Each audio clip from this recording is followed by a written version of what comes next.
Salam mehriban oğullar, giçäşi edýärler, kadyrdan tomuşaçylar. Garaşylmadyk ýagdaýda gün efire başladyk. Bu gün efire başlamamyzyň esasy sebäbi şol gellik häridan aýda şeýaly uzakdan uglaýan şagallar bilen baglanyşykly.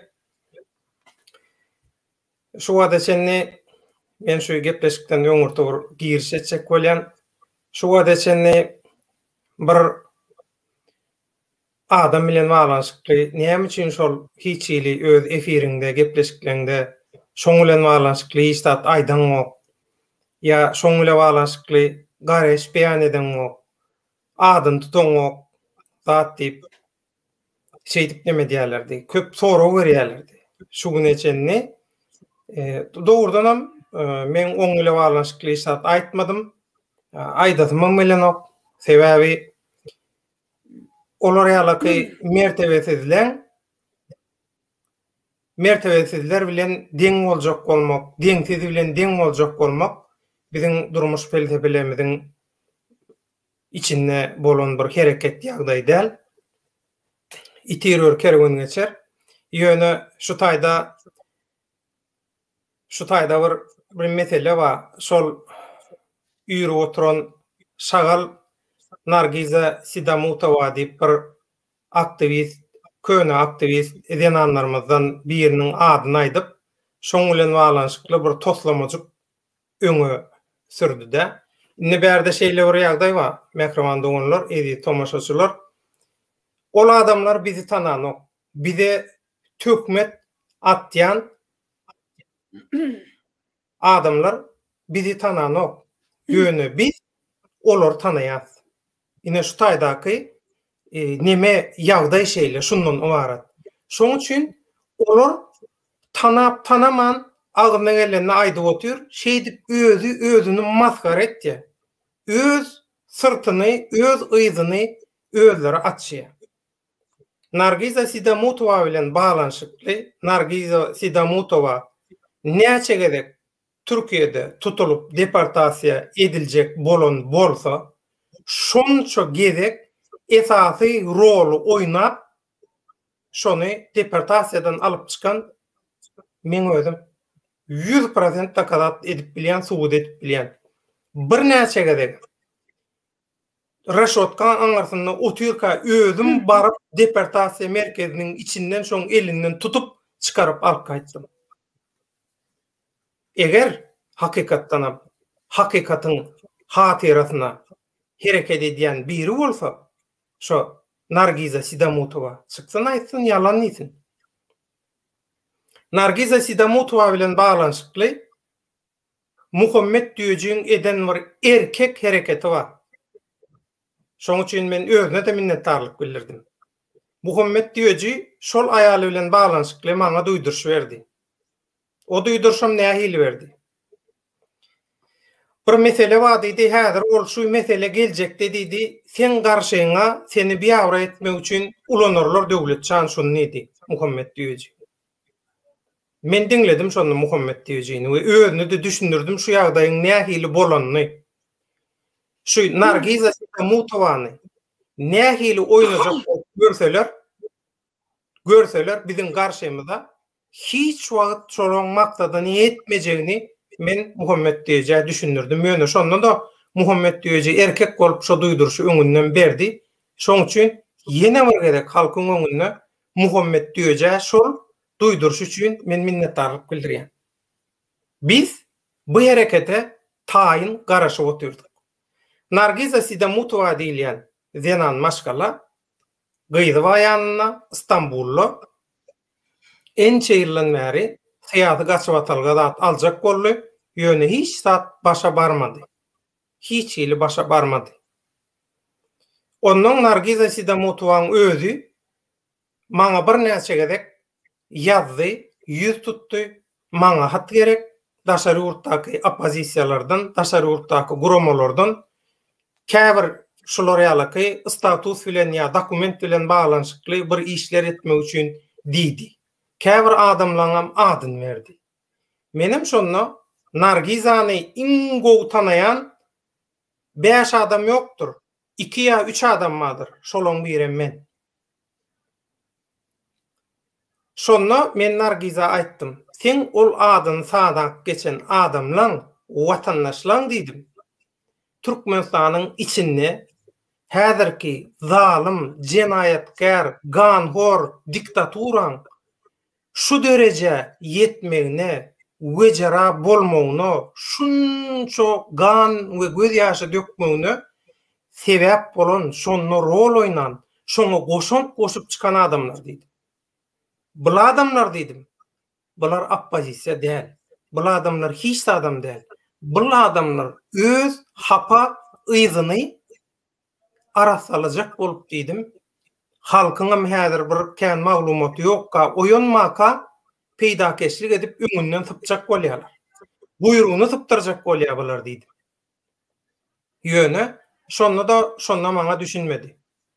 Ondan soňam köp kynançlyklaryna dowam etdi. Men onu bilýän. Habar gelip dura. Inni.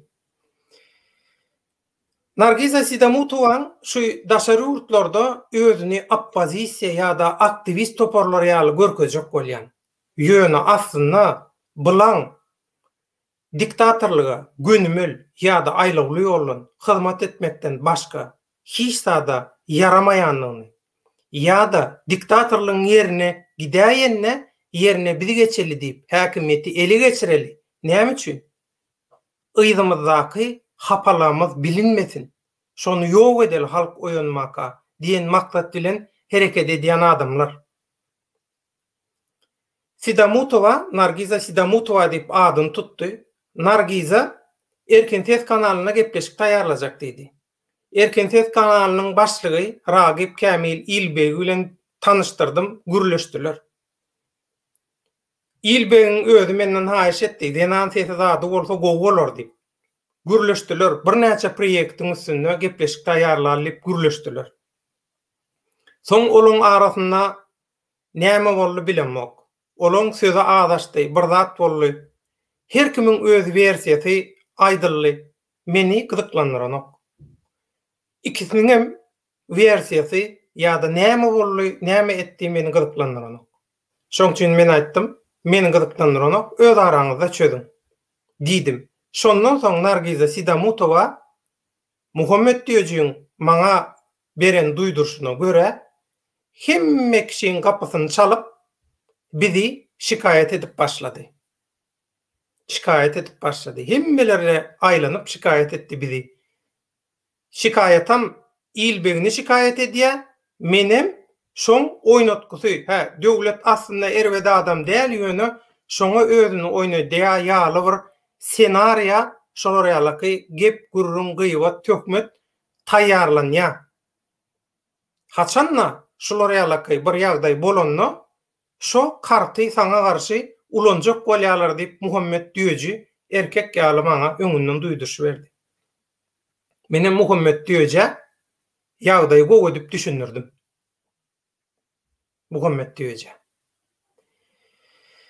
Inni şu gün men ol adamyň adyny tutamak näme üçin? Adam de.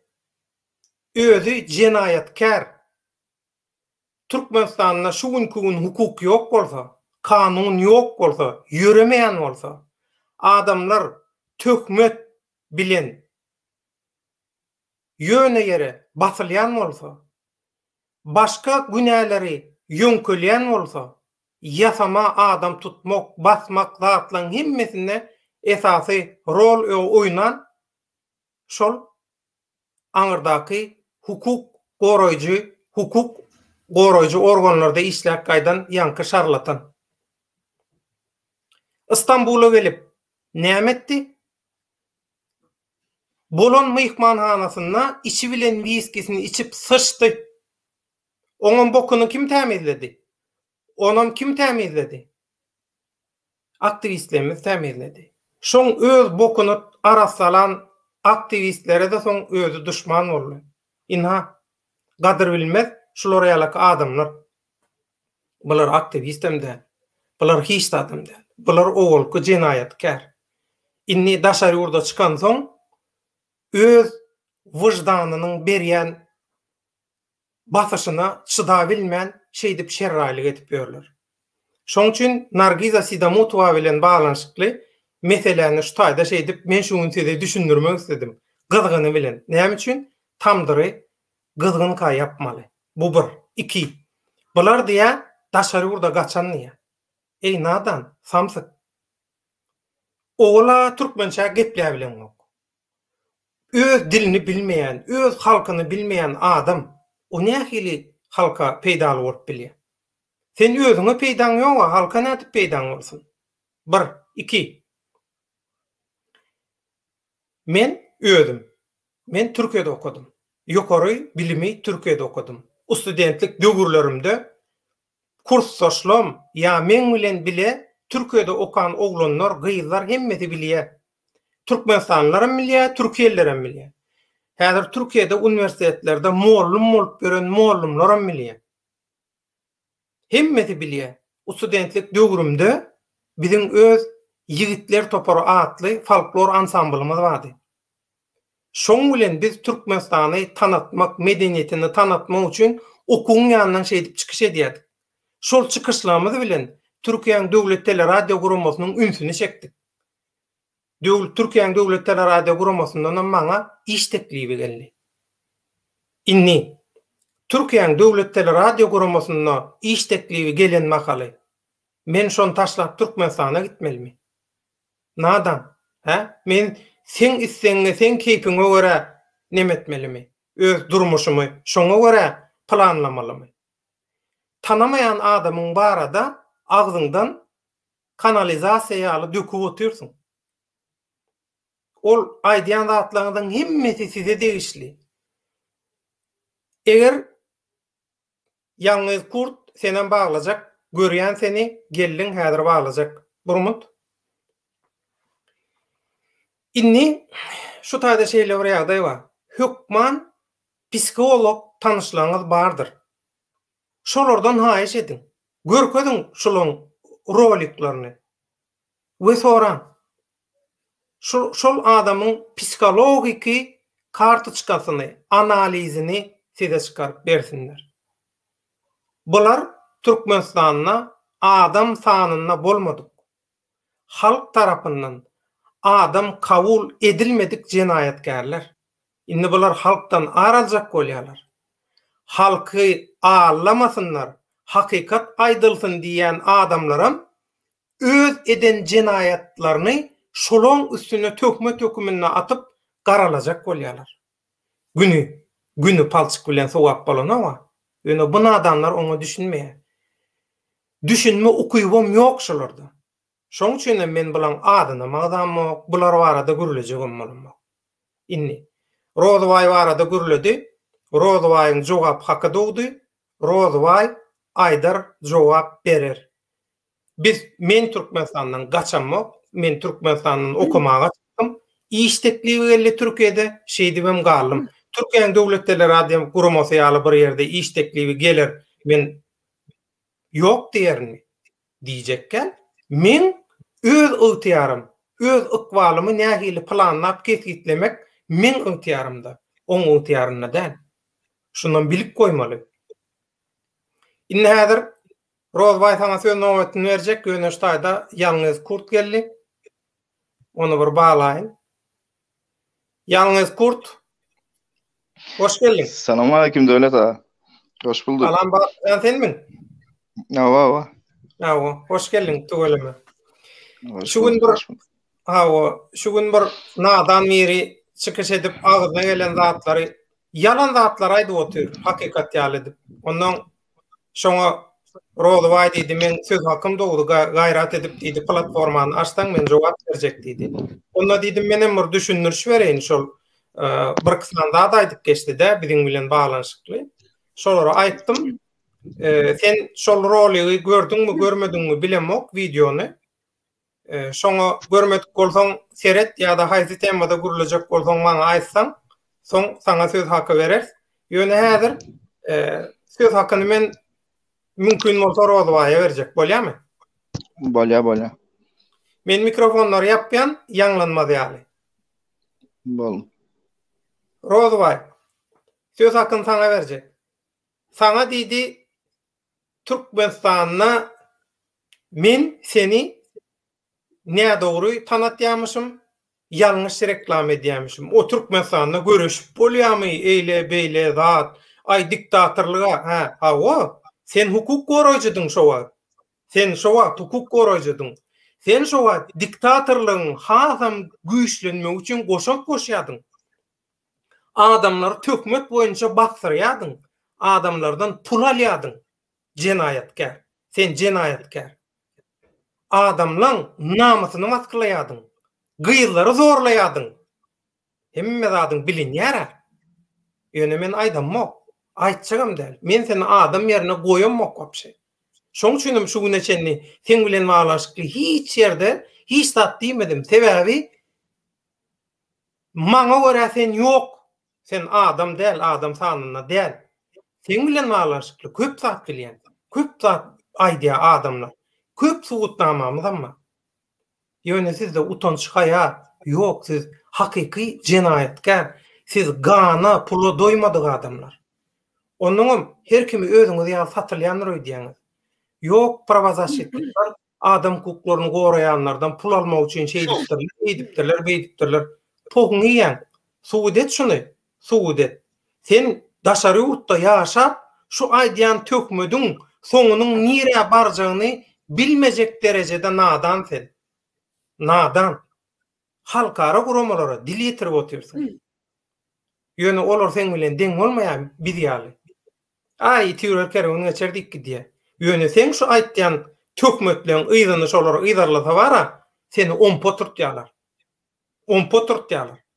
Şoň üçin sen bular ýaly aktivistlerýän bolsaň, bir herekete liderlerýän bolsaň, ene dilini öwren.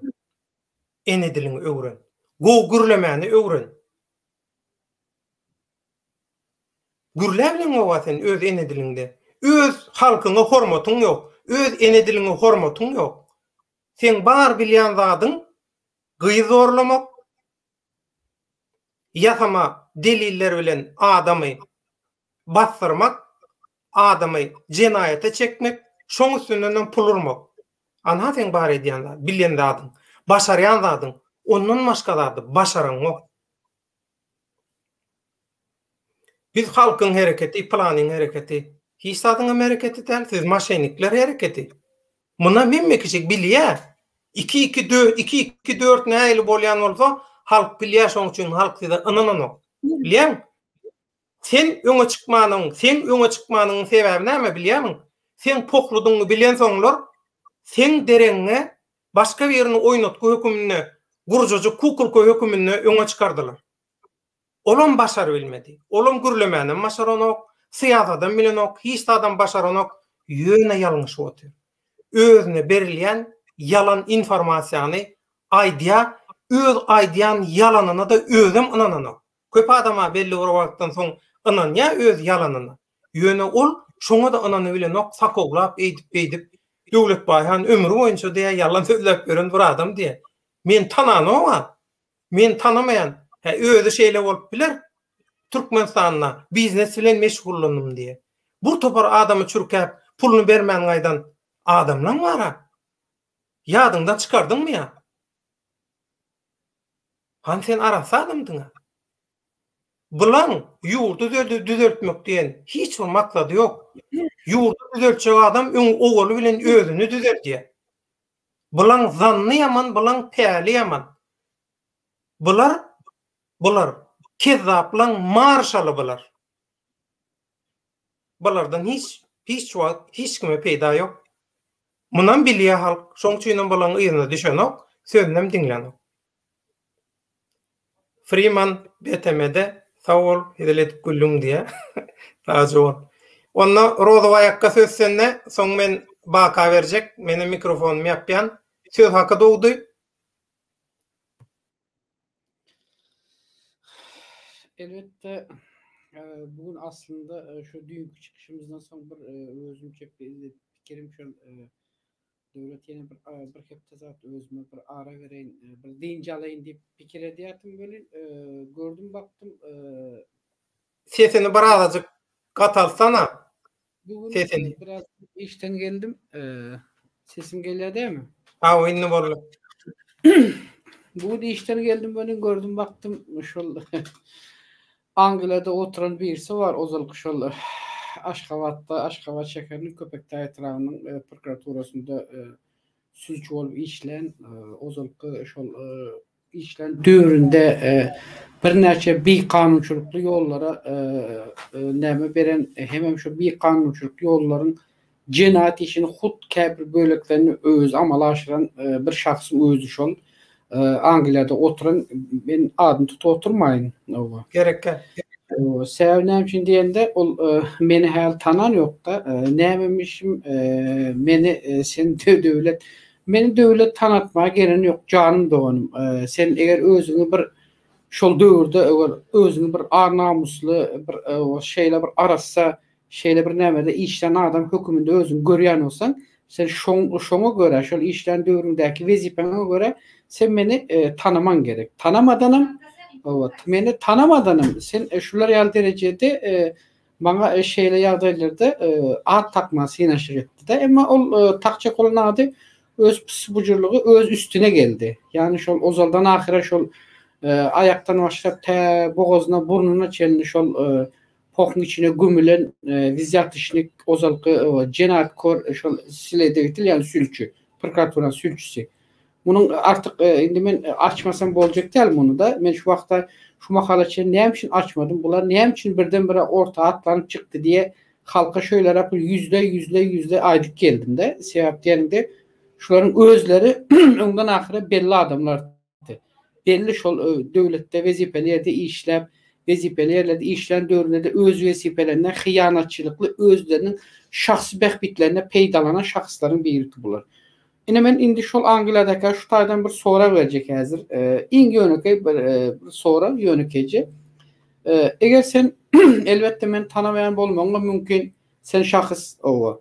Sen men tanamapsyň, oňa tolan belki sen menden öňem çykan bolmagyň mümkin ýurtdan.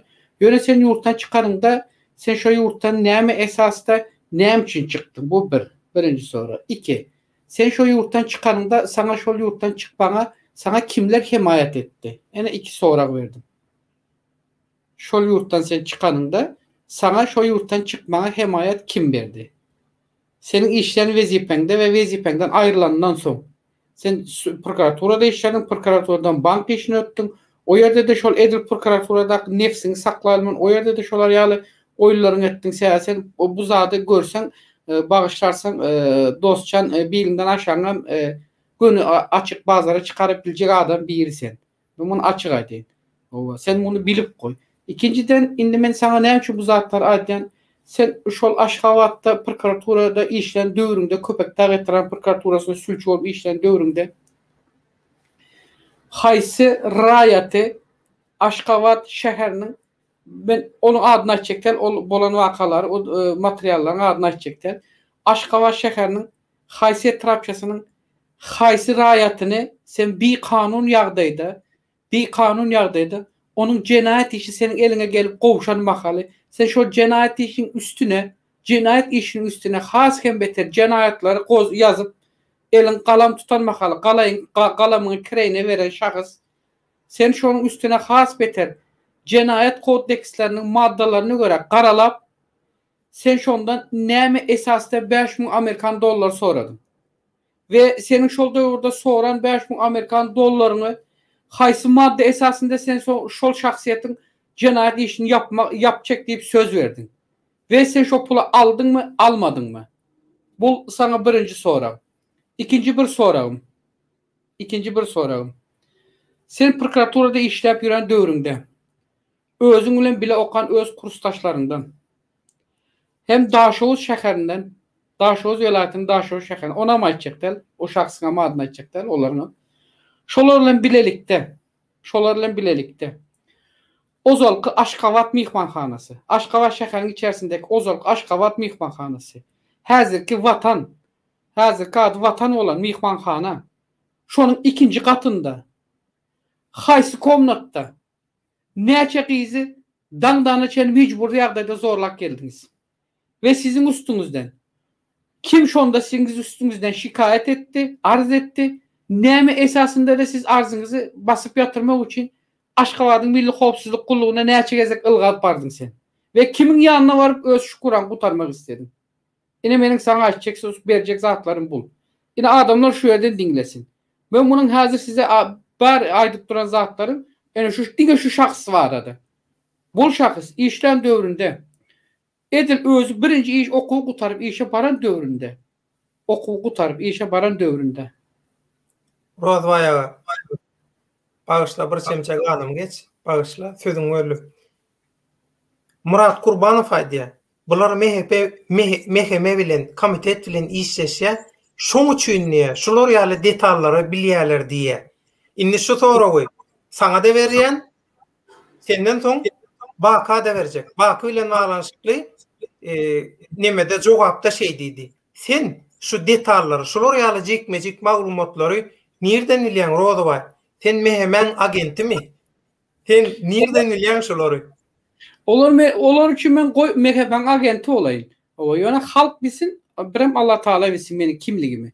Men olar üçin özümü suud etmek zorunda däl.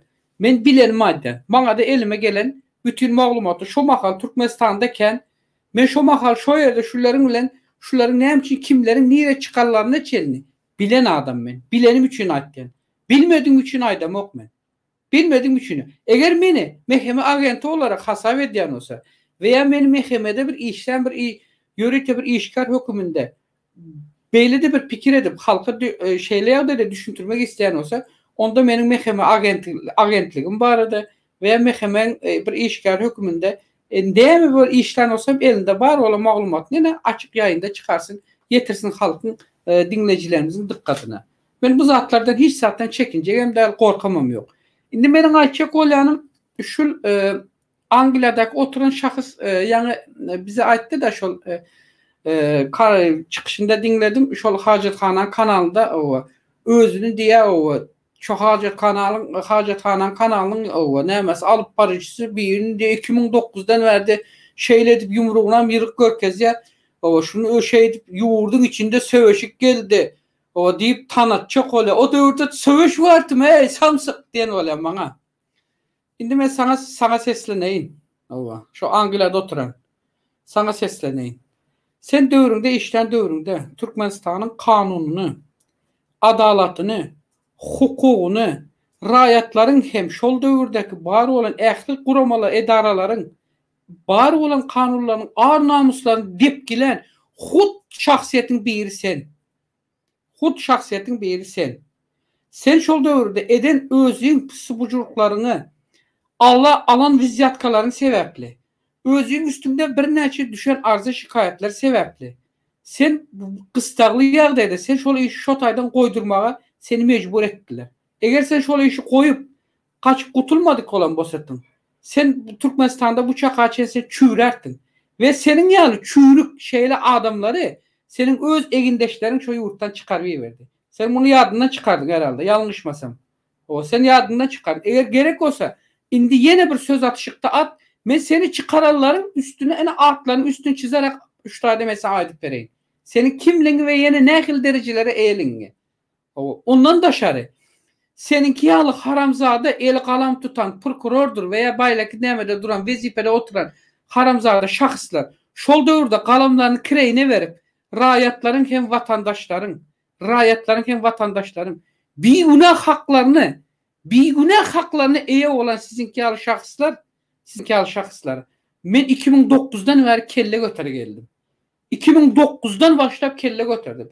Ve 2009'dan başlayam kelle götürtmäge mecbur eden sizin ýaly haramzadalardy. Ine men şu taýdan aýdan sana. Ve şu döwürde men yurttan kaçıp çıkmadım. 2011'de yurttan gönü yurdun Niyaz Farnak aeroportundan çıktım. Beni çıkaran adam yok.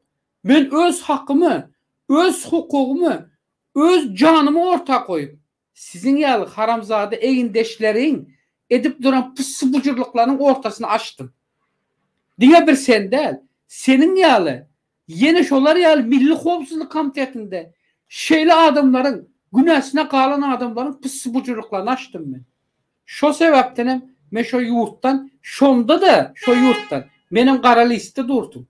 Ben şu yurttan, aeroporttan çıktım. Kaçıp çıkmadım. Kaçıp çıkmak başka bir zattır. Eğer düşüntürüp bilmeyen olsan, sen hakikati düşüntür. Düşüntürüp bilmeyen olsan, o senin beyninde kalan, ornaşan, çüren beynindeki o karalama, hemen vezifen karalama. Yani sizin prokurorun vezifesi adamları karalap, günahlı deyip, günahsızı günahlı deyip, günahlını günahsız deyip, neme ömürlük tutsak etmeye veya tutsağı mecbur eden şahıslar siller. O siller şu şahısların beyni siller. Ben bunu açık edeyim. Sana gizli oturmama gerek yok. Sen ne hil adam bolsan bile. Men şol dövrde şol yurttan çıktım mı? Çıksamam bile. Men şol yurttan çıksamam bile. Başı götürüp çıksamam bile. Men 2 can verdim. Öz canımı alıp bilmediler ama 2 canımı aldılar. Sen ne ettin? Senin canını aldılar mı, ne ettiler? Ha? Ya bir ilimden aşağı mı alıp kaldılar? Ne ettiler senin? Angliya'da oturan şahıs. Bana şunu bir aydık bilir misin sen? Ha? Sen ne mi ettin? Yani böyle bir sisar etmeli gekeni. Etmendirsem diyelim senin fikrin, senin düşüncen, senin halka düşündürüşüne göre bir sisar etmendirirsin. Ova. Sen ne edip çıktın? Sen şu an ait özün ne edenine? Prokuraturada işledin. Vizyatkadan üstünden az Türkmenistan Baş Prokuratorluğu'na ne çekecek üstünden arz ettiler. Onlar sana hayküş değmediler. Bir seyrettiler. Milli Xovsuzluk, Aşgabat şehir Milli Xovsuzluk üstüne geldi. Sen işten dövründe, birinci işe baştan dövründe senin gözünden şu dövrde Aşgabat'ta bağışlarsın olin helemele ayak kızlar hiç senin gözünden kaçmadı. Onun ülenem yetmedi. Sen o ayak kızların isteğine göre isteğine seyretmeden, cinsi isteğine seyretmeden, bak mesela senin dilinde düşüntür yani. Senin ülen cinsi ara katnaşıkta bolmasına seyretmeden sen öz dost yaranların ülen Aşgabat gazetesinde 2. etajında kaysı komnatta şok izleri zorladınız. Atlarını aydın ya sen özün mü açacak? Ey haramzada. Eğer senin ornuna men olan bolsam hazır şu yerde veya şu vakti men eğer senin ornuna şu yerde prokuraturada şu işten olan bolsatım. Ben başkaçı işlerdim. Senin hal etmezdim. Eğer senin hal eden olsatım yurttan çıkıp kaçmazdım. Ettim mi edenimi çekerdim ya şu yerde özümü namus edip asil öldürerdim. Sen o tayda zulümden kutuldum diye fikir etmedin ha sen. Sen zulümden kutulan yok sen. Sana hal başına gelecek zulümler önünde karışıp dur. Sen belki İstanbul'a gelip özünü bir siyasi partiyanın lideri hükümünde senin özünü tanıtacak olup ya Ankara'ya koyup indiş ol. Ozal'dan alıp bilmedik ağrın var senin. Ozal'dan edip bilmedik adamlarını indi ettirecek, çektirecek olup belki gelip özünü hemen görkezip elini beydip Rişotkan Ankara'sında edip tutup görkezeni olup. Ahmen olan basam şogun şu yerde. Şu Rişotkan arkasında senin elin şu derecede en azından senin şu Türkmenistan'da basan adamlarını dosyasını yani cinayet işini kozga basan adamlarını 8 yıl, 10 yıl, 12 yıl açılını edriş olarak mesela gözünü açardım. Sana şunu ben şu yerden belirleyeyim. Türkiye geleninde bak Allah Teala sana özüne sapak verdi. Örnek verdi. Şunu yadından çıkarma.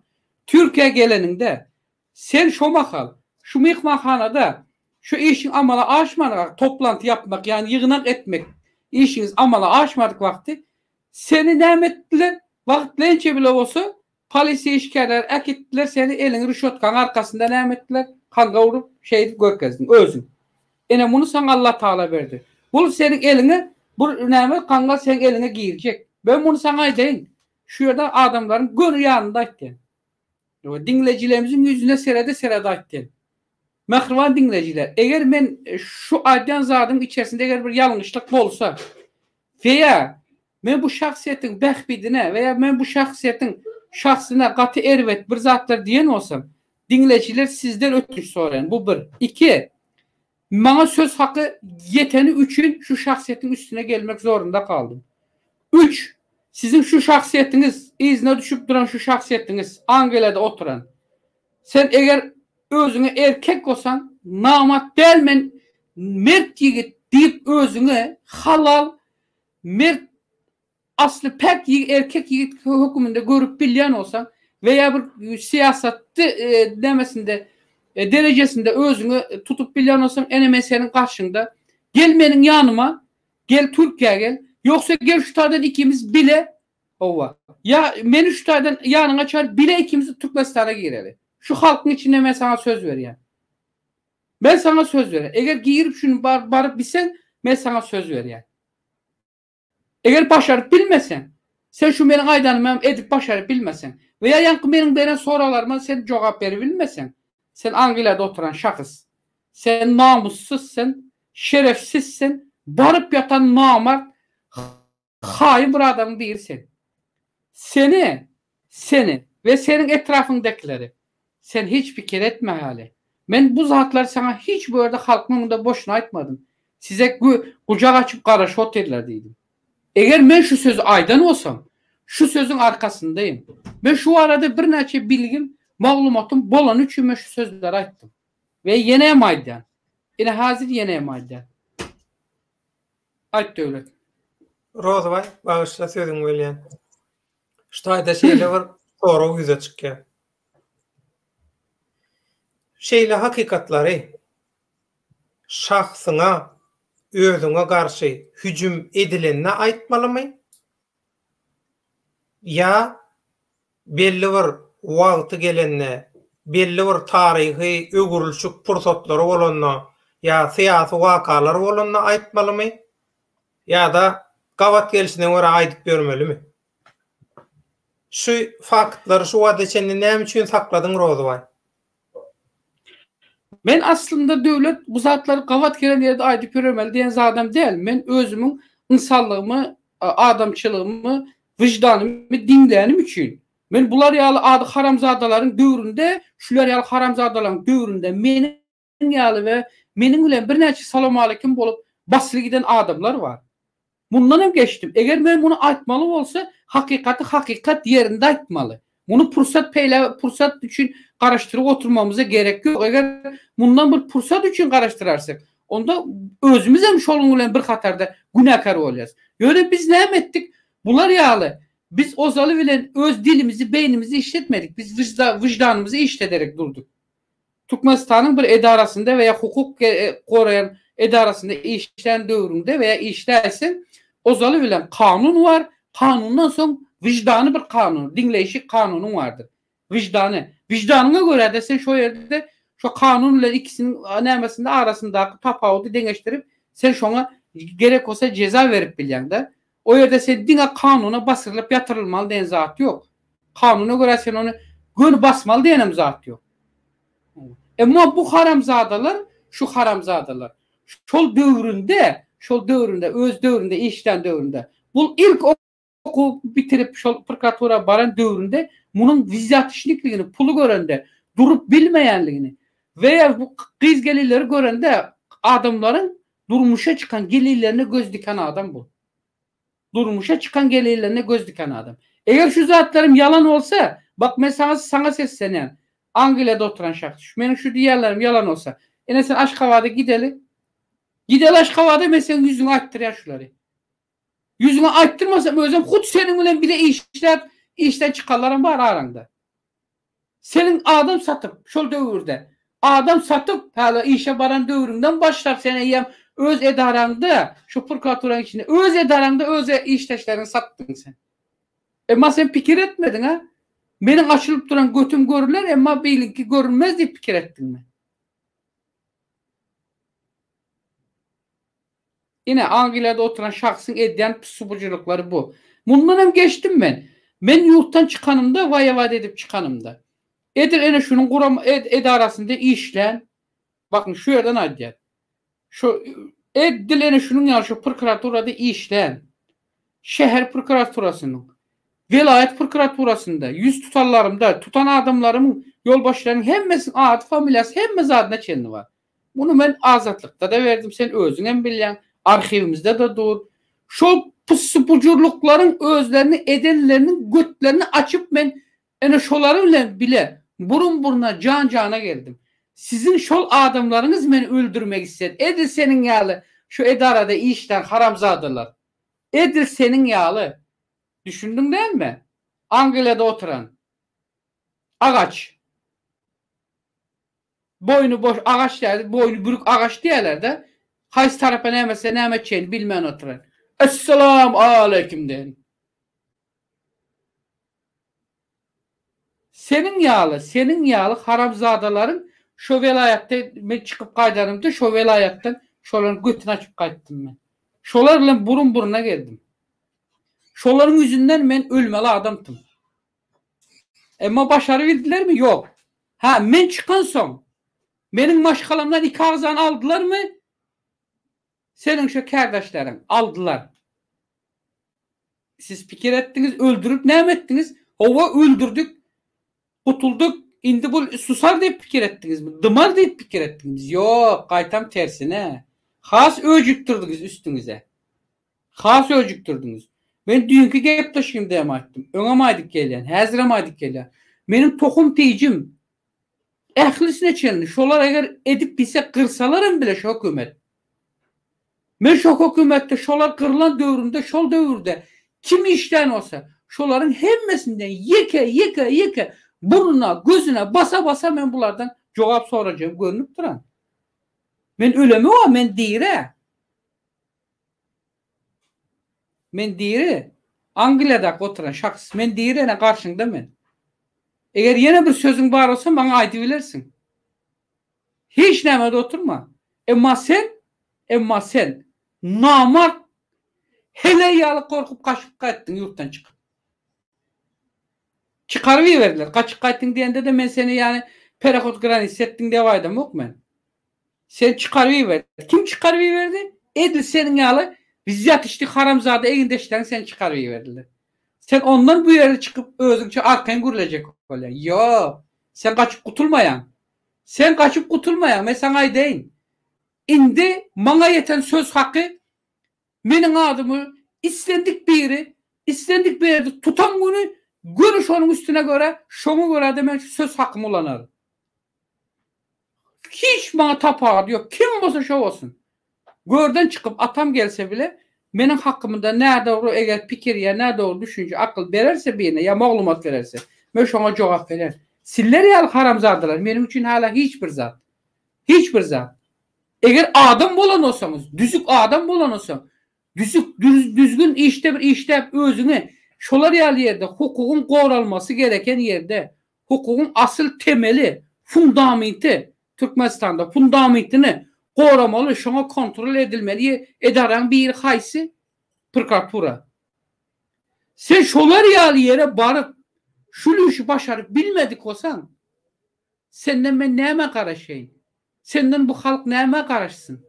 Sen yine şu takları fikir ediyen ya ben bir prezident bizim halk bir elçisi biz prezidentin ornuvasarı ya yine general prokuroru giren de fikir ediyen. Sen fikir etme. Sen dinle şu Angile'de oturup hazır iyi otan nanına içi oturan suğuna İyiyen ne bir zadın bar olsa ya içen alkolün bar olsa şuna şükür edip otur. Sen öz ayağınla öz ecelini yerinden bar otun. Ben bunu gönaydeyin sana. Sen öz ayağınla öz ecelin izinden kovup bar otun sen. Başka senin edebilecek işin yok. Başka senin alıp barabilecek işin hem yok. Pohyalı halkın gözünün içine karab yalan gürle otunuz. Yalan gürle otun. Utanan yok sen. Utan. Senin ornuna ben basam var ya ben ölertim özüm boynuma pasif ölertim o taydan ya. Sende utanç var mı yüzünde? Sen yalanlarını özünüz eden hazır eden işinizden suud ettiniz ya siz o adımlar. Şahıs. Mesela adına hiç tutasın ya şahıs diye otel aslında ben içimden çıkıp duran zatlar var sana aytma ama. Yöne ben aydasın gören yok. Şunu sana aydasın gören yok. Yöne şahıs diye otel. Bu yine senin için benim sana olan bir mertebem bu. Senin için. Halkta en belki 30 yerinde bağışla. Halkı 30 yerinde sen çağırışa ne ettiniz? Ne ettiniz? Ne ettiniz? Hani? Türkmenistan'da mesela- 2 sene rayet değildiniz. O mesela son geleli Topluyorsunuz o pul. Gedaylar. Geday. Doğru var. Pul topluyorsunuz. toplayacak bolýarlar. Bular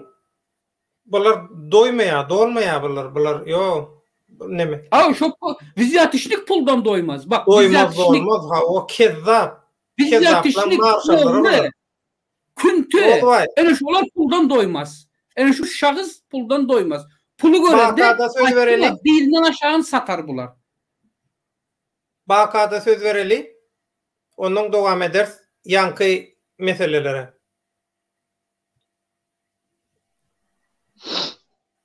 Bakı. Sesin aç. Açtım Devlet ağa. Selamun aleyküm. Ve aleykümselam. Bakı hoş geldin yine var gedek. Hoş Bakı bulduk. Dünya Türkmenlerinin Demokratiya Platformasının Türkmenim kanalına Türkmenim TV belgi e-mail belgisi gmail.com salgısına elektronik posta salgısına teňle bağlanışykly gaty köp gowy sözler gelip boşdy. %99 gowy. Bakadan yine şol öňkü çykyşlaryň dowamyna garaşýar diýip şular ýalaky biz bu zatlary bilemdi oktuk. Baky gözümüz açdy zat diýip. Ýöne Awa sağ bolsun, şoň üçin şolaň sağ bolsun ýetirmek men borjum saňa şolary ýetirmek. Ýöne häzir şu taýda senden bir zat sorasym gelýär. Isle jogap ber, isle jogap berme. Şo Murat Gurbanow bilen baglanşykly aýdan sözüňe Murat Gurbanowyň özü jogap berende jogap berilmedi de ýöne şo taýda bir söz diýdi. Bular diýdi bu detallary, jikmejik bular ýalaky informasiýalary nerden näde bolýarlar diýdi. Ana. Ve şo sebäpdenem menem mehemet koydy. Senem mehemet koydy. Biziň inni hak bileleşiginde biziň hereketlerimizdenma, toparlamamızdanma ve öz başta hareket edýän aktivistleremma. Ýöne bulan hemmeti bileleşip il gün bäkwitli iş etmeli bolanlar hemmeti bileleşip iş edýärler. Inni şu söze jogap ber. Sen bu detallary jikmejikleri nerden bilýän? Şuna sonra cevap bereyim. Birinci dere Murat Gurbanow bana cevap vermedi. Halkı aldadı yine. İkincisi şu. Ben günlük 12 saatin 10 saati videoları araştırıyorum internet oturup. 8 yıldan beri eden işim. Analiz edýän. Aha. Oturup. Sen öz uğrun näme baky? Sen näme uğurdan bir hünärmenmi ya bilim allyňmy, tälim allyňmy ya da özüňi sama uçka diýen ýaly ýetişdirdiňmi? Sen näme nememi? Öz uğrum Generalny ştabyň taraplayın. başlygy ondan goşun isler ýaly. Ha. Aslında goşun islejek diye. Ýöne ondan islemen, başga birinden islerin diýen ýaly ýalňyşy otur da. Yanlış otur, yanlış. Şunu yalgırın böyle Murat Gurbanow şu videosunda da yanlışı şunu yalı. Ben o tayda aydan zatlarım näme? Ben Murat Gurbanow'a karşı gitmedim. Ben bilýän bolsaň Devlet ağa sana da aýdýandyr. Men tarap tutmaýandyrym. Liboy bir bilen ama oturup gürleşýändirim. Ya da men Türkmenim kanalına bağlı diýemok ya da ne bileyim Murat Gurbanow'a düşman men diýemok. Ýöne şu var. Adam istemediydi. Ha, böyle adam istemediydi. İzinden gepi başka tarafa örüp gitti. Yok Amerika, Türkmenistan, Amerika ne için gerek? Sen bana cevap veren bolsan men hakkında gürlemeli o tayda polno. İki yezek gürleştik diye. İki yezek gürleştik de neçe yezek yazıştık yöne başka saytlardan sen havarın yok. Murat Gurbanow'un. İkincisi ben öz uğrum açacak gel. Öz uğrum yok men. Halk üçün men öz uğrum. Edýän işlerinden bilem ok diye. Men edýän işlerimi aýdam ok. Ýöne edýän işim men aýdan wagty Murat Gurbanow ýene bir 20 ýyldan soň çyksa da o iş etjegine inanamam men. Meydan işim kendir, onu bilyen olanlar bilye. Vaktinde Türkmenistan'da da ettik, Berde de ettik. Indi yine bir neme açacağım var. Amerika, Türkmenistan Amerika gerek geldi ya da ben sana bir neme açacak. Bir adamın zadını videosunu uğraşacak sana Devlet ağa. Dinle. Türkçe gürleşecek işte. Önümüzdeki 10 yıl Türkmenistan o gün görmeye. Benim halka açacak gel bolyan bunu. Halk birleştirmek.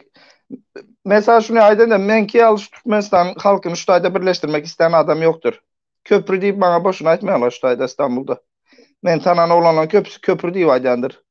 Sebebi diyesen şu öndeki adamın düşmanın bolsa da şunu birleştirecek bolyan diye gel nemet hazırlıkça şu iç politikanı koyalım zat deyip diye.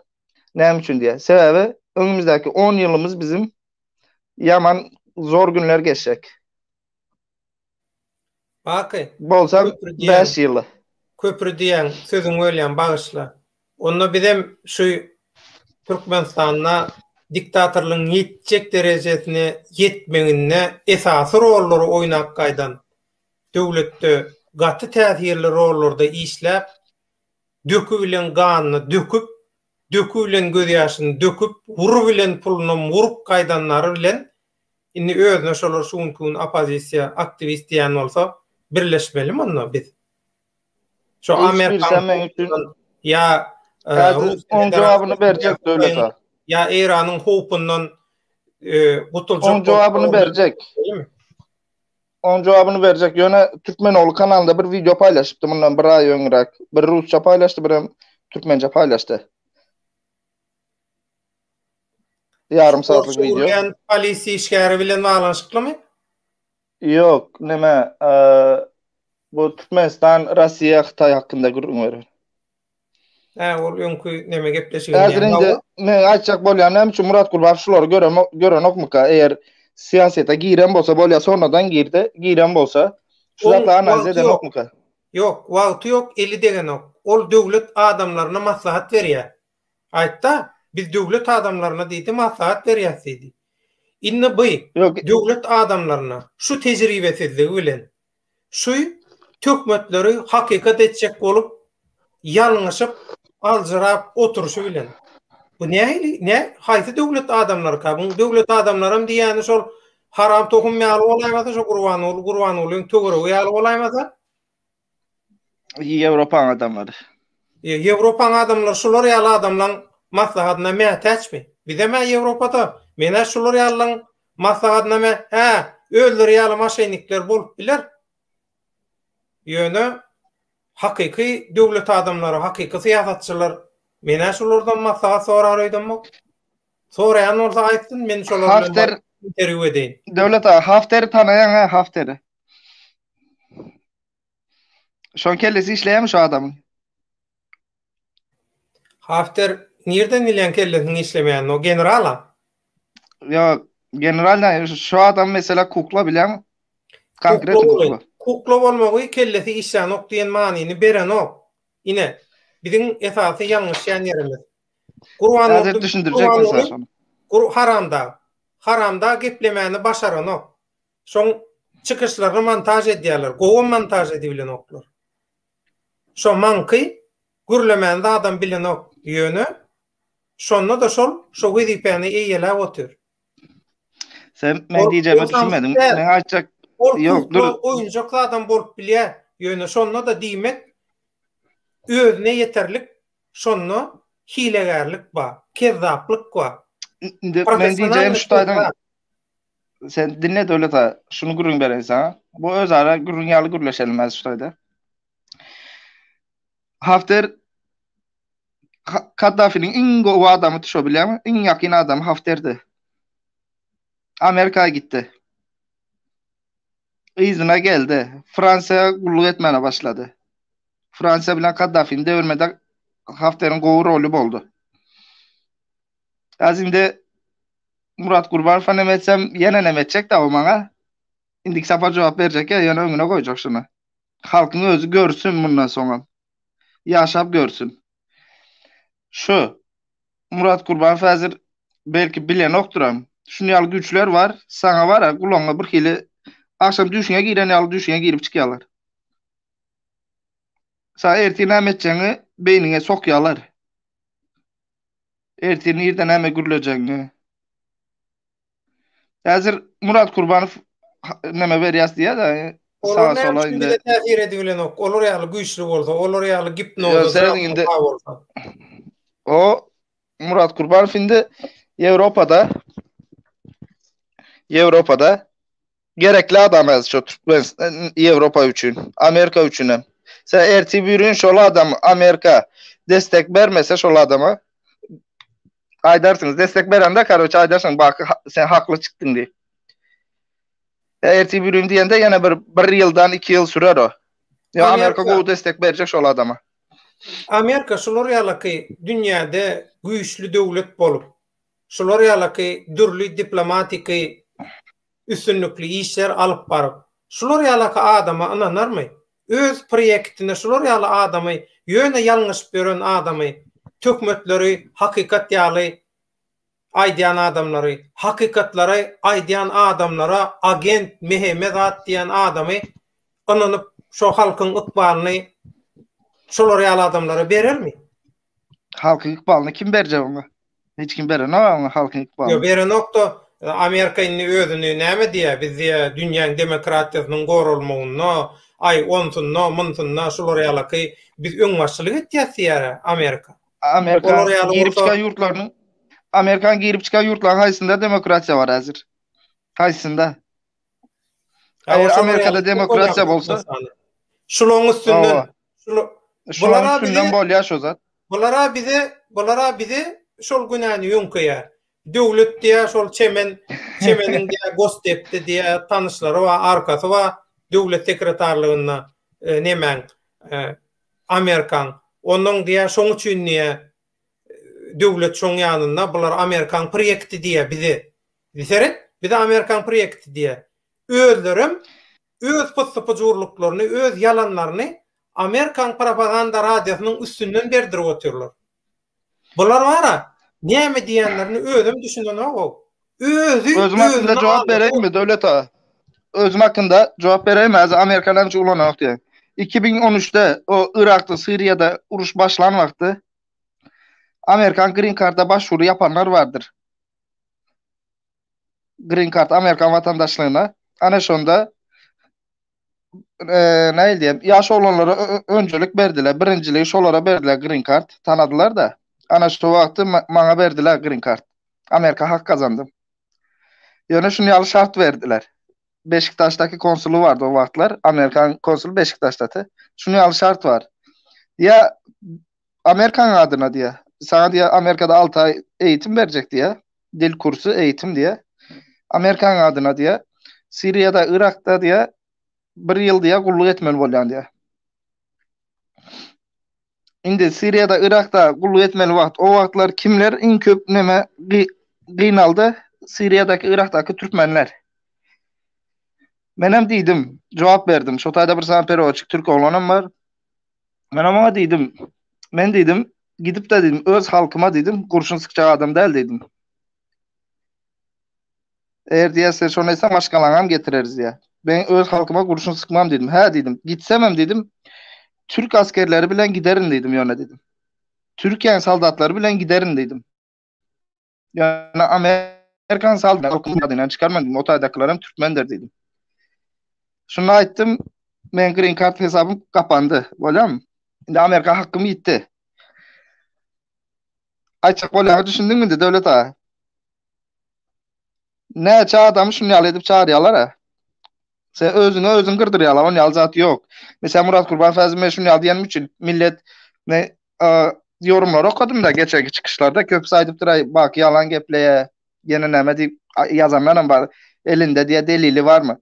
Bizim halka şunu ýaly öwredipdirler. Elinde delilin var mı? Men sana diyalog getiremok. Men hiç açanam yazı yazan adam däldirim. 10 ýyl okawam yazı yazamok. Ondan soň ýene bir 2-3 ýyl okudum. Onda da yazı yazan adam däldirim. Men ýatdan aýdyp berýärdim emme zady. Şoň üçin hem Ben açacağım delil der. Ben sonra otayda delil getirir ya. Ben özüm yaşayan adam. O storyanı yaşamaya başımdan geçen zatları gurun verdim ben size. Ben size delil getirir ya. Birini başından geçireni gurun vermedim ben otayda. Öz başımdan geçeni gurun verdim. Ben diyecek bolyanım şu.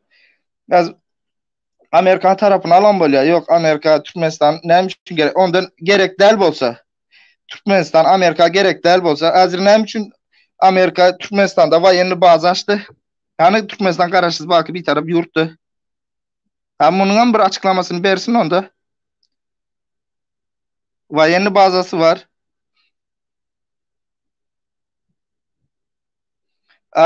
Suriye'den o avtobuslara basıp 4500 bilen 10.000 kişi arasında Eagle'ını ekittiler, DAEŞ'lini. Basıp ekittiler. O adamlar nereye gitti Suriye'den çıkanlar? Türkmenistan graniçasında 50 sanısı o 2018'den mi oldu şu Türkmenistan'da olimpiyat? 2018'de olimpiyattan bir 10 gün mü 50 sanısını Türk istihbaratçısı. Aziyada diyen mi? Aziyada. O. Olimpiyada diyen de bu dünya olimpiyadası yerliyor şu Aziyada da. Aziyada. Ana şonda 10 gün önüne 50 sanısını Türk agentleri tutmadı mı otayda? Eagle'lıları. Hani otayını Rusya nemeleri korumalı, vayenli güçleri korumalı. Ne için korumadılar? Hazır Türkmenistan içinde ben görüşüme göre benden başka ne edecek kişi gururun ver ya bunu. İnternet açıp biraz gözler görseler.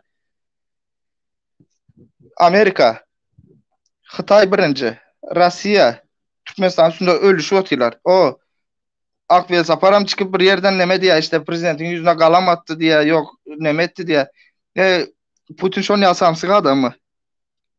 Az Rusya'nın emme yurttaşlar otuyor. Bu adam indi öz müttefiği neme diyeyim yol arkadaşı mı? Hizmettaşı. Öz hizmettaşına kalam atıp ona mı kaçırsın elinden? Bulunmaz nemen hazır.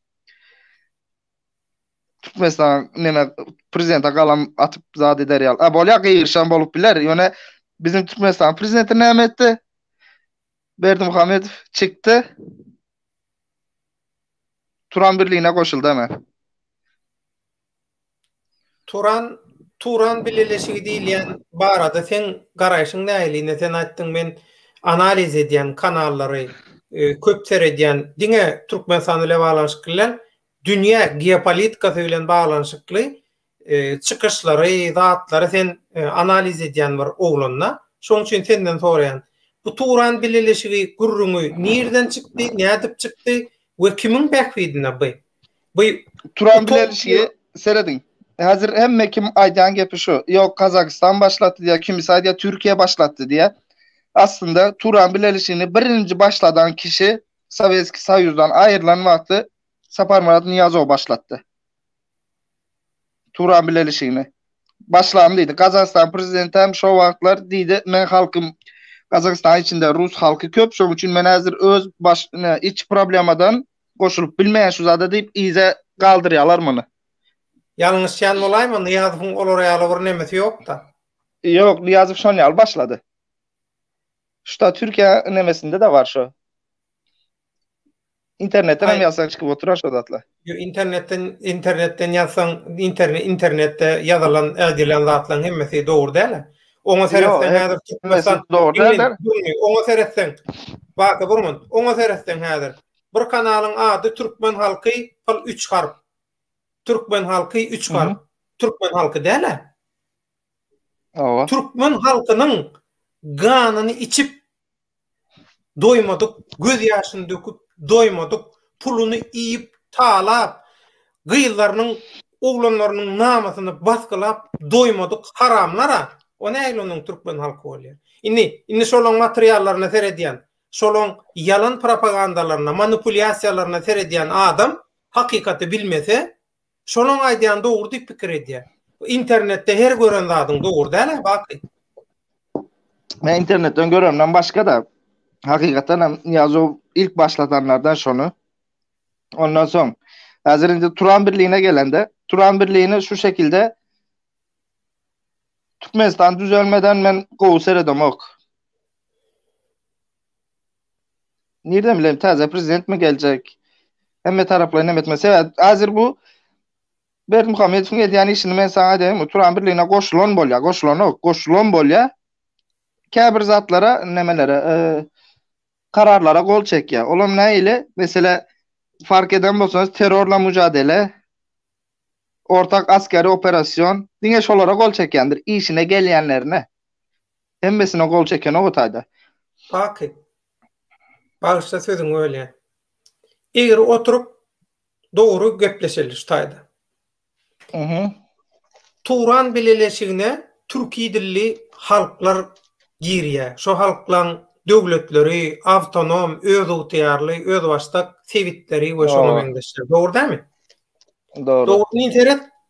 Inne eger oturup dogry gürleşeli. Azerbaýjanlylar, Türkmenistanlylar halanok, Türkmenistanlylar, Azerbaýjanlylar halanok. Azerbaýjanlylar belki prosentine teretsen Azerbaýjanyň içinde aňrymyzyň birdigini, oğuz atadan gelýänligimizi bilýän köpdür Türkmenistanlylara görä. Meselen, şoň üçin Azerbaýjanyň içindäki Türkmenistanlylara garşy ýigrenç Türkmenistanlylaryň Azerbaýjanlylara garşy bolan ýigrencinden az bolup biler. Gazaklaram Türkmenler halanok, Orta Aziýa halklary, türki halklar bir-birini halanok. Bulan arasyna bir 500 ýyl mundan öň gowy taýinlanyp telimgedek üstünlükli ýagdaýda durmuşa geçirilen yalan propagandalar, düşmançylykly propagandalar bar. Bu propagandalaryň nesil ýydarlaýar. Bu adamlaryň ganyna, genine biri bilen düşünşüp bilmeýän halklar nädip birleşik Turan birleşigi gurýar. Şu Turan birleşigi nerden çykdy? Kimiň bähbidinde? Şunu düşündürdi da bana. Turan birliği mi? O. Şu Turan birleşigi. Hazır kimen okuduğum ýaly şu nemesi var, Turan birleşiginiň nemesi mesela söwda, ticaret, edil Ýewropa Birliği ýaly bolmaly diýe. Edil şo boluşda bolsa, gowy hemmemizin bähmidimize bolýar şo zat. Hemmemizin bähmidimize. Ýöne şo boluşda bolmaz. Ýanky bir azımdan alyp aýtdyň da, sen şo men şonu aýtjak bolup oturdum. Azerbaýjan bilen Türkmenistan oňşony mesela hazır şunu aýdym, Özbekistan bilen Türkmenistan arasında 20 ýyldan bäri sowuk uruş bar. Şonu hiç kim bilen okmu? 20 ýyldan bäri sowuk uruş bar. Mesela Niýazow ölen giýjesi Özbekler waýenysy toplap Türkmenistan granisasyna getirdiler. Onu halklar düşünüşýär, ýöne politikde düşünüşmeýärler. Bir iki hazır mesela prosto yine bir zat misal verin. Sözün ağzında unutma. Rozo ayakka bir zat koşak dedi. Rozo ayakka koş. Son devam edelim.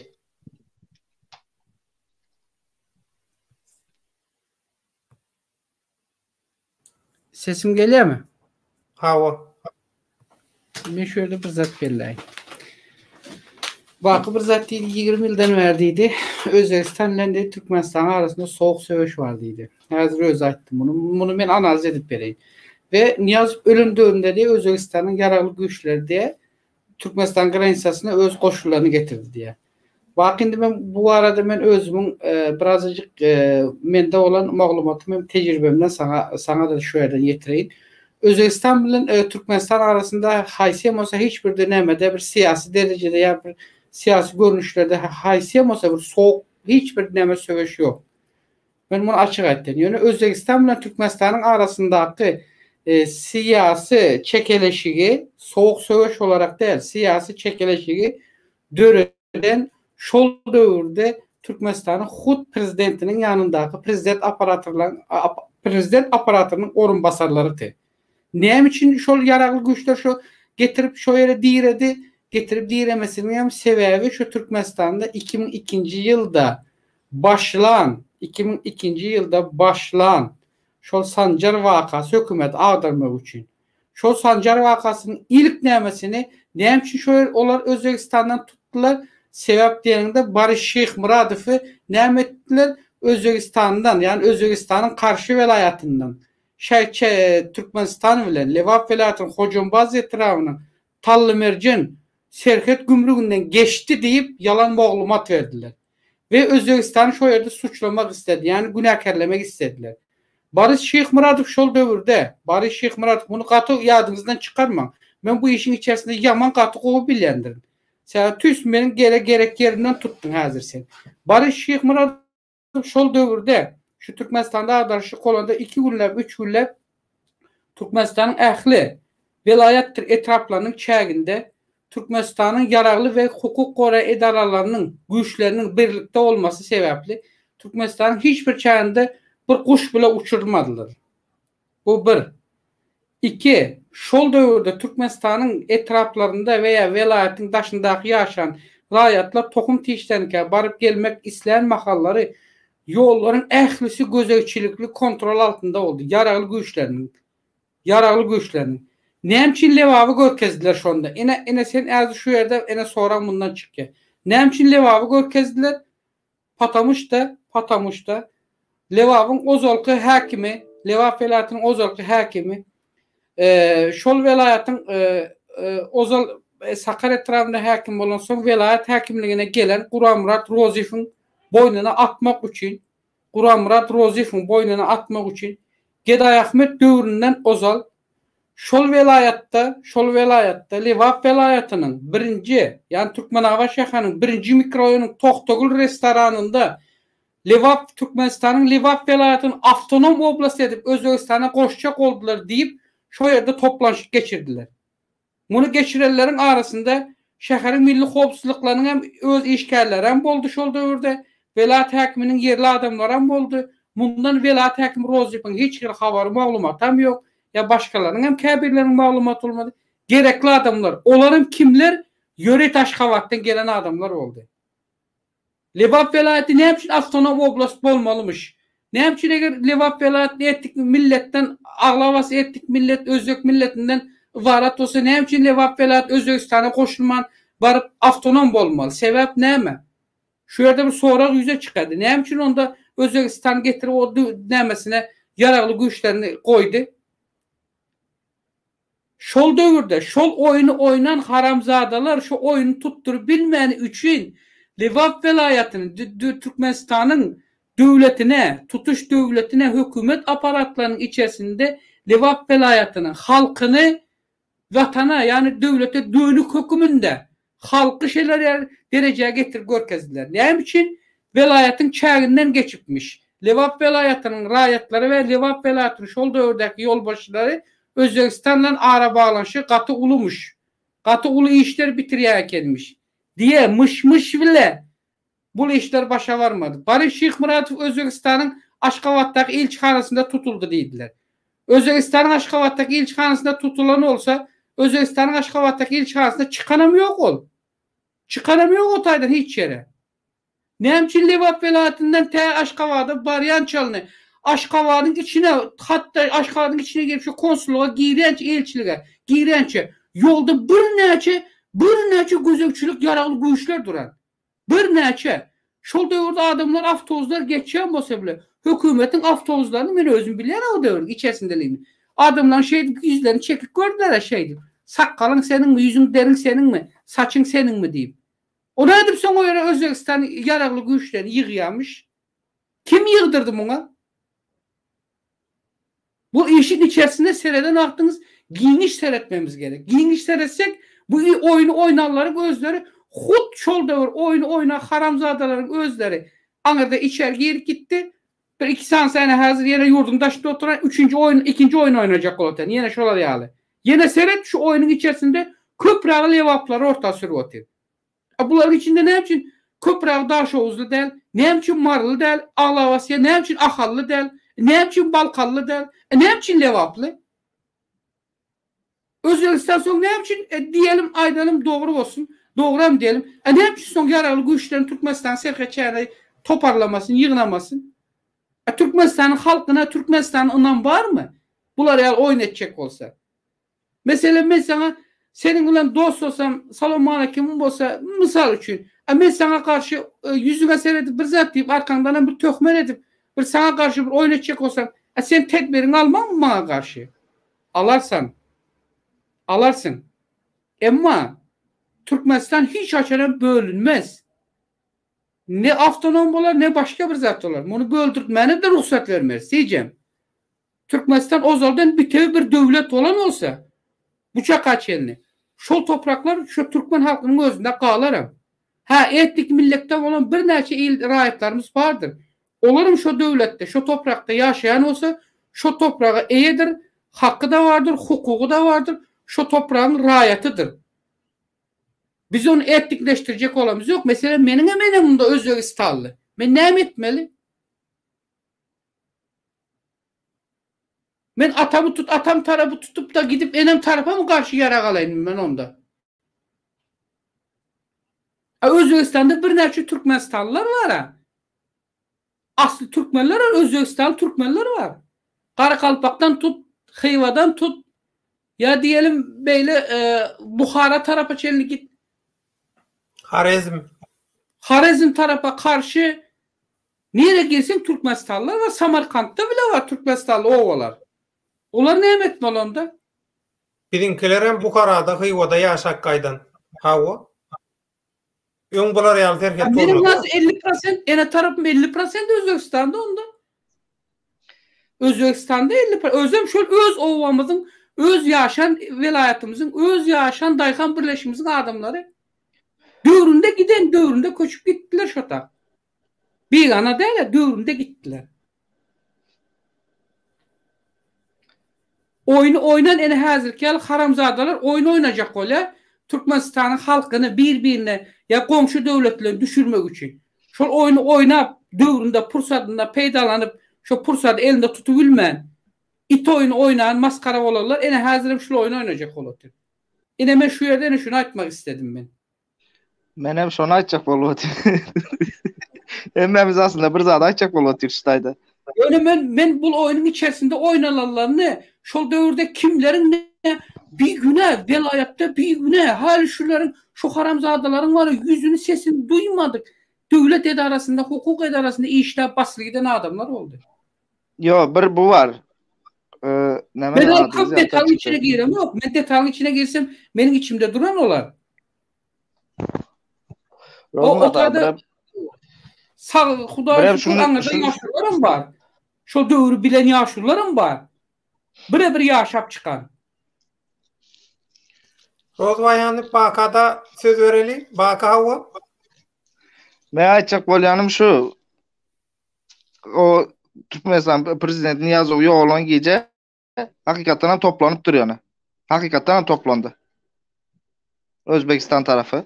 İkem hazır mesela Mar tarafında ya da Aydın mesela yol öten Tahtavazar tarafında Libo Türkmenistan bir yerinde bir Türkmene Afgan Türkmenlerini sorasam düşman yalın ne medyalaş olur. Şu an hiç sineden var mı içimizde? Yani Afgan Türkmenleri bile mekana oturup gördüm. Şoları ne medya atavatanım deyip gürün ediyendirler. Türkmenistan diye başına bir zat gelse şu gün biz tayin bir zat. Bakı. Yani canımızı vermir bolsam tayin deyip duran adamlar. Bakı. Ol Gazal Goşun gelenine batmaçılar bolup Gazal Goşun bilen çaknaşanna. Türkmenlerin köpüsü bu yurt kapırın eline geçse. Inni berde hemme zat umumu bolýar. Ayal maşgalalan namysyň, malyň, mülküň umumu bolýar diýip aýdylandan soň adamlaryň yeňilenden soň näme diýär? Owana geçse. Bizim hem gaty köp dogan garnaşymyz owana geçen. Bizine tarafımızın hemmeti diýen ýaly şo tarafa geçen. Hawa Kem ýene bir neme gürrüň bereýin de şunu ýaly ýene muny hiç hile analiz atlar bu men nememem del bu. Käbir hazırki prezidentimizin yanında işlän adamlaryň gürrüň berişine göre karoçe neme diýär şu Mar bilen Lebabyň arasyny diýär bozmaly diýär. Näme üçin diýsen diýär, Mar diýär prezidentiň ýanyna işlän adamlary nerden nädip tanaýan Baky? Baky sen kim? Bu detallary jikmejikleri nerden bilýän Baky sen? Baky sen geniştabyň başlygymy Baky sen? Generalmy sen? Baky kim sen Baky? Men aýtjak kimligimi de ýöne şolan gürrüň berişine göre şunu ýaly bir zat var diýär. Lebap bilen Maryň arasyny bozmaly diýär. Sebäbi diýär Mar diýär mesela Awganistan agresiyasına yakın bolan üçün diye ikisi birleşip diye Afganistan'dan hem diye Türkmenler geçirseler diye şu Türkmenistan nemene prezident diye ağdarışı edip bilyeler Türkmenistan içinde diye. Şunun için diye şatır tire parazlık ne diyorlar diye de öz arasında. Ha şu diye hükümet tarafından çıkarılan zatlar olur diye kullukta da şunu yal ne diye. Ondan sonra mesela Lebab'ın polisine ki diye Balkan'a koyuyor, Balkan'ınkini getiriyor, Mar'a koyuyor, Mar'ınkini Lebab'a koyuveriyor. Şola spesal ne ediliyor diye aslında diye.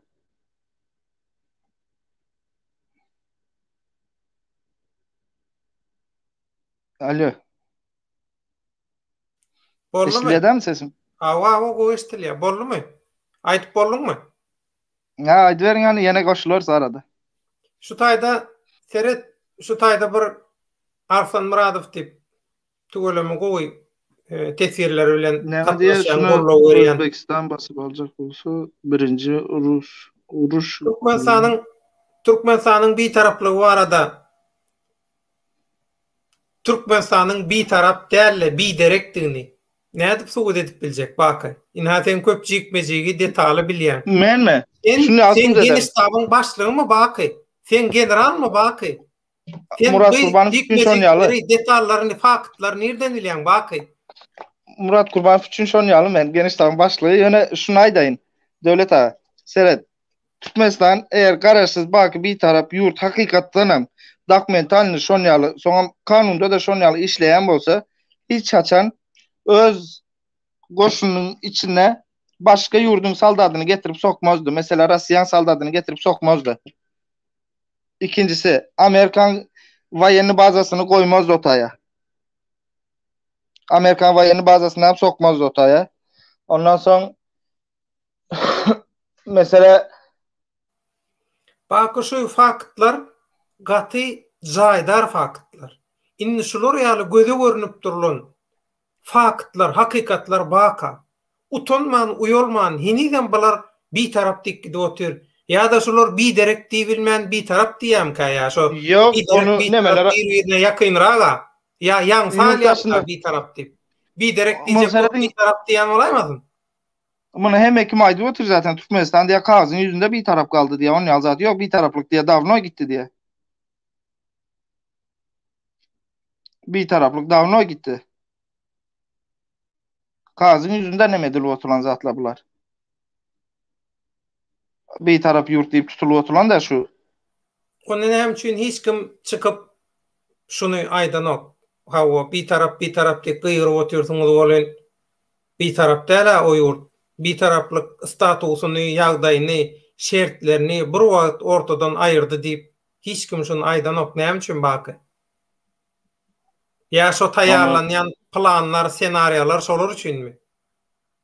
Onu hükümetin öz içinde aydılı oturandır mesela Türkmenistan seredanı neçe yıldan beri 5-6 yıldan beri milyonlar neme yara alıp oturdu yurttaşından hazır.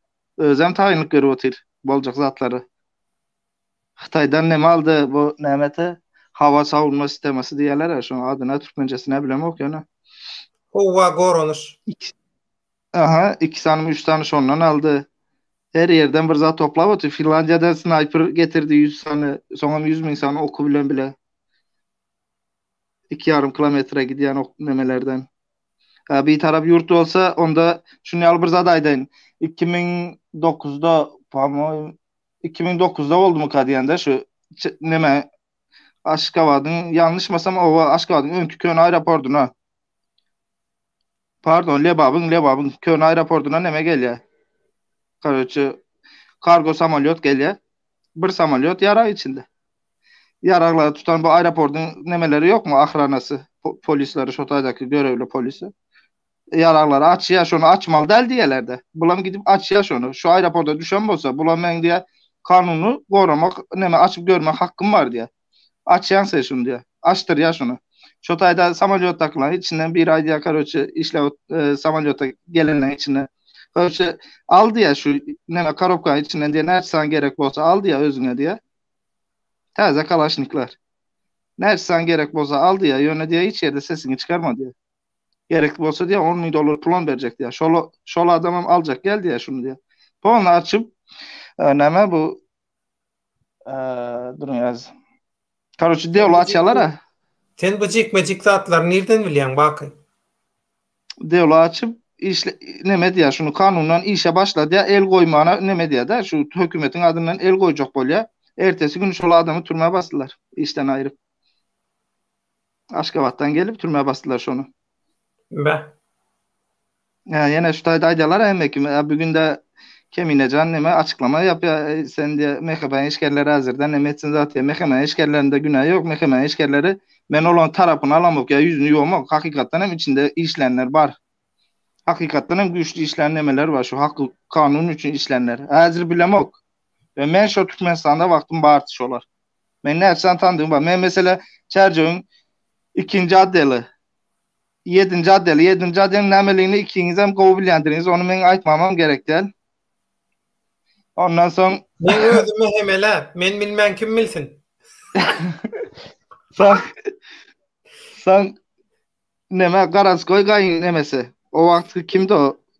Familyasyny aýtmaýyn da şu nazirem işläp ýörse ýa. Bak men 16 ýaşymda Türkmenistandan çykyp gaýdan adam. Bilýän? Türkmenistanyň hem terbiýesini adynam almadyk. Türkmenistanyň nemesinden uzak adam men. Ha o Türkmenler bilen gyzyklandym. Dünýä türkmenleri boýunça spesialist hünärmen diýiljek derejede işler etdim. Ýöne men o taýynyň psikologiýasyna, mentalitetine däl, o men näil men meheme bolýan. Şu Olgun Demir'e haýsyňyz jogap berýäňiz. Şu Olgun Demir'in bir ýeri gijeýä, boş gürleýäňiz, kelle agyrýa, goýuň boş diýe. Indi bu Türkmen nemem bilemek ýöne Türkmence ýazyna görä. Ýa bir ýyldan soň kimin kellesi agyrýa görä ýer. Mene taýyn emez. Sultan Muradow diýen biri ýene yalan boş diýe. Şulary bir doldurup bilýäňizmi ýa men doldurayynmy? Hiç atwet bermene gereğim yok. Düşnükli. Bular ýene bir ýyldan ağlajaklar döwlet abi men görüşme. Mesela aýda şu taýdam şu zapisen bir ýyldan soň açyp görerler özleri. WhatsApp'a seretip biri mesajy berip durýar. Men WhatsApp'a seretip bilemok. Men telefony, kamera görünüşini ulananym üçin men şoňa seretip bilemok. Gynandyňam. WhatsApp'tan biri bir zat diýeren bolmam mümkindir ýa biri uje eýem efirde oturan bolmam mümkindir. Rodway habaryňa bolsa aýtjakmy? Näme üçin seretmeli? Sesini aç. Bakı burmu. WhatsApp'a seret deyip bana mesaj berýärler. Gelýär mi? Ha, o gelýär. Indi WhatsApp'a seret diýen bolsa bir atandyr, hökmen goýberendir bir mesaj. Beýleki kanallarda ýene çykyp garalap başlandyrlar bu hajathananyň kanalyny. Olaryň iň ýörlükli dili de bularyň hajathana kanalynyň alyp barajysy Özleri şolla adyna hajathana wa öz adyna özleri şondan dören. Onda da halkara patentli şo söz.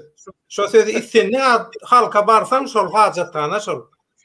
Bular onuň şoňa namaz edip barar. Türkmen halkından ahar aljak bolýarlar da. Her kimi dinlemeli. Näme diýdi? Häzir. Dinlemeli, islemese gidip yatıvermeli diýär. Git istese seyreder, islemese gidip yatıvermeli diýär. Inni Burmut Baky O işte otur.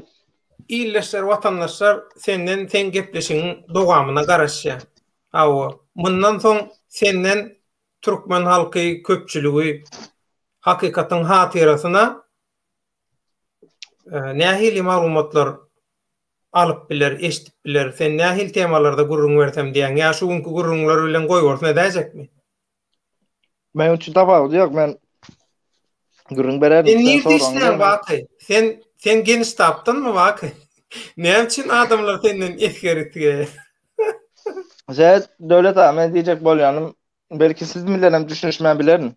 Şunu aydayın Bakın da. sen bilen Hazır 2013-nji ýyldan bäri tanışýas. Men näme üçin senden esker islemedim?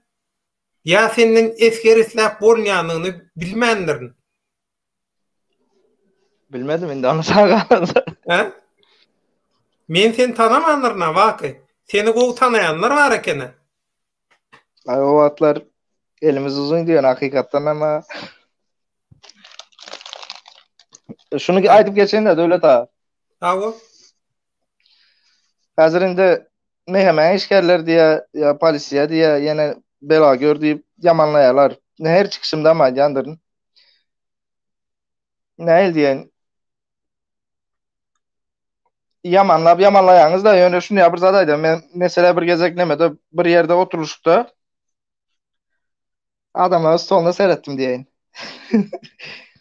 Yani kaydan hem ben açalniklerin nemesinde oturdum da. Şonda stoluna seyredende adamlar nemeden zalf edýärler bilýäňizmi?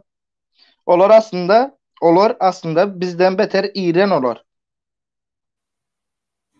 Ha mesela biz näil neme diýäs? Türkmenistana karşı. Olar bizim Häkimiýetden bäş estemiz. Diktatorluktan, Hakimiýetden. aragorluktan, zalymlyktan iýrenmi? Owa. Olar aslında bizim bäş gat estemiz has ulu nemede iğren şol adamın. Hemmesine aýdan gepi şu. Halk Halk diye halk. Bizim halkta halk vinavat. Men kim näme diýse diýersin. Men Türkmenistan halkyny özüni vinavat edýän. Näme üçin? Näme üçin? Näme üçinmi? Prastoy primer mesela bir sany nemesin häzirki bolan nämeni gürüň beren. O lebapda o makaron bazar nemetdiler, makaron fabrikany ýamaladylar ha. Jileska nemesinde raýonda. Taýlady. Awa. Awa şonda näçe Katalaşka geldi gitti hiç birisine dokunmadılar. Şo polisler näme diýerler bilýäňizmi? Şo taýdaky şo polisler bilen oturup çykan oglanlar gürüň berýär. Polisler aýdan gepişmişin. 3-4 gün şunu devam ettirseňiz bolmaýarmy diýmişin. Biz diýe şonda diýe izimize şonça izimize gaýtdyk diýe 1000 kişi çykdy şonda. 1000 kişimi bir zat diýerler. Şonda diýe şonu polisler özleri diýe halktan diýe garaşdyk diýe. Şunu daha devam ettirerler diýip diýe. Yok diye hem kimi özüne 5 kilo un 2 kilo makaron aldılar öýüne dağıldı diye. Sen indi bular bilen näme edip biljek? Marda boldu. Marda da 5 kilodan un berdiler hem kimi özü öýüne gitti. Son bu polisler hakikaten hem mecbur ana şondan son o taýda 5-6 kişini topladılar karoç paket ettiler. Şonda polisler näme diye ana şonu aýtdylar. Ondan başka son polis yine bir zat aýdýar şo taýnyň milisesi de indi diýe siz diýe özüňiz diýe şunu diýe başlatdyňız diýe izinden diýe 2-3 saat durandan soň öýüňize gidýäňiz diýe. Bize de son prikaz baskı bolandan soň mecbur almaly bolýas bizem sizin de. Ýene bir zat aýdyp berem mesela 2010-njy ýylda Türkmenabad şäheriniň haýsy mikrorayonda Dvarez Komsomolski mikrorayonu. Şo taýda ruhna merkezi var. Rozva sen bilirsin o ruhna merkezinde uruş bolýar. Oğlanın mikrorayonlar arasında mı şonu? Bir zatdan çykdy şo taýda. 8 Katalaşka geldi şo taýda. 8 maşin polis. Oğlanları bastılar şonda. Ellerine näme naruşnik zat koyup maşinlaryň arkasına yüklediler 3-4 kişini. 200 kişi Döwlet ağa yaklaşık 200 kişi maşinlaryň öňüne geçtiler. Öňü arkasına geçtiler. Dvarez'in oğlanları şola Kimik, Dvarez, Komsomol şo taýynyň oğlanları da geçtiler. Hiçbir şekilde maşin öňünden ayrılmadılar. Bizim dostumuz goýberdiydi, soň nemeden diýdi. Ayrılalım diýdi. Polis özleri goýberdi. Öz aramızda ýöne hiç kim bilmesin zat diýen bolup goýberdiler şola. Ine şunu alyp bolan wagtyň ýeňip bilersin. O taýa köçe sen gazet ýazyp çyksaň bir zat ýapyşdyryp çykdyk diýerler. Gazet ýapyşdyryp çyksaň şo taýa peýdasy ýok. Sen näme etsen ediber. O halk durmadığı sürece sen o taýda milseni yamanla saldat yamanla olar zaten emir kulu. Olara prikaz gelse edýärler, gelmese oturýarlar olara. Ýöne halk ine şonu ýaly çykan bular äzdiňe öz işine geldiği ýaly gürleýärler. Birem sen karşı tarafından dinläp görmelisin. Karşı tarafam näýili gürleşýärsen bile ondan dinläp görmeli. Karşı taraf sana näme diýär? Karşı taraf sana aýdýar, sen diýär çık diýär, soňuna çelde daşy gitsen diýär. Biz zaten diýär halkyň ýanynda diýär. Olar mecbur halkyň ýanyna geçýärler olar eski. Az indi təzə moda çıxarıbdırlar. MHB diye son günləri karoçi bardık hemmesi cevap veriyor. Hiç kimse cevap verdi biliyor musun sen otayda? Sen birinci yurdun içine salmaca adamlar olur seni. Sen otayda prezident mi bolmağı niyetleyen ne mi bolacağın bolsan prezident sen o 20 yıllık prezidentlik planları sıkıldır otayda sen kim prezident edecek bol otay?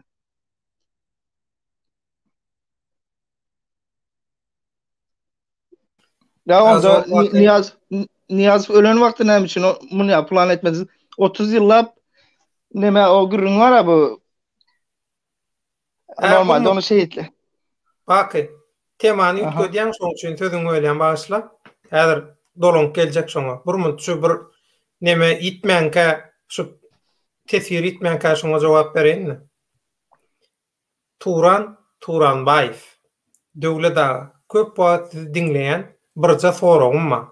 Siz näme üçin S harpynyň öňüne I harpyny goýup aýtýaňyz? Şutko degişme. Mysal üçin İstanbul. Student. Просто меня интересно. Men üçin näme şu gyzykly. Turanbaýew. Awa. Görýäň, ine seredini. Seret. Freeman taňa näme jogap berdi seret? Turan, size mä wagt diýmän, wagt diýdiňiz diýe. Ine. Men ikinji okan urum türkologiýa. Häzirki zaman türk dilleri we edebiýatlary. Diller bilen, sözler bilen iş salşan adam. Şoň üçin dil adamyň iň ýalta organy. Şoň üçin dil nähili ýalta, nähili kelte ýol bar bolsa şondan geçjek bolýar. İstanbul diýmek geplemek üçin, aýtmak üçin, dil üçin kyn. Türki dillerde, biziň dillemizde Ural, Altay, Toporunnaky dil maşgalatynda kyn aýdylýan sessiz harplar öňüne sesli harplar getirilýär. Ramazan diýilen ok, Ramazan diýilýär. Meselen, Ramazan. Razy bollal, ırza bollýar. Näme üçin? Dil özüne yeňil görnüşde şonu şo ýoly saýlap alýar. Şoň üçin men İstanbullýanlar türkçede İstanbul gidip bilýär sebäbi men 27 ýyllap Türkde ýaşadym. Köp dilimde köp nemeler bar. Türkçe garşya goşulmalarda onnoda. Esasy kynçylyk şol, bir dilin içine girsen o dilim sen dilin bilen meňdeş we sen dilinden hem yeňil bolsa sen ýalta dilin şo tarafa ýykylýar. Şoň üçin üns berseňiz Türkiýedäki gelin ýylan esasan hem aýal maşgalalan dili Türkçe gaty köp ýykgyn edýänler. Şoňam sebäbi şol. Şondan başga sen ýaz kanaatlandyňmy jogap bilen? Kanaatlanmadyk bolsaň ýene düşündirin.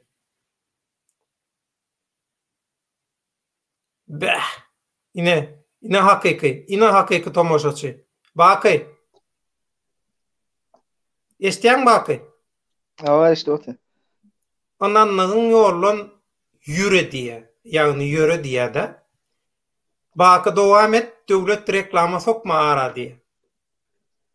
Bolýar. Baky dowam et. Kän uzaltmalyň öňe şu 2 sagada getirmän goýsak goý şu wagt 1 sagat 40 minut boldy. Jemläliň. Ama açak gitmeye yattan çıktı yani şana. Şol Niýazow harammaşy döwründe bir zatlar diýip aýtjak boldum.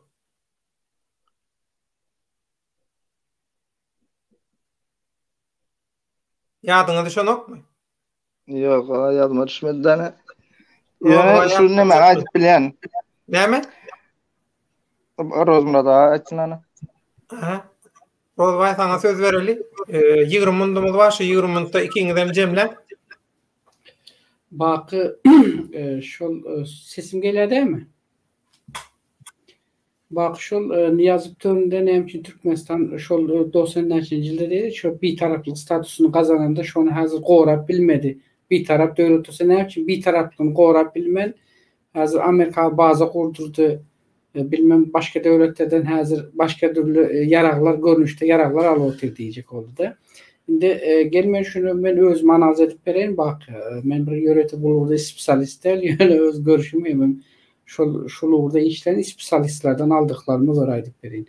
Ýöne bak spesialist, bak hünärmen. Spesialistler bak spesialist olabilir. Özüm gizleýän nerede işleýändigini. Bu diýipdim gizleýän. Yeni stapda işleýändigini gizleýär. Onu Murat Kurban Faydar öz soň nerede işleýän. Hakyna tutma esker tapyp berýändigini gizleýär. Şular ýalaky. Global oyunun içinde rol oynap yörendigini gizleýär baky. Bakydan sorajak ýene bir gerekdir. Rozbay dowam. Türkmenistan şol ozaly bilen bir taraplyk statusyny alanda hakykatdan öz üstünden haýsem bolsa bir goňşy döwletlere we beýlik döwletlere öz üstünden yara geçirmemezlik barady. Şu halkara statusunda gol çeken nämesi var Türkmenistanyň. Bu bir. İkinciden hem şol Türkmenistan bir taraplyny alandan soň şol Rusya döwleti yani Ozark SSR 1989'da Awganistandan en soňky koşullaryny Türkmenistanyň Guşky etrafynyň dostluk köprüsüniň üstü bilen Türkmenistan çägine geçirdiler. Awganistandan ýani soňky nämesini çykartdy. Indi şol Awganistandan SSR'in koşuny çykandan soň aradan bir näçe ýyl geçdi, 2 ýyl 3 ýyl geçdimi ýokmy, ondan soň Amerika hüjüm etdi şo ýere bilýänsoňyz. Amerika girmäge synaşdy we girdi ol hakykat. Şu Amerika girjek mahal ozaly bilen şol edil häzir şol bazany gurmak üçin häzirki bazasyny şol Mara welaýatynyň Mara 2 wayan aviasiyon ças bar totaýda vertolyotny ças. Şo taýdan gurdy. Şo taýyn ozaly Niyazykdan Amerika şo taýa girmek üçin Niyazykdan şo ýerni sorady. Niyazyk bunu bermedi, hakykatdan hem bermedi. Näme üçin bermedi? Men üstümden diýdi, goňşy döwletlerime diýdi, näme ulandyrjak diýdi, yaragly näme geçirjekler ýöne humanitar pomoşlarda näme sen goýbersen geçirjek diýdi. Humanitar pomoşlaryň ählisini Bağışlar Rozbay. Üçüncü soraýan bir semçe ganymy geç. Bugün bir hili bu haram maşyny, türkmen maşyny Niyaz we Gahrman ýaly bir şular ýaly öz syýasy kararyny berip öz ýenini edýän ýaly edip bir hili gürleýär. Niyazow şeýle diýdi, Niyazow beýtdirmedi, Niyazow etdirmedi diýip. Niyazowyň özü oýunjy. Önde biz şu edeni aýtdyýas, biz edeni işini aýtdyýas. Oňjaklygy belli, onun edeni işini aýtdyýas. Näme üçin etdi, näme üçin etmedi. Men aýtjak bolan şu humanitar pomoşlary şol döwürde Türkmenistan öz şäherinden geçirdi. Ýöne şu humanitar pomoşlaryň ählisi şol döwürde de şol Türkmenistanyň Lewap welaýatynyň Türkmenawat şäheriniň näme aýdýarly demir ýolçular kiçi trapçasynyň ýani Железнодорожный mikroraýonyň näme bazasyna gelip düşdi. Ozalky mebelini fabrikinin bir nämesi bardy, bazalary bardy da ıskalatlary. Şo tak gelip düşdi. Şo taýdan ähli produkt bolsun, hatda şol döwürde Şwetsariýadan 1969-njy ýylda öndürilen awtolaglar bile şo ýerden ýüklü gitdi. Şo ýere awtolaglar geldi. Bizim şol döwürde Gaz 53, Gaz 52 maşinlerimiz ýaly bir maşinler bar eken olaryň awtolaglary Gaz 52, Gaz 51 diýen ýaldy. Şol maşinler Şwetsiýadan öndürilen 69-njy ýylda öndürilen 100 san awtolag şo ýere Türkmenawatyň şol nämesine gelip düşdi. Şol maşinler Awganistana gitdi, rengi hem ak. Şol maşinler Awganistana gitdi, giderken de şo maşinleriň kuzosyna şu humanitar pomoşa gelen un, Mekke, beýleki bürünç, beýleki näme bolsa şo maşinleri ýükleniýerdi. Palata hemme zatda şo takdan geçdi. Şonda endi diýjek bolanam Niyazow şol döwürde şol nämeni bermedi, emma Özbegistan berdi. Ýadyňyzdan düşýän bolsa Özbegistandan Amerika waýany baza gurmak üçin waýany nämesini şo ýerden aldy bir näçe ýyllyk kontrakt bilen Ama Özbekistan'da da köp durmadı. Näme Orsiýadyň siyasi täsiri esasında Özbekistan'da ayaklanma çıktı. Zagostovka ettiler adamlar. Özbekistan mecbur ýagdaýda ýa-ni Amerikanyň elinden şol bazany gaýtaryp almak zorunda kaldı. Bir näçe ýylyň içerisinde. Ama son şu Türkmenistan şol nämeni bermän üçin hazırki Marikidäki bazany Amerika bermän üçin şol döwürde Türkmenistana Amerika şol döwürdeki prezidenti Türkmenistanyň Niyazowa haýbat atdy. O zaman öyle dedi. Mena dedi. Birinci dedi. İran yok eder. Son sana oçur sana gelecektir dedi. Niyazov şu gepi eşitti. Bütün dünya halkara nämesinde BBC'de de bile şu gep näme çıktı maglumat. Niyazov bu gepi eşitti. Şu gece saat 12'de güplep gitti. Orsiýada da barıp näme bilen 22 yıllık mı 23 yıllık mı ne dağır bağlaş geldi. O zaman Orsiýadan hasap eden yoktu. Hiç saatte gören yoktu. Orsiýadan Gazprom ministrleri geldi. Bir näçe ministrler geldi. Barny naburat izdivade edip izne gowy oturtolary. Siz bizi 70 ýyllap ezdiniz, 70 ýyllap zincire bağladınız, kanymyzy içdiniz, ýene näme diýip duran adam bir seretlik Amerikan prezidentiniň nämesi şol BBC'de çıktı. Halkara nämesinde. Özü şu gece saat 12'de hiç kim bilmänkä Moskwaga gitdi. Ertirem birden-bire Moskwanyň telewizyon kanallary bu habary berenden soň Türkmenistan bermek zorunda kaldı. Bolmasa Türkmenistan habarlar atmadı. Seher salamı hiçbirini aýdan ýok. Diňe Orsiýadyň kanalyna çykandan soň Türkmenistan mecbur ýagdaýda bermek zorunda kaldı. 22-23 ýyllyk kontrakt bağlaşı geldi. Özünün howpsuzlygyny näme etmek üçin. Orsiýetden. Öz rejimini goramak üçin. Öz rejimini ve öz nämesini. Ene şu moment, şu mahal Orsiýada özünün ipinin ucunu berdi. İş ondan berem Orsiýa Türkmenistan nämesini tutdy indi. Indi gaş şekeri ýok. Häzirki haramzady edil şolar ýaly. Bu pikir edýäňiz Türkmenistany ýa Türkmenistan raýatyny ýa watany ýa milletini gorajak diýip pikir etmeň. Bu nirden ýaragalan näme?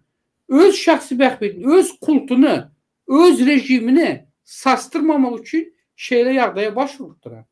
Ve munyň töwerendekiler hem edil şolar ýaly. Munyň töwereginde şoňa tabin bolan, şu ruhnamadan ılım alan, ruhnamadan başka zady bilmeyen häzirki nesiller. Bular diňe şulara çok unutdur.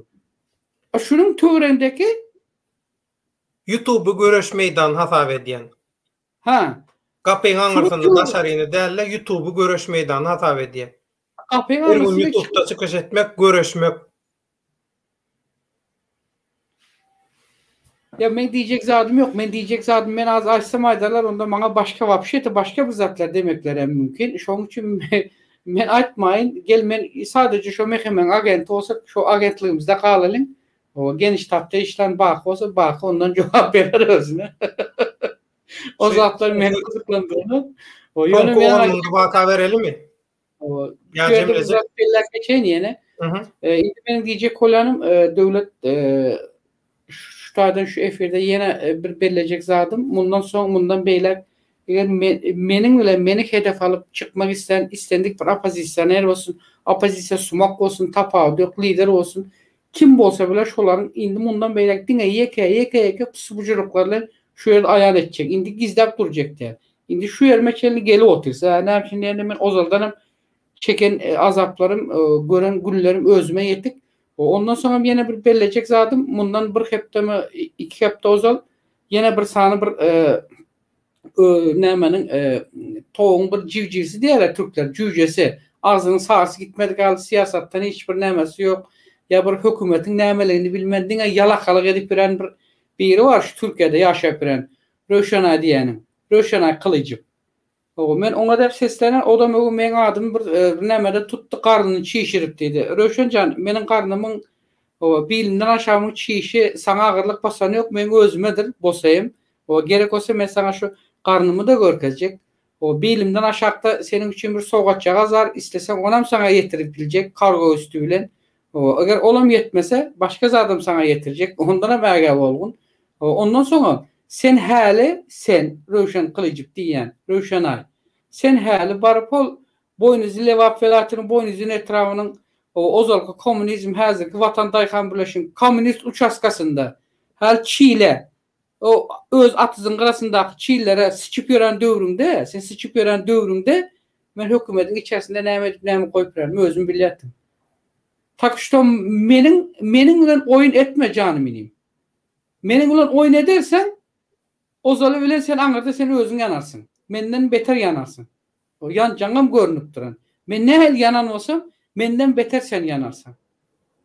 Yo, o derman etmänne şey diýär, on derman berdiler ama. Seni boynuzun adamı indi tanıyan olsa, meni bir näçe ýyldan beri şu töwren adam tanap ýörer. Bir näçe ýyldan beri.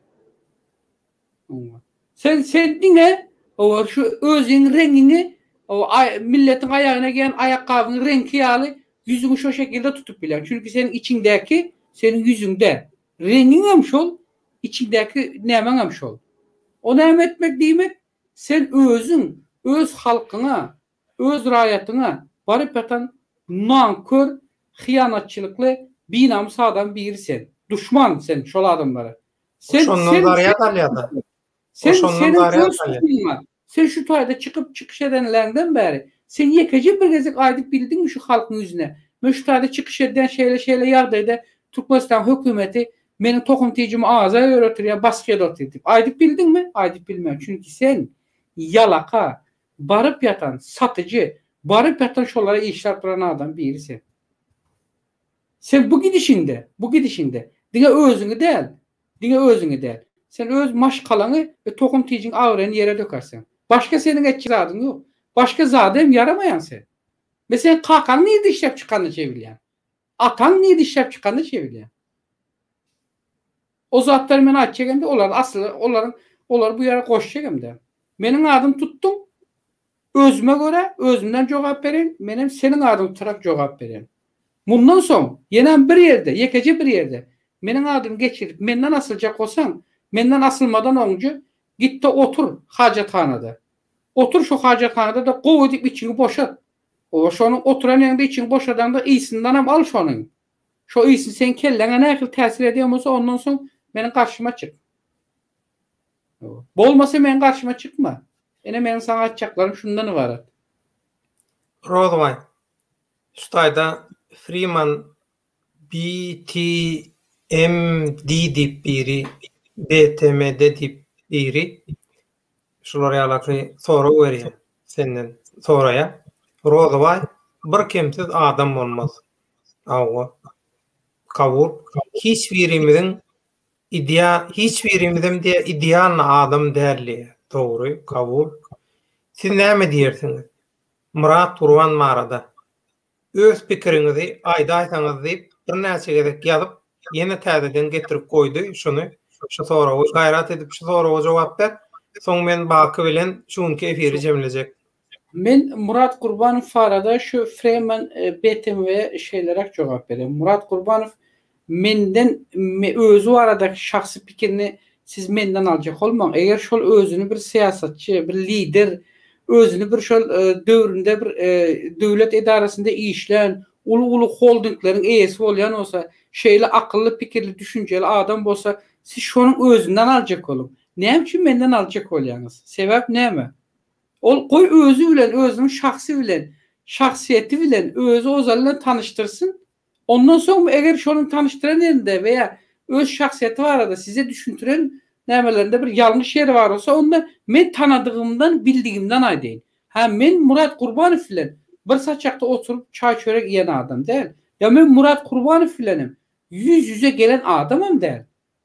Ýöne Murat Kurbanowyň Türkmenistanda ulu holdingi bar bolandan özü aýtdy. Men aýdym ama öz ağzından çykdy. Men diýmedim. Emma Murat Kurbanowyň öz holdingi elinden näme üçin alındy diýdim men. Ve Murat Kurbanow'a holdingi kimin hasabyna kurdyň, nädip kurdyň diýdim. Ataň puluna mı kurdyň diýdim. Ene bu gep aýtdym men. Ha bu gepime, bu sorama jogap bererse, ýalňyş olsun, dogry olsun jogap bererse, ene men onda size Murat Kurbanow'un kimligi barada men öz pikirimi soň aýdyn size.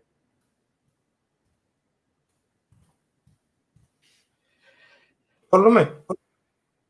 Bolýar. Sağa jogap. Bakı. Evet. Okuyun bakı. Yo men hali yatpam, bir iki sene demem iş bayana. Awa. Sen fanatiklan geldi. Awa. Häzir Gurmut Rozbayakka bir söz ýadyndan çykardy. Bak, sesim geldi mi? Bakyany bir zat belli geçti da gowy belledi. Men şu bakyny şu nämesini aýdyp berin, şu 2010-dakysyny aýdyn, 2000 nämedekisinden akkan habarym ýok. Ben onu eşitişime göre o ýerdeki şu işläp bilen häzirki şu ýörükde işläp bilen oğullarymız aýdyna göre men aýdyn-da. Şol Железнодорожный mikroraýonda ýa-ni bakyna makaron zavod dogry şu Железнодорожный mikroraýonda şol köpürden geçen ýerinde gönü nämede duran şol makaron zavodda Zagostoko bolanda şonu basyp alanlarında şol adamlar diýdi 5 kilo makaron ýa un alyp herkim öýüne dagydy diýdi. Emma bu onun aýdany bu ýer üstü dogry ýöne şol döwürde şol adamlary şo güne mejbur eden ve adamlar şu yere çıkmasına mecbur eden yürüyte şonda da hükümetin öz içinde şeyle siyasi oyunları oynamak için velayetin içerisinde, bakın velayetin içerisinde her yılda hukuk koru idaralarının özlerinin her kvartalını veren atçotları var. Mesela upravlenyanın Türkmenistan'ın içeri işlemcisine veren malumatı var, özünün atçotun kvartalı var, prokuratura ayrı, komitet ayrı, sudyalar ayrı, bular hemmesi özlemesine veriyor. Olar son bir toplanıp Türkmenistan Adalet Ministrine veriyor. Indi diyecek olan şol oynanan oyunun sebebi şolar yörükte şu halk şu yerde oynatıp şona çıkardık. O şonu ederlerim şu özü içinde. Yani olar öz işinden çekildi vazifesinden. Özleri gitti boşanıp.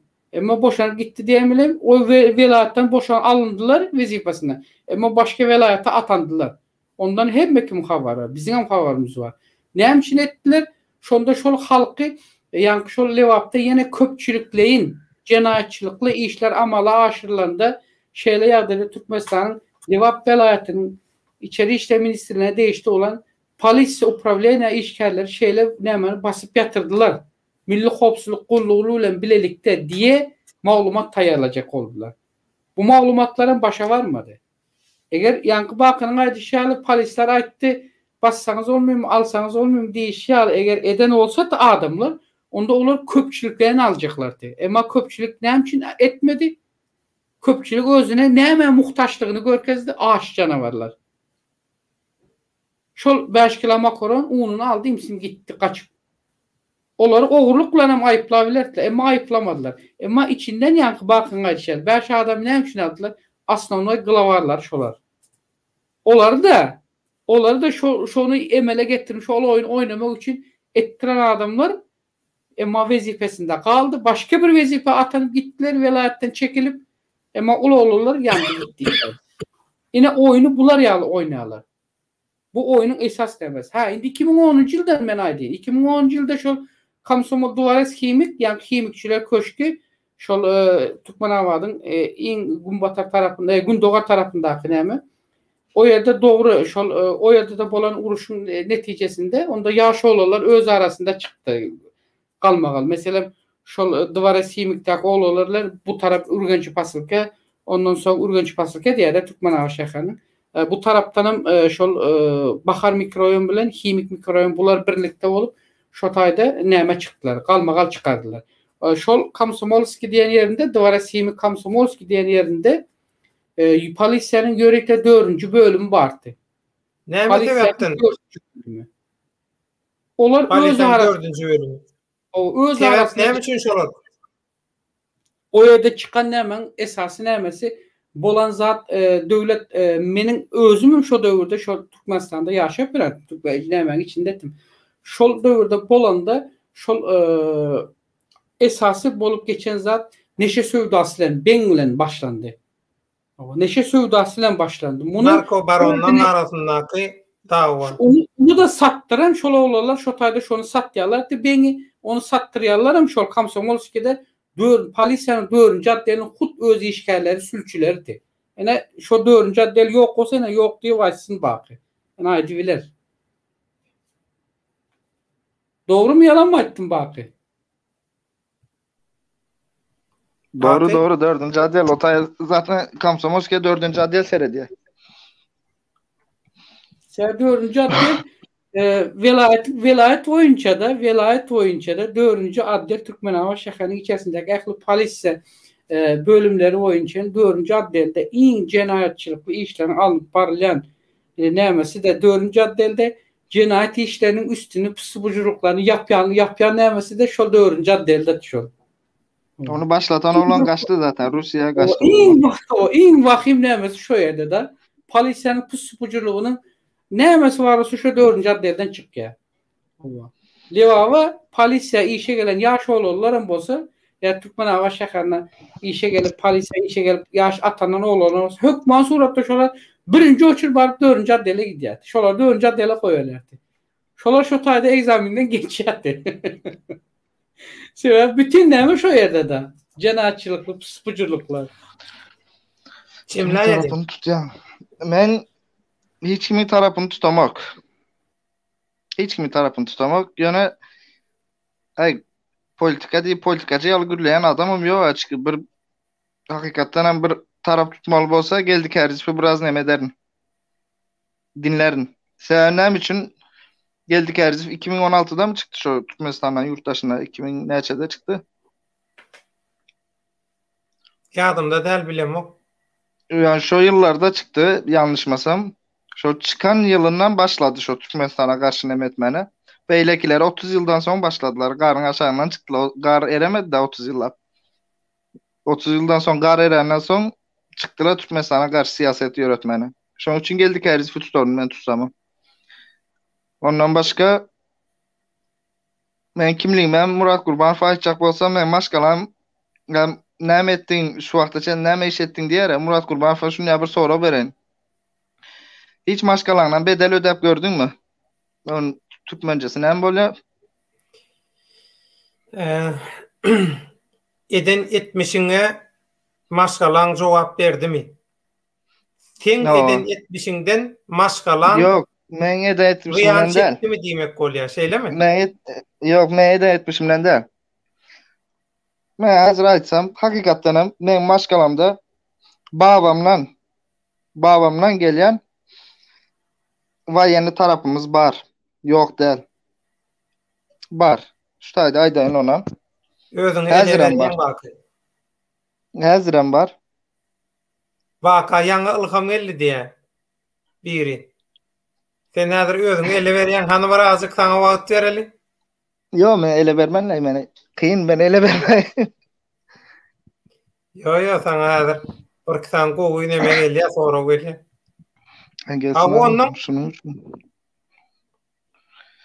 şunun için ben maşgalamdan bedel öden adam ben. Murat Kurban faydayın. Sen diýerek näme iş ettin bugüne çelli zat ettin diýip. Bedel ödemek diýmek häzir näme? Borç bir borcuny şunu aýdamy öz kakam ýok etdim. Bedel öden yitki çekmek bolýar ondan. Ha, yitki çekmek. Fida vermek. Yitki çekmek. Sen bedel ödemek diýende türkçe onu haýsy manyda aýtjak bolýanyňa bagly da. Bedel ödemek diýmek yitki çekmek, ziyan çekmek. Yitki çekmek mesele. Soňra ma diýär, men biznesmendim ýene bir zat diýip. Onda menem aýdyp bilýän bizim ýa maşgalamyz biznesmen zat diýip, bizim bankada milyonlarca pulumuz gitti.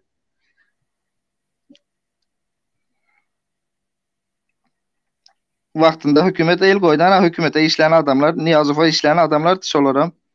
Men öz kakam, babam, hemmesem. Hatta birine Safaryklyň özüm gowy bilýär, birine su aşyk diýseniz tanaýandyr o kimligini. Su aşyk diýseniz gowy tanaýar.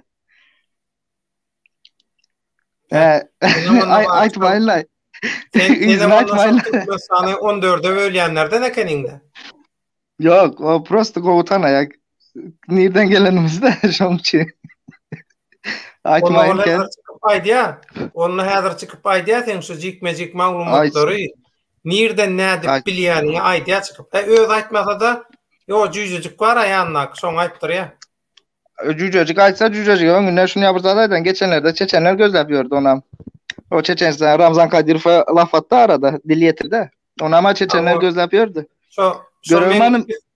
Men ilk Türkiye'den iki samalyot jurnalist bilen gidip şu taýda iş etip gaýdanmyň suratlaryny, makalalarını görüp, şondan soň Diliyetriya.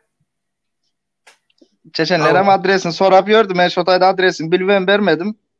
İşte oturan dost oğlanımızdan kakar etmesin yani. Beren bolsam görürdü özü. Näli gün Menem geçireceğini. vermedim. Menden soradılar, haýyş etdiler. Biren bayram Allah ifa dua etsin de şol oğlana vermedi yani. Näli birbirlerini yek görselerem bayram vermedi yani şu adresini şolan vermedi. Bayramam vermedi. Yani vermedi. Şol oğlana vermedi. Dedi yok boş ver dedi Nemetmen de. Ya kemine Vah Dövlet abi prosto video var ya bir sana video uğradıptım sana. Şu videonu prosto bir sana adama uğratsam boldu kemine saparıklığıma kemine ya muju neme diyorlar görüşmeli adamla görüşerler onu. Yanlış adamla suratlarını paylaşıp şatlık şeyhi var çelli görüşüp çıkıyorlar o arkayın boluver. Prosto insanlıkta yani de ben o yolları geçtim yani. Bunları yaları eski ılgap nemedem o karşılık berem o karaşan vakti vardır değil mi? Zaten vakti var. Onun ya ben nemesin hem karaşamak yok Türkmenistan düzelen vakti görüşürüm zaten. 20 yıl geçsin yine karaşarım ben. Arka indirin o taraftan. Bana şey onu öğrettiler. Sabırlı bolduydular bana.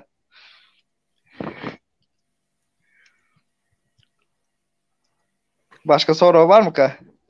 Inni şuňky şuňky nemäni jemletek şuňky gurruňy biz nerden geldik? Türkmenistanyna häzir wejera bolan diktatorlyk rejiminiň gana doýmaýan göz ýaşa, pulo, talaňçylyga, adam zorlamalara, adam öldürmelere doýman, mesdigine çyda bilmän wejera bolup absurdluk rekordlaryny täzeläp beren Türkmenistandaky haram tohumyň we şoň ilen çalanlarynyň rejimini gönümel ýa-da aýlugly manada gollaýan. Şol ganhor rejiminiň şuňky güne ýetmeginde döwlet wezipelerine ýa-da bizneslerde aňyr başy goşan adamlar inni çykyp tanamayan adamlarına YouTube'da töhmet atmagyna söz hakkı doğdu. Şoň üçin Rozway haýyş etdi. Sen platformaňy ulanyly men jogap berjek diýdi. Soňra Öyle ta lafını bölüp bilýänmi? Kesip. Ha, o- Bir zat aýdyp geçsek de şu Türkmenistan halky üçin aýdyp geçsek şuna. Açacak derdim böyle aýdyp geçeýin. Bolsam şu studentlere haýyş edýän. Aldanma. Aldanman diýende näýli? 2013'te 220 ya da 210 san Türkmenistan'a spesialni 20 yaş bilen 30 yaş arasında student koyuyordu. Özem may ayı bilen Ağustos ayının aralığında şu üniversitede başvuru yapmalı vakti başlayarak. Ana şu vakti. Bular yöne bilmedim. Hazır köprüsü çıkandıram neme iş başına başlandıram köprüsü başlanıptıram. Hakikaten profesyonel olanlar. Kızlarım var. Sen bilen ne diýende Türkmenistan'da ne açsan dil ulanyan bolsa hem dilde gürleş bilýärler. Hem mikrofonu bilýärler, hem okuň, hem zadyň bilýär. Mesela näýlaydyn? Mesela sana soraýarlar, haýsy okudan sen menem sen bilen bile şu harekete girecek zat ya. Adam mesela 30. şkolda okudum zat ya. Menem şonda okudum. Hani suratyny uratda görelim. Ya pasport suratyny urat ya mesela inanam o zat diýip şonu ýaly sen bilen bağlantyga geçip başlaýarlar. Özüm sen öz dilinde gürleşip zat dedim. Şonu aýdaýyn, inanmaň. Bizim Türkmenistan'a on yalan aýdýarlar. Men hazır mağa kalsa men Türkmenistan tarabyny alamok. Men halkyň ýanynda. Adam ýalçyk işleşen biri bolsun, hemmesi bilen hem işleşerim men, hemmesi bilen hem elimden gelen kömeği hem ederim. Adam ýaly hiç kim çıkan olmaz, geldik Erzif'den başkası. Geldik Erzif'in hem ýöne uğru kıstanmaň diýär, olam kıstanmaň diýär. Seýa doğru aýdýar, adam doğru aýdýar, görüp otur, olam bilip otur. Onu reklam edemok ya da maktawam zat edemok. Başka birini görmenim için aýdyp otyna. Şoň ýaly çykyş eden başka birini görmenim için. gellik Ärifi gowy tanaýanmy baky? Geldik Erzif'e 5 barmamy ýaly tanaýan diýip aýdyp bilmeýän. Ýöne uwajenýam sonsuz. Onna diýmek gowy analiz eden bolmaly sen gellik Ärifi. Inni men düşünülmeýän bir tema ama şu soňky bir näçe videoda adam hukuklaryny gorayan käbir guramalara ýa şolaryň işgärlerine, ýol başçylaryna şolar bilen bir arada dawa baýaly. Şo nämeň dawasy? Mene düşünebilemok. Olan öz arasında ona menen bilemok, ona karışamam, soramam, içinlemem edemok. Olan öz arasındaki mesele. Onu şunu yalaydan döwlet abi. Mene düşünebilen orsan Yöne şunu aydıp bilen Oraz yok, yöne şunu aydıp bilen Oraz hakkındaki meselede geldik herisi biraz eden işleri var. Mesela Oraz'a can edip Oraz'ın özem mesela şu hakkında mı Oraz'a aslında bu sorun bana hem için çıkıp aytmadı şu hakkında. Geldik herisi aslında tamam geldik herisi can edip aydıptır. Edip bilecek kömüğün bar bolsa yöne hakikaten emez geldik herisi Oraz'ı çıkaracak bolsa şu taydan. Şu İstanbul'da da hem yerde advokatlık nemesi beren ya Dilhat. Şu adam men advokatlığım bolýar, meni savunýan adam bolmamış şu adam diýip. Şonu Oraz bermeýär. Mesela Oraz näme üçin bermedi onu bilemok. Yani olam onun arasındaki problema. Yani geldik herisi şu hakkında hakikaten hem bir iki yere can edip neme edipdir. Sen ayt näme? Alad etdi de. Oraz hakkında. Can edipdir. Can edenin halkara guramamy ya bir biznesmen mi? Näme? Men düşünmedim. Onu bilemok döwlet ağa onu galyny özüňiz gürleşip göre almasanız Oraz zaten ama özel nemesine giremek. Gellik äriz hem Oraz üçin bir näçe ýere telefon edip durun kömek istenni neme demek. Geldik äriz özü teklif eden bolanmasa ya da Oraz neme etdi bilemok. Ýöne Oras'a diýipdir Dilhatyny ber. Yani men advokatlığım etsin diýip men advokat tutup sana neme deýin diýdi. Şonu ýaly neme edipdir yani men bilişim boyunca. Davernes diýende. Davernes ver diýe de. Ötýärnama. Şeýle bolýan türkmençe. Şu Oras'ın adından iş yöretmek üçün onu bilýän ýöne Oras'am ýöne hakykatdan hem men bolsam aýdardım ýöne. Şonda da şonu berdiğim soran üçün hem aýdardım yani edenler üçün hem etmedikleri üçün hem sağ olsun diýip. Yani aýdan bolmagy mümkin indi Oras'ın hem günesine galjak ya. Yani Oras'am gaty göre oturmasın da hakikat aýtmaly. Düşünekli. Onda Oras'dan sorulmaly. Bir soru çykdy şu gurrundan, ha? Gellik äriz ağa bilen araňyzda nähili bar, neme bolýar? Gatnaşyp Oraz indi Oraz aýdyp bermeli onu. Yani geldi ağam son ýaly nemesi bolan bolsa Oraz ötünç sora aýmaly. Men pikirimce yani onu bilemok. Yani halka aýtjam ya şu taýda sözüm yarım galdy da. Inanmaň şu studentlere ya hemmesine diýemok. Tananyňyza nemedin. Ve tanamadyňyz şuňa gelip daşardan gelip bile işleşjek bolana dikkatli bolun. Soňra şuňa bir zat bardyr. 2017'de ya da 2017'de boldum kadýan şu $700, $500 o pasportu bolmadyklara pasport berip İstanbul konsulu ýaman adam özüne çekdi şoňa berde gaçak görenleri. Şoň üçin geçenlerde men bir sen efirin aşağına yazandırım $700 studentlere gol gelýändir diýip. Yarında bolsa döwletem. Şoň üçin yazıpdym. Şu zatlaran bir pikirlep görün. Mesela hazırında aytmaýyn da köp kargolar var ya şu taýda Türkmen kargolar. Telefon nomerini alýandyr birinji edýän pasport kopya sorap görýärler. Hemmes konsulda işleşýärler. Başka görünüşde mümkin ýa-la işlemedi. O watan danışmanlyk mı näme bir gönümel hökümetiň demesem bar ata watan danışmanlyk. Sen şu taýda mesela Rozmurat agamy mesela misal berende özü mesela restoranda aşak bolsun. Şoňa bir şekilde engel bolýarlar, şoňa ayak bagy bolýarlar.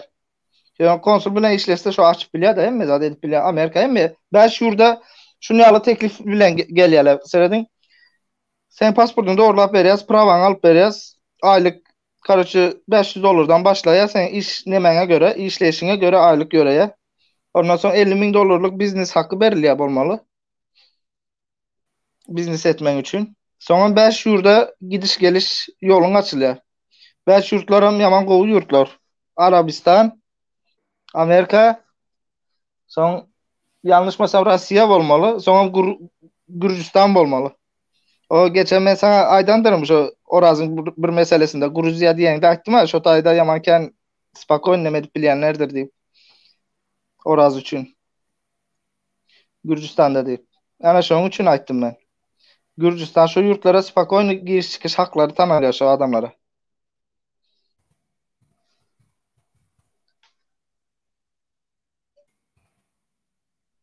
Biri efire girecek bolýar. Ýalňyş men bolsam şu Orazyň özü bolmagy mümkin. Şol ýanky sen soraňa jogap berjek bolýan ýaly. Şo gelli käri bilen baglanyşykly. An biraz garaşyp göreli. Men çakaly ustaýdan iýerdim, telefondan iýerip bilenmok aýdyşym ýaly. Men telefonu kamera höküminde ulanýan. Şoň üçinem men telefona teretip bilenmok. Telefona teretdim, gidýär kamera. Oňa çelli şu Rozmurat agan nemeden wany bir zatla diýjekdi. Dur. Dur. Sana bir soru var. Rozbay karış. Bakay. Volkov agentlerin bardygyny aýtdym, sebäbi maňa dam känlerden sorag ýyda getdiler diýe. Şo ýanky aýdan teň maglumatyny Volkov goşulyp bilýänmi diýen. Inha men çakalygy goýýan şutaý. Ýöne men seni tanamok. Tanamam üçin bagyşla şeýle urdatma. Efirde sögünç zat aýtmalar. Rejimiň adam bolup bilirsiň, gürrüňi ýok. Haýsam bolsa bir toparyň fanatigi bolup bilirsiň, jan koýary bolup bilirsiň, golugçysy bolup bilirsiň, oňam gürrüňi ýok. Açma ýüzüňi, bak, açyp oturma ýüzüni, açano. Senem açma ýüzüňi. Men WhatsApp'tan uradyp bilenmok, men telefonu ulanyp bilenmok şu wagt, çandyň. Garaz oglan. Garaz oglanna ýok. Şu orada şu sepi, Oraz geldi. Adyny tutup sag bolsun aýtdy. Oraz geldi. Aňam adyny aýdyp Seljuk nesli. Şu nemäni sylkany şu çakaly gaýrat edip orada WhatsApp'tan iýersenese. Blokan haýş. Şonu iýersene, Oraz girjek bolýan bolsa gelsin.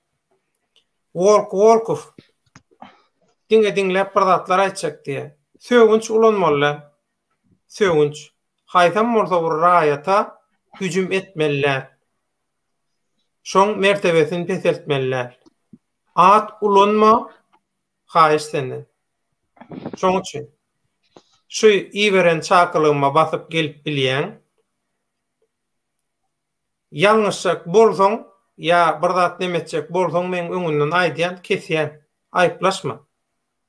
Men sen tanamaýanym üçin şunu aýdýan.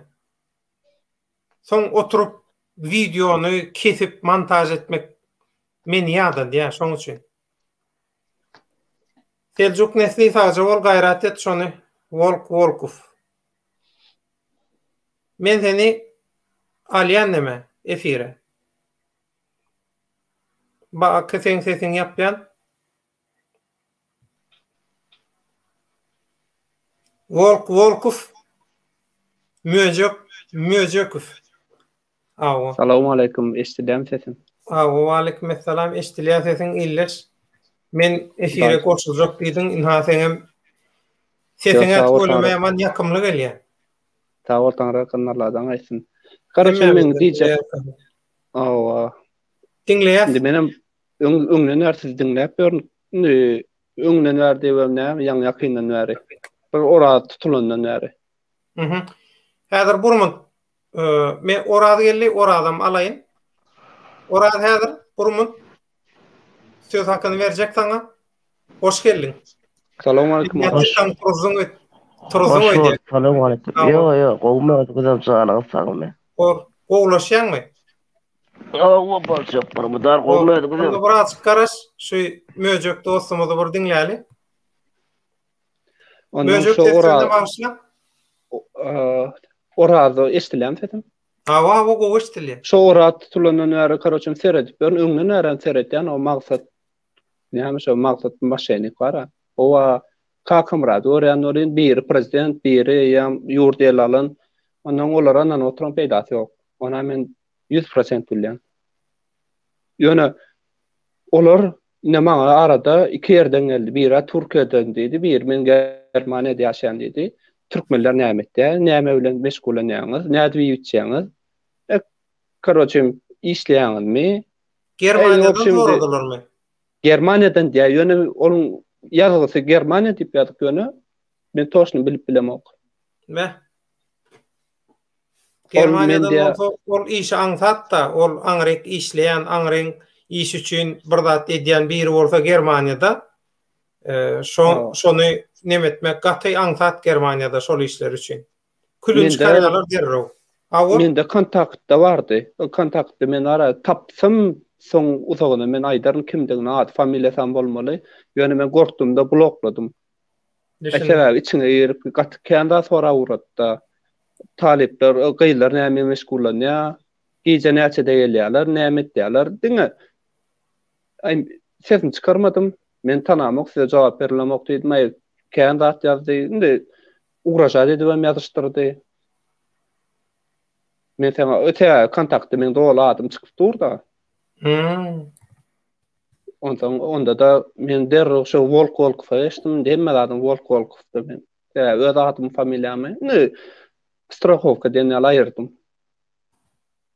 Ýöne edýän işleňizi Hudaý jany şükür gatowy. Dowlat agaýy siz ana orada başyndan soňuna çel duran siz. Yo, aýtma. Gayrat et, aýtma. Onuň bir aýda reklam etdirýär zat diýe. Yo, reklama da kim aýdanam bolsa men karoçymdy öldüm.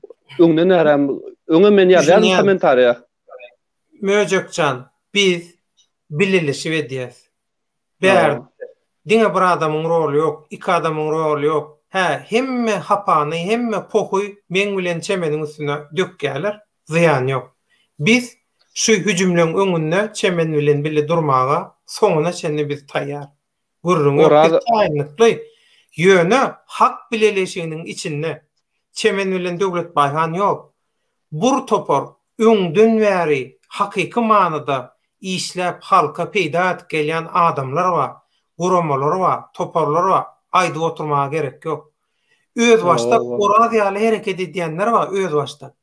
Haçanla halk üçin bir zat etmeli bolanda gelýär, biziň bilen goşulýar, soň ýene öz başyna hereket edýär. Beýlik toparlarym şolar ýaly. Edil partizan grup bolar ýaly, sen muny gözüňe getir. Söz sende. Ýok. Hemmemize sag bolsun, hak bileleşigine sag bolsun, maňa dän.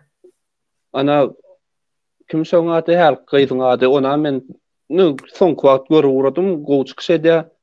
Gow alyp barýar. Näme şo gyzyň ady?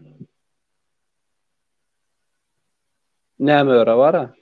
Çemen öre, ana malades gyz.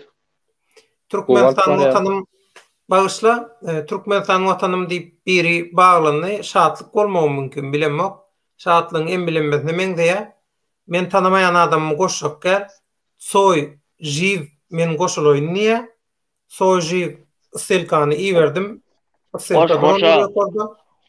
Goş kim bolsa sözüň ömürle, goş şatlyk bolsa şatlyk görürler. Owo, sebäbi dogry sözlerde, dogry hakykatlarda gelip nä dogry söz gürlese, ana biz üçin gowy. Owo, ne diýsen? Men ene bir zat aýtsam bolarmy? Häzir aýdarsyň. Şu Türkmenistan watanymy goşdum. Türkmenistan watanym. Salamu aleykum, gowum ýa-da Şatlyk, salam. Şatlyk. Senden bir haýyş etjek. Sevinjek gel arkada. Sevinç ulanmaly bolýarmy? Bolýar. Şatlyk.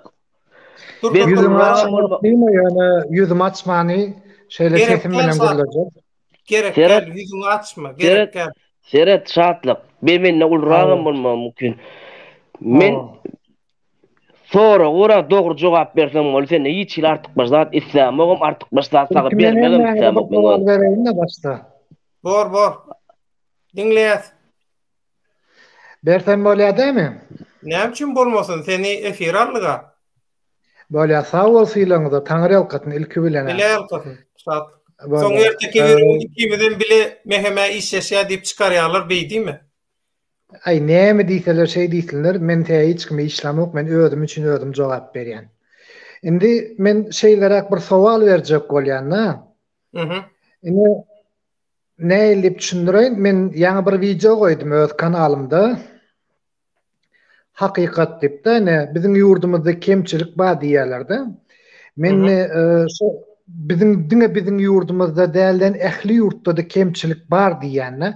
Ýani ýani şu London boýunça men video goýamda, şo ýerde men ýanky Londonyň musur çöpläp beren oglanlaryny, zatlaryny goýan. Indi diýjek bolýanlarym bärdini ulu sowallam. Ine ilim bilen bilim meselesine gelemizde, ine bizim hemmemiz Türkmenistanda mektep okudyk, 1-nji klasdan 10-njy klasga geldi, okuda geldi. Häzir 11 ýyllyk 11 çel okurýar.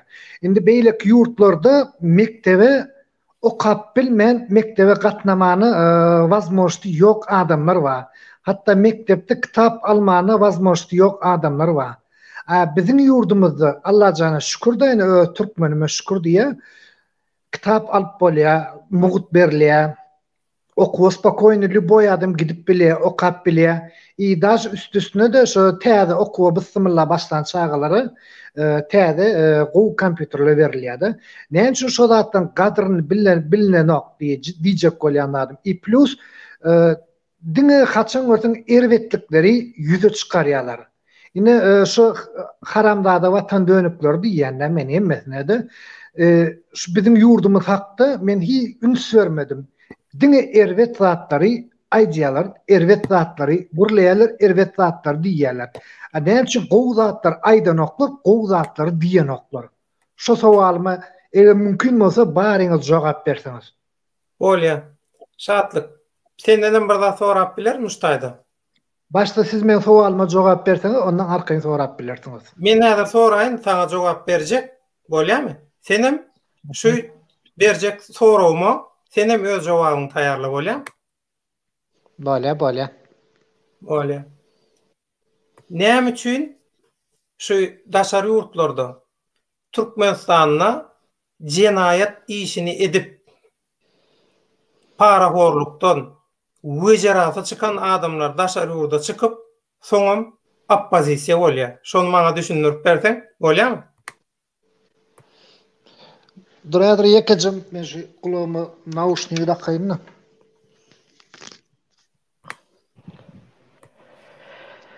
Şatlyk bir zat bar da öz haýryň üçin, öz bähwediň üçin gurulajak bolsa hiç kimseň soragyna jogap ýok.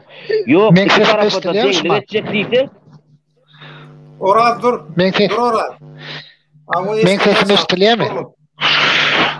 Şo soraň täzeden gaýtalaýdy eger mümkin bolsa. Menmi? Ya dowlet mi? Yo men Oraz dur sen. Saňa men söz berjek. Soy jiv diýip bir tomaşaçymyz bar. Olam geldi. Soy, hoş geldin. Mikrofonyň häzirlikçe ýapjak, göňe saňa da söz berjek. Häzir şatlykdan şo diýen zadymy sorajak bolýan. Şatlyk. Men hökümetiň adamy däl. Hiç kimin adamy däl. Men öz başyma hereket edýän. Şu temada sen pikirini öwrenesiň melýär. Näme üçin şu daşary ýurtda özüne oppozisiýa diýenler ýa-da şu aktivist diýenler şularyň ýyzy poklaý Türkmenistana elhens jinayet edip owru jümri bolup adamlary biýüne basyp ýene şoňa meňdeş bur topar etjegin edip iň soňunda daşary ýurda gaçyp ondan soňra uyulmany minni özüne oppozisiýa aktivist diýerler. Şoň jogabyny senden sorajak. Şu arada garaşyňy aýdyp berseň maňa. Bolýa, eger sözümi bölmeseňiz men giňişliň gurrun garaýyn. Men näme üçin böleýin sözüňi? Men näme diýdim başta? Birine söwme, adamyň bir şahsa hüjüm etme. Medeni ýagdaýda gurulşaly. Seňe hakyň bar, bizim hakymyz bar. Bolýa, endi men şo soraňa şeýlerek jogap bereýin. Bilemine hem şu vatan dönükler diýen, ýani aýdaly meselem Murat Kurbanow ýani Kakym Rahydyr ýani Geldi Käriýew diýeli. Ya bolmasa da Hal Murat Soýun, ya Sapar Iklim. Şolaň lüboy bir al Türkmenistany eden işini olar näme iş etdi? Näme etdi? Ine olar ýadyr ýangraýalar da elementarnat Murat Kurbanow guruldy bir gedek ay men başda $800 berýän diýdi, soň 500-de düşdi, soň 100-de düşdi. Indi olsa ite bir gün Kardywa diýen ýalyk fond açýar. Näme fondy? Näme esasında? Ýanky fonduny demek şu halkdan pul almaly. Halky oynamaly. Bir Türkmeniň bir sada halkyny oynamak üçin fond açmaly. Yeni aýdaly, ýa-ni men Hal Murat Soýunow, näme üçin şoňa hemme kim sowal beren ok. Ne şeýle gurrun çykdy. Daha şonu her kim öz arasynda aýtdylar. Näme üçin şu öz gyýdyny bagyşlan bolan zina etdiň diýip soramadylar. Näme üçin şu ýurdun içinde Balkan vilayetinde Kızıl Etrek mi Kızılarbat mı näme mi? Şo ýerde ýaşan döwründe öz gyýdyny bilemok garaçy. Şo ýerde ýanky o ýylleriň aýallaryna üns berip ýanky şolara göz gyzdyryp ýene näme edip bilen moral taýdan bozuklugy. Şo arada hiç kim aýdan okşany. Ýa-ni mysal üçin Allah Murat Rahim diýeli. Allah Murat Rahim men üniversitede okudum diye men näme bir da fakültede oturdum diye ol näçe 70 näçe oglany öde. Men sorak gördüm. Ýöne o fakültet hakykatdan bar eken üniversitede. Ýöne indi häzir ýok. Ol näçe 90 näçinji ýylda 70 näçinji ýylda ýapylypdyr o fakültet. Indi şo ýanky Türkmenistanda bolan döwründe ene biziň hemmemiz musulman çaga, musulman adam. Indi biz musulman adam, musulman çaga bolup durup bara sığırın guyruguna çokunmarsa ya sığırın bokuna ya sığırın tedegine ol okan çağalar ýanky okudan çağalar men bilen söhbetde şolupda ýa-moja olar ullahan adam boldy ýa şoň okudan oglanlary maňa diýär-de şartykdan dogry aýdýaň diýär, dogry etdiň diýär. Maňa diýerler ýanky diýär, şo Allah Murat Rahim diýär ýanky diýär, men diýär okan wagtymda diýär birlegen tedek getirdi diýip aýtdy diýär, ýene näme diýip aýtdy diýär. Şoň alaklatdyr diýär-de bilýärmi? Şolan her biri eden etmişlerini boynuna alan oklar. Indi olsa nämemiş Türkmenistan düzeltjekmiş, Türkmenistan elinden gelen etjekmiş diye. Ine men şumatny Lewat vilayetinde, Türkmenawa şäherinde de diýjek bolan adam bilemine şypyrlar ýok diýdi. Men alan näme men gördüm, hakykatda men ýüregimdäki da aýdaýyn. Ýokarda Allah badyr, Allah oturunmasam şypyrlarym gülýalak, adamlarym gülýalak, hemme kişi gülýalak bilen adamlaryň ýüzüne nur dökülipdi. Çin bol lewabyň halkynyň şeýle bir mihman söýürligi bir men TikTok'umda her kim naharlar goýýar. Näme üçin täze lewap halkynyň adam kärçiliginiň gowdugyny ýüze görkezýär. Bilen men bir taksistle gurlaşdym. Ine size diýdim hökümet kömek etdimi diýdim. Hökümet kömek edýärmi diýdim. Ondan ýanky taksist maňa diýdi, ýani bizde şo uragan boldy, birinji gele, ikinji gele boldy. Elbette kömek etdi diýdi.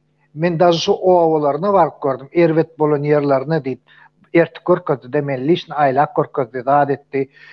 Ähli bilenmi halky el yeterli bilen amatly edip bilen kömek edilip zat edip neme edildi.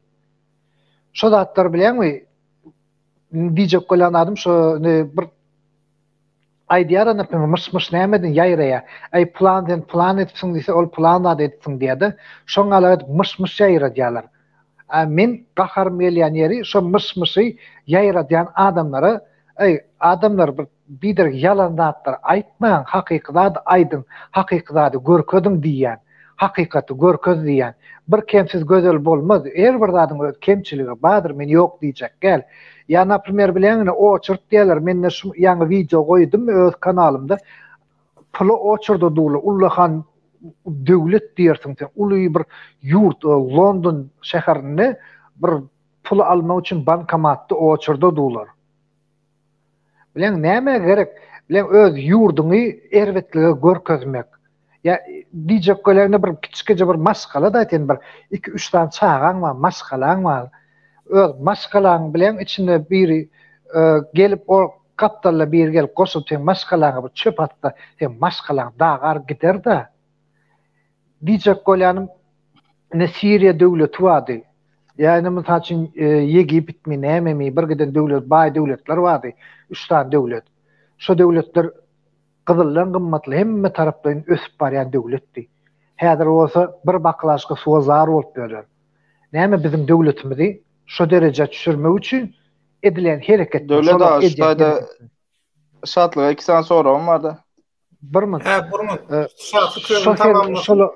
Şolong hareketler diyecek bolýarny. Bilen meni soňa meni şu döwlet ağa diýende döwlet bilemokda karoçy sen gapdaňda bir oturan ýaşly we ady näme bilemek şu çäjul düýnüň gurulady edilýanyda otuýdy.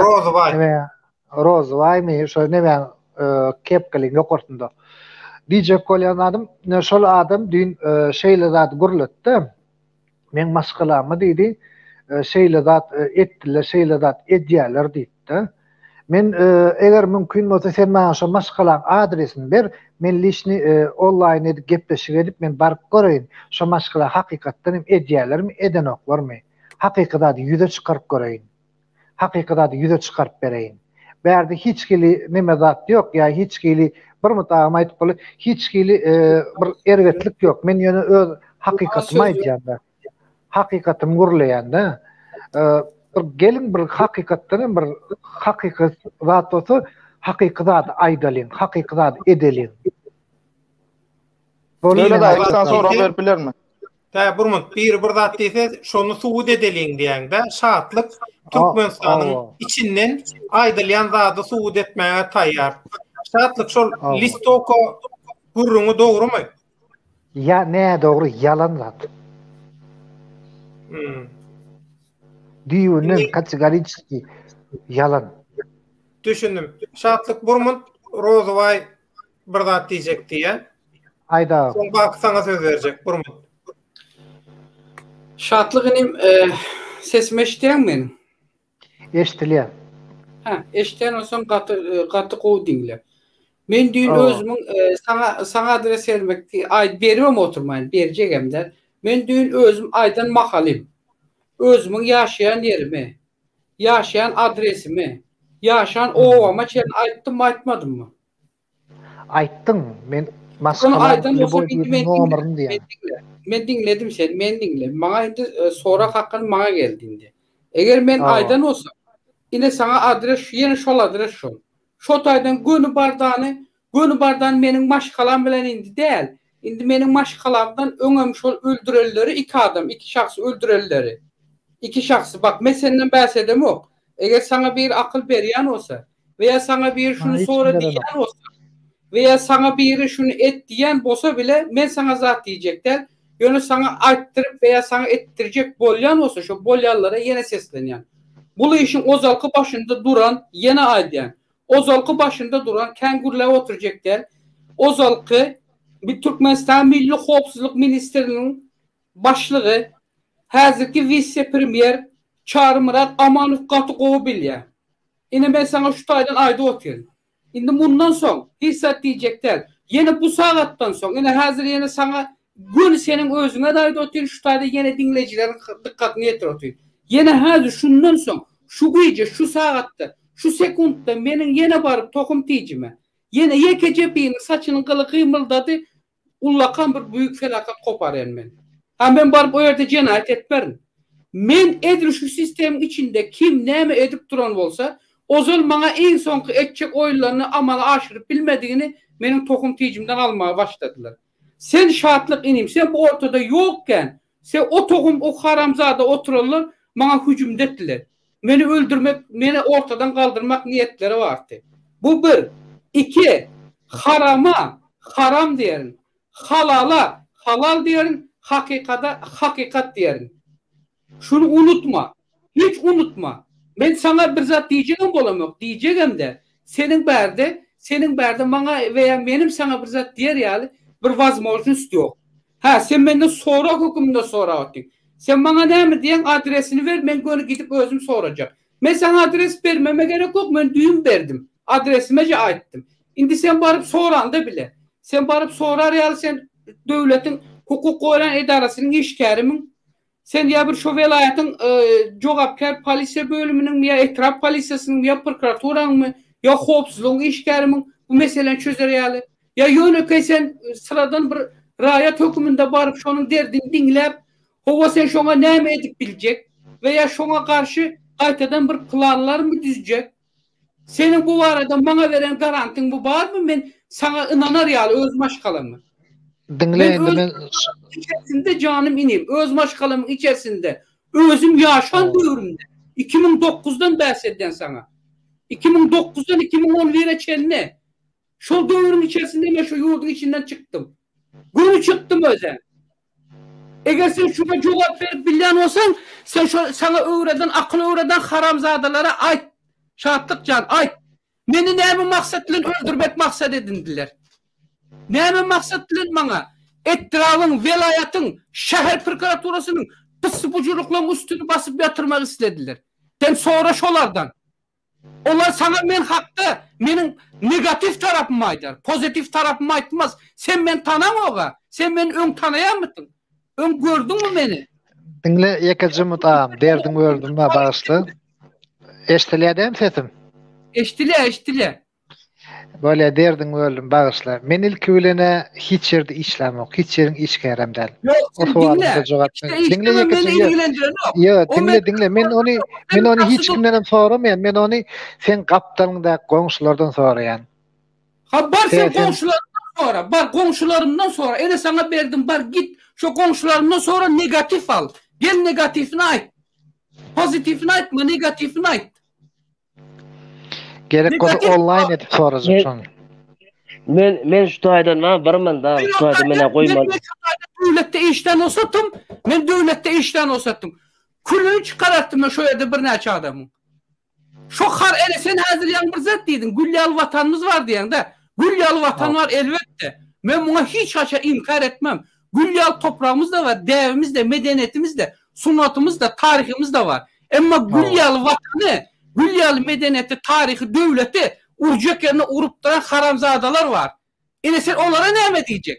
Sen 4 sene okuçar bilgisayar Dinle şu sorana şeyle cevap vereyim. Tatlık can. Dinle bir mutlağım. Dinle yekecim. Sen adamın ezlerini onun üstünü yap tutacak olma. 4 tane adama kömek verilerini bize mi bilyaz? Ha deyip bilen ne için aydan o? Ya bilen olsa ne için aytmayanız? Ne için biz aytmayarız? Çıkıp duran bunu etek tutup olan yok Yekecim mu? sen de 2009'da gittin doğru değil mi? 2017'de gittim. Kim ayttı 2009'da gitti deyip? Yine sen yine sana yanlış olmak veriyorlar. Yok Canım yani benim. 2009 ilk kuruladın yani. Canım benim 2009'dan beri ben şu hükümetle karşı karşıya gelmeye başladım. Ha ben Şu yerime getirdi değil. Dinle. Yani şu yerime. 2011. Hadir ne için yıl? 2021 şeyle değil mi?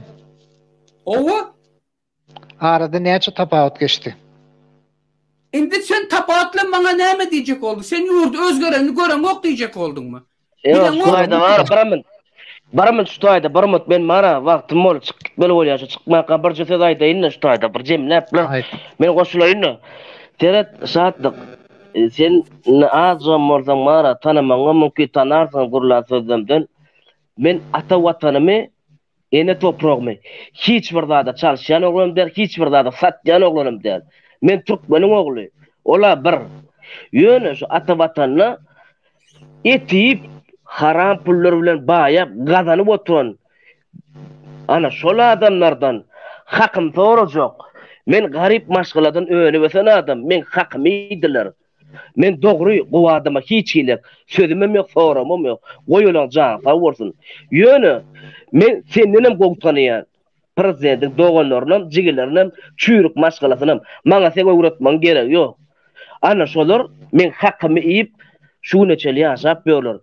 Emma men hakkymı iýemsoň, men şolar ýaly garamaýak, owo, prastoy adam bolup galyp, gereksiz biderek adam bolup galyp. Meniň adresimi biljek bolsaň, Aşgabatda bilýärsiň. Men invalid kakam bilen pensioner ejemma. Owo, alk gitsin hökümetten gitsinler. Ýöne dogry ýerde dogry sora bersinler. Men ata watanymda nägile del. Ýöne ata watan halal ata watanymy haram ýollar bilen owo halal adamı hakly oturan adamlary men şu taýda sözüm ýollaýan. Çüýrükliň maşgalasynyň Hökman men armalaryny. Sebäp halal adyma rızkyny ýen olar. Döwlet aýy sorak beripdirmi? Näme giýlen? Appasdan Oraz. nereden? Appasdan Indi sen dinle- aýtmasaň bular tanıyan. Bulardan hakkym alar. Ora sen bir gepingde maňa bir zat diýipdiň ýadyňa düşýär. Men sen maňa jaň etdiň bir gedek ýadyňdamy? Na uýadym. Ýadyňdamy sen maňa? Awa sen men daşyňyz dedim. Men sana şonu aýtdym. Men atelde diýdim. Gelay diýdim. Sen näme diýdin? Aýt diýdim men 2 sagatda diýdim gön oglanlary ýiberýän diýdim de.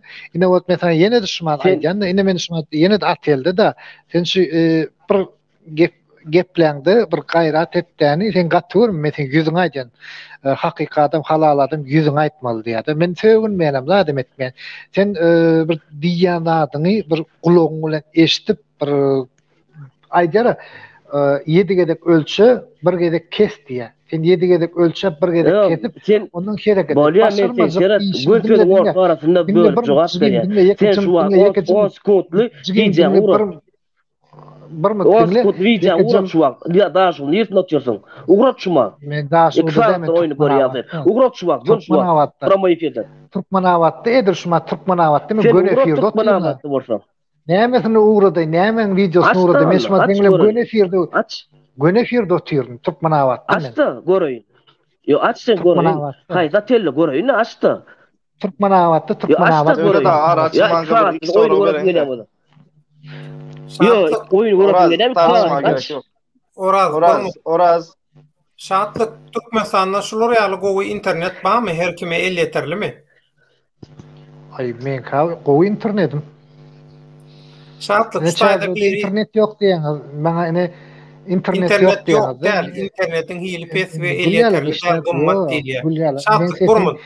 Gymmat değil, arzan internet. Bahasam arzan, simboli. Evet, şatlyk Gurban uly birden ýalňyşyp halk bähwitli bolmaýan bir karar alsa, şol karary ýalgarjakmy?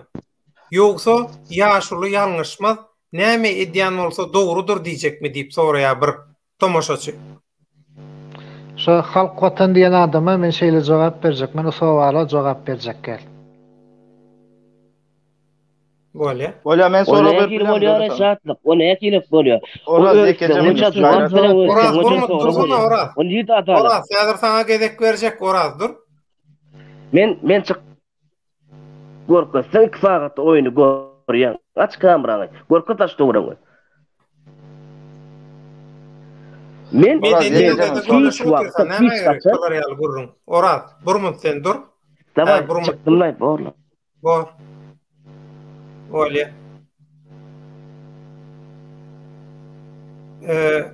Baky, birden sorajak diýdiň. Şatlyk soragyňdan çykarmaň, şatlyk sorady. Şu diýdi kompýuter zat berilýär adamlara diýdi. Ben o taýyny eşitmedim de häzir ikinji soran o taýyny. Şunu sorajak men. Şatlyk. Kim soraýar menden? Men soraýar. Baky soraýar senden. Baky ýalňyz kurt diýen. Ye harpy dura şatlyk şol. Häzir şu harpy dura. Häzir şu opozisyonerler hakkında näme diýdiňler şu geldik Erzif diýdiň Saparykly Halmara söýünüp zat diýip hemmesine gürlediň de. Häzir şu taýda geldik Erzif hakkında näme aýdyp biljek mesele? Geldik Erzif barada men geldik Erzif barada şeýle zat aýdaýyn.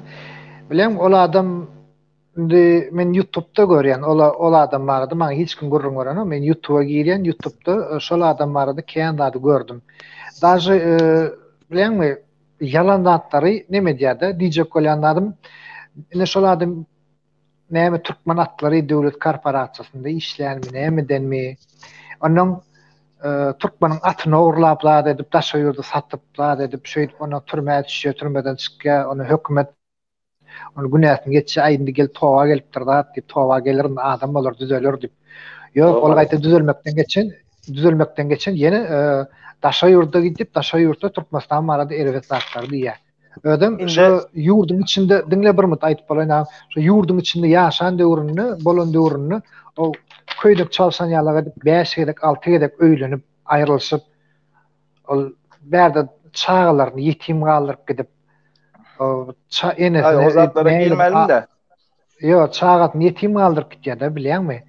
Böyle ola hiç. Indi hemmemi Türkmen adam, hemmemi şeyle var erkek oğlanla. Indi öýlendik diýeli. Ondan indi oğlumuz var diýeli. Indi biz oğlumuzy gelinimizin gyýjysyna öyle öýürüp bilesmi? Kanımız var abi bizim onda. Sere Şatlık sen getir başka tarafa çekip otursun yazı men diyecek bolanım şu. Eden iş şu. Dur indi mesela gürün berende men diyecek bolam o onun öz nemesi izinde onun özünün nemesine girip bilmeyiz biz onu 6 gezek mi öyle ya 12 gezek mi onun özünün yaşayış durmuş onun ona isat deyip bilmeyem ben. Sana diyecek bolam at uğurlap daşarı yurda sattı diyen. Sattı. Bir sana alo. Aydı var. Eştili adam mı? Eştili. Awa. Bir sana at sattı. Yani o satan atı öz şahsı atını sattı. O uğurlap sattık bolana öz malını satmak indi uğurluk mu böyle? On dokumentan nemme taraflayın nemesi var. Böyle hükümetem nemet dedi yani indi yani geçirimlik etti diyen ya adam hükümet geçirimlik etmeye gerek yok. Adam 7 yıl mı 8 yıl mı oturup çıktı ya. Ucu cezasını çekip çıktı. O adam indi ne oldu cezasını çekenden son ucu günahsız oldu. Şunu yalbırız adam vardır yani Türkmenistan hem yerde var bu. Kanunda sen hazır ona şunu yalı günah atı otursun üstüne. Ya sen bu tayda günah işle otursun.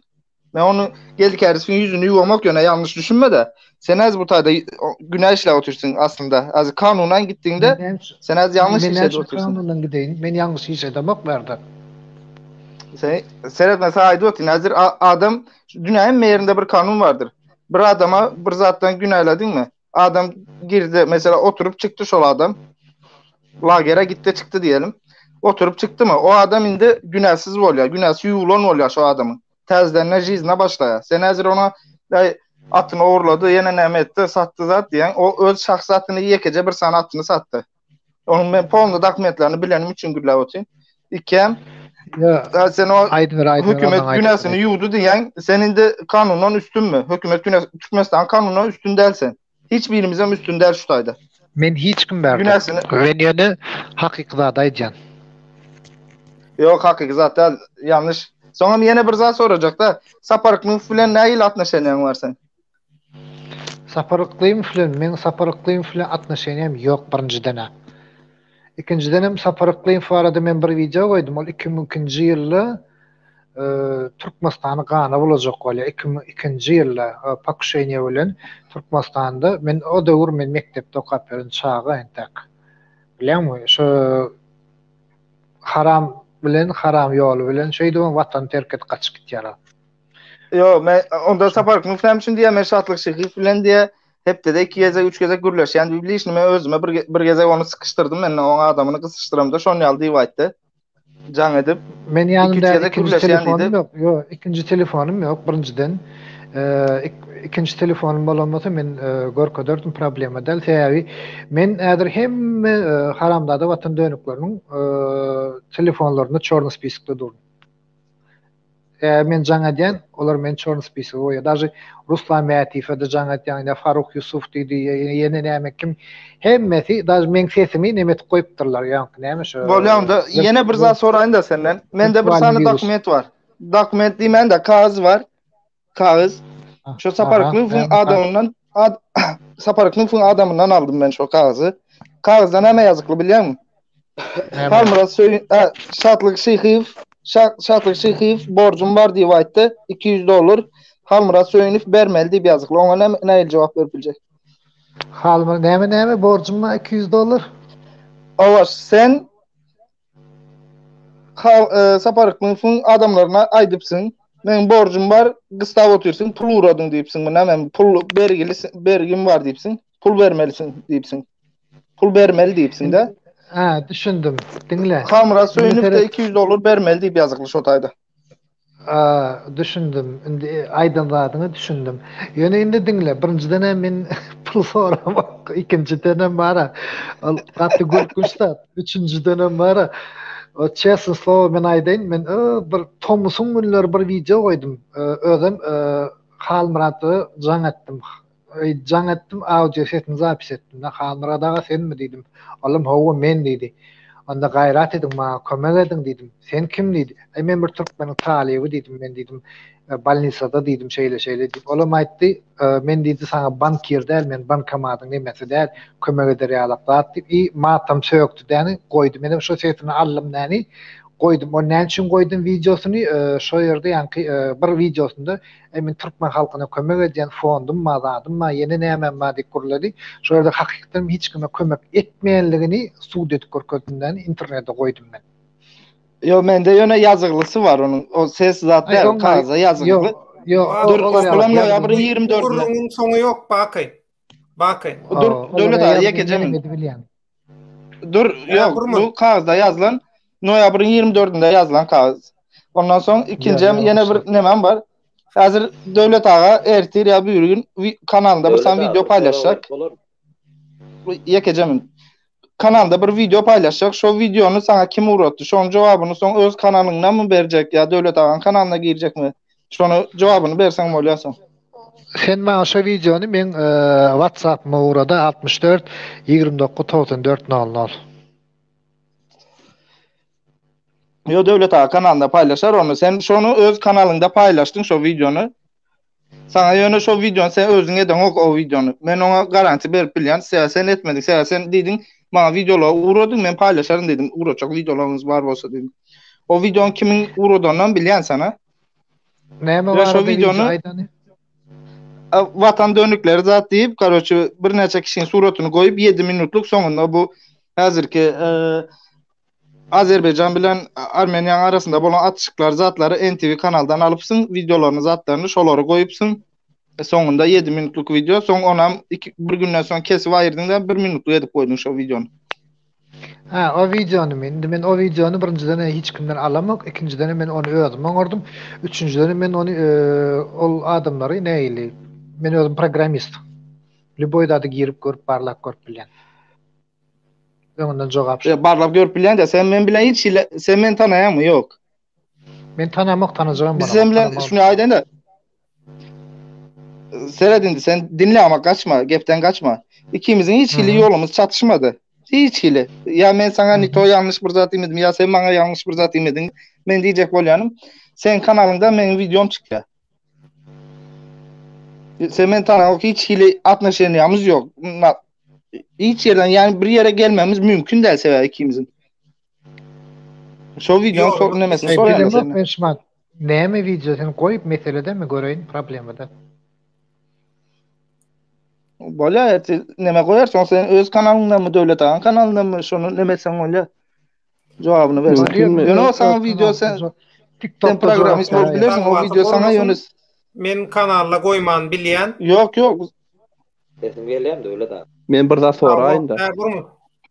Şatlyk geçer. Ýöne hemme dinle bir min hemmeňde men hemmeňiň soragyna jogap berýän bolyn ýöne meniň başdaky sowalyma hiç kim jogap bermedi. Näme sorap berdim, men eşitmedim. Diň adalatsyzlyk diýilýär şerde. Näme sorap bereniň eşitmedim ýa. Gaýtala soraňy. Men hemmesinden ýekan alaýyn soraňy. Gaýtala. Men şeýlerek sowal berdim da başda. Näme üçin şu ýurdun daşyndaky özlerini opozisioner diýip gören adamlar biziň ýurdumyz hakda gowzatlary aýdanoklar diňe erwet zatlary aýdýarlar. Ve bizim yurdumuzda gowzatlar gatkana, gowzatlar öňe gidýän zatlar. Bilen diňe erwetdik, haçan görsen ýa Muhammed diýeçi we Muha Kantuşka diýerler ona. O diňe çykyşydyň, nämediň, o her bir haçan görsen diňe öňe nämediň ylgan, mitingediň, ýene nämediň. Gyrpçylyk, gampçakçylyk. Bir mut kan döküşme olmaly, ya bolmasa bir yerde yeni näme bolmaly. Şo otursam mara şu bilen şolaryň ya keldesiniň nidanoşnulygymy ya kellesinde ýetýän şarygymy şolaryň bir näme bir näme esasynda eýdiýärler ya aly bilmedik galasy barmy. Ine Muhammed diýeçiň historiýasynda men gatgy bilýän. Eýranda da şoňalyk hereket edip Eýrandan gaçyp gidýän başga ýurda. Men berjek sowalym näme üçin şolar diňe erwet zatlary diýerler. Gowzatlar, aýdanoklar. Şatlyk. Bular bu soragy olaň özünden soramaly. Özünden Men soraň. sizden soraýan, sizin pikiriňiz. Men jogap berayım da böyle. Sen men kan burmun. Sen men kanalyma serediýän bolsaň, men şu adyny agdan adamlaň bilen baglanyşykly nähil garaýşymyň wadygyny bilýän. Men olary opozisiýa hatap edemmi? Men olary provokator hatap edýän. Öz şahsy haram bähwitler üçin her kim bilen işleşip her zat her hili oyunu dibiljek, her hili dilluşuň içine giribiljek adamlar diýip men baka berýän. Onun öz edi oturan işlerinden yola çıkıp mysal alyp aýdýan. Öz edýän gurrundan, hereketinden, adam sataşlarından. Jogap ber, şartyň soragyna jogap berjek diýdiň. Möjek senmi? Awa men. Awa. Şatlyk seret mende köp men apozisiýonlardan bola dinle gowmam çantamy. Ay Hudaýa şuşmat gowy. Gowdur. Zat men diýjek bolýanym, karoçy men köpsini dinleýän, men özüm opozisiýoner däl. Ýöne men köp wagtlar dinleýän orin, olar halk barada ýa ýurdun planlar erbet diýip aýdanoklar, olar diňe diýýän sözleri, diňe şol bizim kim bize seretler baş tutanmaz. Ana şol din ýolluk ýok. Ana şol zatlar aýdýarlar. Men düşünjem boýunça men bilemok galan kişilerin düşünjesini ýöne men düşünjem boýunça gülýär watanymyz bar. Ýöne dola bilenok. Ýokurda oturan. Men baryny berjek jogabym şol. Dinle. Men bir zat aýdaýyn da. O ýokurda oturan bilen baglanşykly diňe oň çödýän meselesi däl ol. Mümkin. Döwlede Men dinlen. Ne birinjiden şatlyk. Dinle şatlyk. Maýan artykmış sowal bermän. Yo artyk men sana sowal berjek. Gelne. Türkmen talipler 3 aýdan kartyna, Westerns'na pul aldanok. Näme sebäpden? Ana sen şoňa jogap berini. Ene şoňa şu soraňa jogap bereýin. Men orsetde bir tanış oglanım ma. Toja talip oglanım ma, abişni ýani işleýän oglanım ma. Indi şol oglan nähili, naprimер men şol oglan bilen nesip bolsa bir ekskluziw gepleşik edip internetde goýjak, onuň aýtjak goýjak zatlary bar. Aýdy bereýin markaýyn. Aýt dinle otur. Indi şu sen ýa pul alyp bilen okdiýan-da, indi pul alyp bilmeýän bolsa, men şol oglany sowal berdim da, siz diýdim ýurdun daşynda diýdim, çim bol ol oglanyň aýagy döwük işlen okýçyrdy, näde gün görýän diýsem, öýdekli pul ýerýär diýär. Näde pul ýerýär saňa diýdim. Hani menim şoňa gyzyklandym. Näde saňa pul ýerýär diýdim. Näde diýdim sen diýdim, beýle neme diýäň diýdim. Onda ol aýtdy, men diýdi pasolstva, biz öz bolýan ýerine pasolstva ýüz tutýa. Şu pasolstva neme ardaýa diýäl online görünüşinde. Diňe o del hemme şu orsetdäkilerde, Russiýanyň ähli ýerinde türkmen bawazy, türkmen grajdan raýaty bawazy diýdi. Şu pasolstva, hatda pasolstwada Türkmenistana urady, işe Türkmenistanyň üstülerim şu pul barya, işolaň kartyna pul geçýär. Näme Uniston, näme Veniston diýen mekan ozatlary düşünemokda, şu bank demek kartyň üstülen şeýle pul alýan ekenler. Tööleme diýdim, onda diýdim. Pul alyp bolýan eken, onda diýdim. O alyp bolýar, hakykatdan demet bolýar. Prosta diýen zatlary yalan diýdiler. Sen sudet gorkozjak maňa şonu diýdim. Meselede Libovremi nesip bolsa sen bilen gepleşik ederim diýdi. Ýöne diýdi, ýüzüm ýapyp men ýüzüm gorkozjak geldi. Ol sen öýde imeý prawaň diýdim. Onda men diýdim, garaşa nesip bolsa saňa diýdim. Nesip bolsa şu arada gepleşik goýar. Şatlyk men sana gowy sözüm aýdaýyn. Bir adamyň mysalyna şonu ýalanlap bolarmy? Bol inni şeýle bir ýagdaý bar da. Bu aýdylýan aýdýan umumyň studentleriň şu pul meselesi bilen baglanyşykly problemasyny ýanky sen opozisiýa ýa beýleki diýen adamlaryň çıkaranok bu gurruňy. Bu gurruňy ýurdun içinden daşary ýurtlardaky neşirlere, zatlara habar berip ýa şo taýdaky dogan garnaşy bilen habarlaşyp ýa da özü ustundentleň özü şeýdip çykkan ýagdaýa düşenini özü habar berip otur. Şoň üçin sen häzir bir bilen bir student bilen ekskluziw interwýu etjek diýäňde ol bir student bilen edenin onu yalanlany wa. Sen dine Evet, Russiýadaky bir devlet student bilen mi dadın? meselem. Devlet mi adın? Devlette mi adın?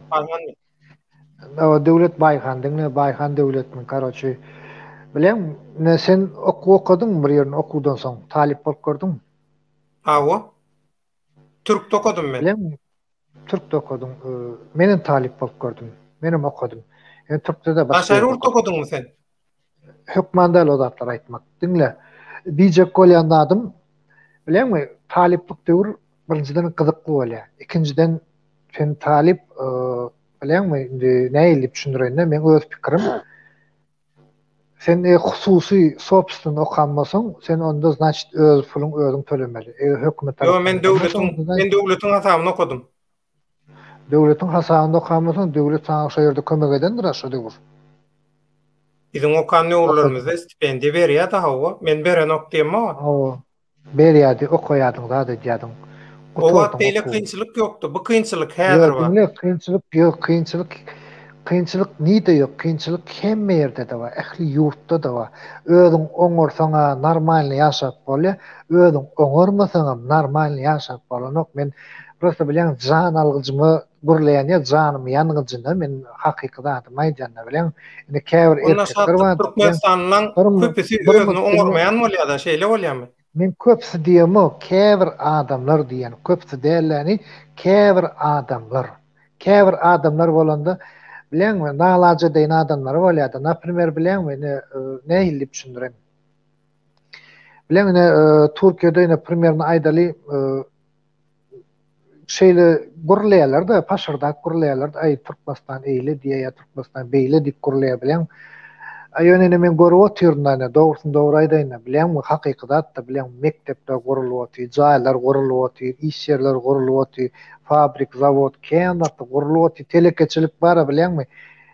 Men şu aýdýan, men üstünde gülýänem bardyr diýjek diýýänmişim. Ýöne hakykaty aýdanym üçin sawol taňarykatynam diýýänem bardyr. Bilen gurulyp otyr, telekeçilere bilen ýol berilýär, telekeçiler Hudaýa gün-günden öňe gidip barýar. Bilenmi? Adam bilenmi, bu işsizlik diýsen, zähmet çekip bolýar. Bir sehelce bir Hudaý bar oýnaýdan. Korrupsiýa, paraxorluk ýok, he? Paraxorluk bilen iş edilen korrupsiýa, paraxorluk ýok. Dinle o soraňa da şeýle jogap berýän. Korrupsiýa, paraxorluk diýilen zat, o zat ýok diýilen o zat hemme ýerde de bar. Ähli ýurtda da bar. Men sana şeýle jogap berýän. Ähli ýurtda da bar. Ýöne bilenmi, indi Hudaýa şükür hökümet bize seredýär, hökümet bilenmi, her bir zady, naprimер, aýdylýar, diýilýär, zat edilýär. Ol bilenmi, indi näýile bir aýdaýyn, her bir zady bir adamdan görmek gerek gel. Aýdýar, naprimер, bilenmi, ýallak adamlar bolýar, göterýän adamlar bolýar, bilen nide ýok, oturan adamlar bolýar. Ony, naprimер, her bir adama, naprimер, seretmek näýile diýip düşünýärem. Ýolagçy ýolla ýaşydyr diýär, şoňkaýalyk her bir adam bilen sen işleş gören wagtyň, gurulaş gören wagtyň, şoň bilen ýollaş bolan wagtyň we şoň bilen tabakda oturan wagtyň şoň häsiýetini gowy bilersiň. Her bir adam öz içinde hemme zady, onuň daşyny çykynça. Şatlyk, senki umum gurrun bolýar. Şäderki aýdýan bir sygyryň syýdigine müň taýdyrmaň. Bir sygyryň syýdigine müň sygyr taýdyrmaň. Onu edýän ýok. Saňa şu gün söz haky berdik. Näme üçin? Senem öz garaýşyňa aýt, biz saňa aýtma diýemiz, senki ýalan ýan ýok. Biri bir zat diýse senem garşylygyna, inhamen Türkmenistanyň içinde şular ýalyky diýip, her kim öz faktyny orta goýsun. Halk karar bersin. Senem menem bermeýin, ýaşdaýda oturanlara bermesin. Halk versin. Inne şatlyk. Senden başga Türkmenistan gowy diýip çykyş edýän adam ýokla diýe. Ya ýeke özüň ýaşap görmüň ýurtda diýip soraýar. Senden başga şeýle bloger ýok, näme üçin?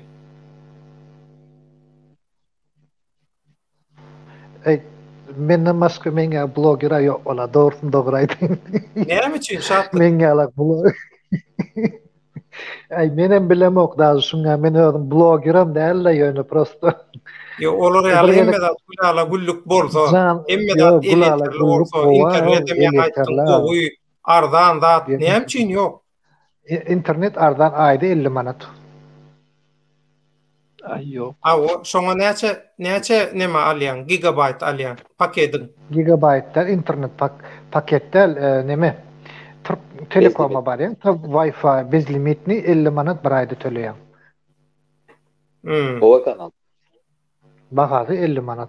İnternet gat ardan bizde. Tilligi näle ondan şol internetiň?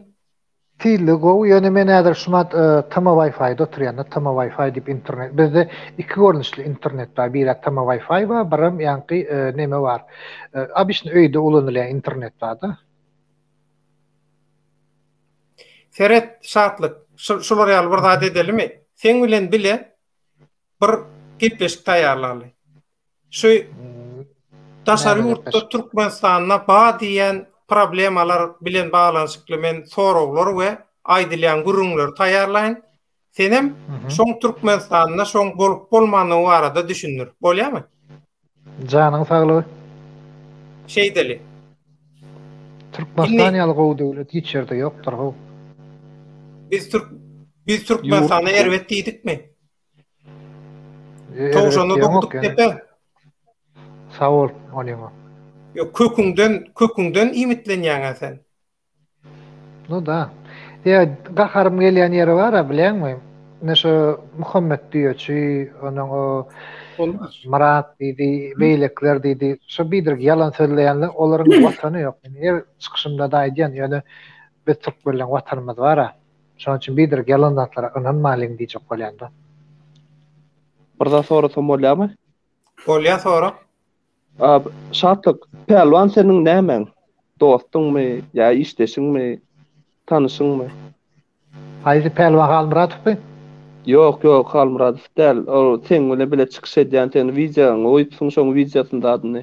Men seňem kanalyňda bar. Men kanalymda pelwan türkmenmi?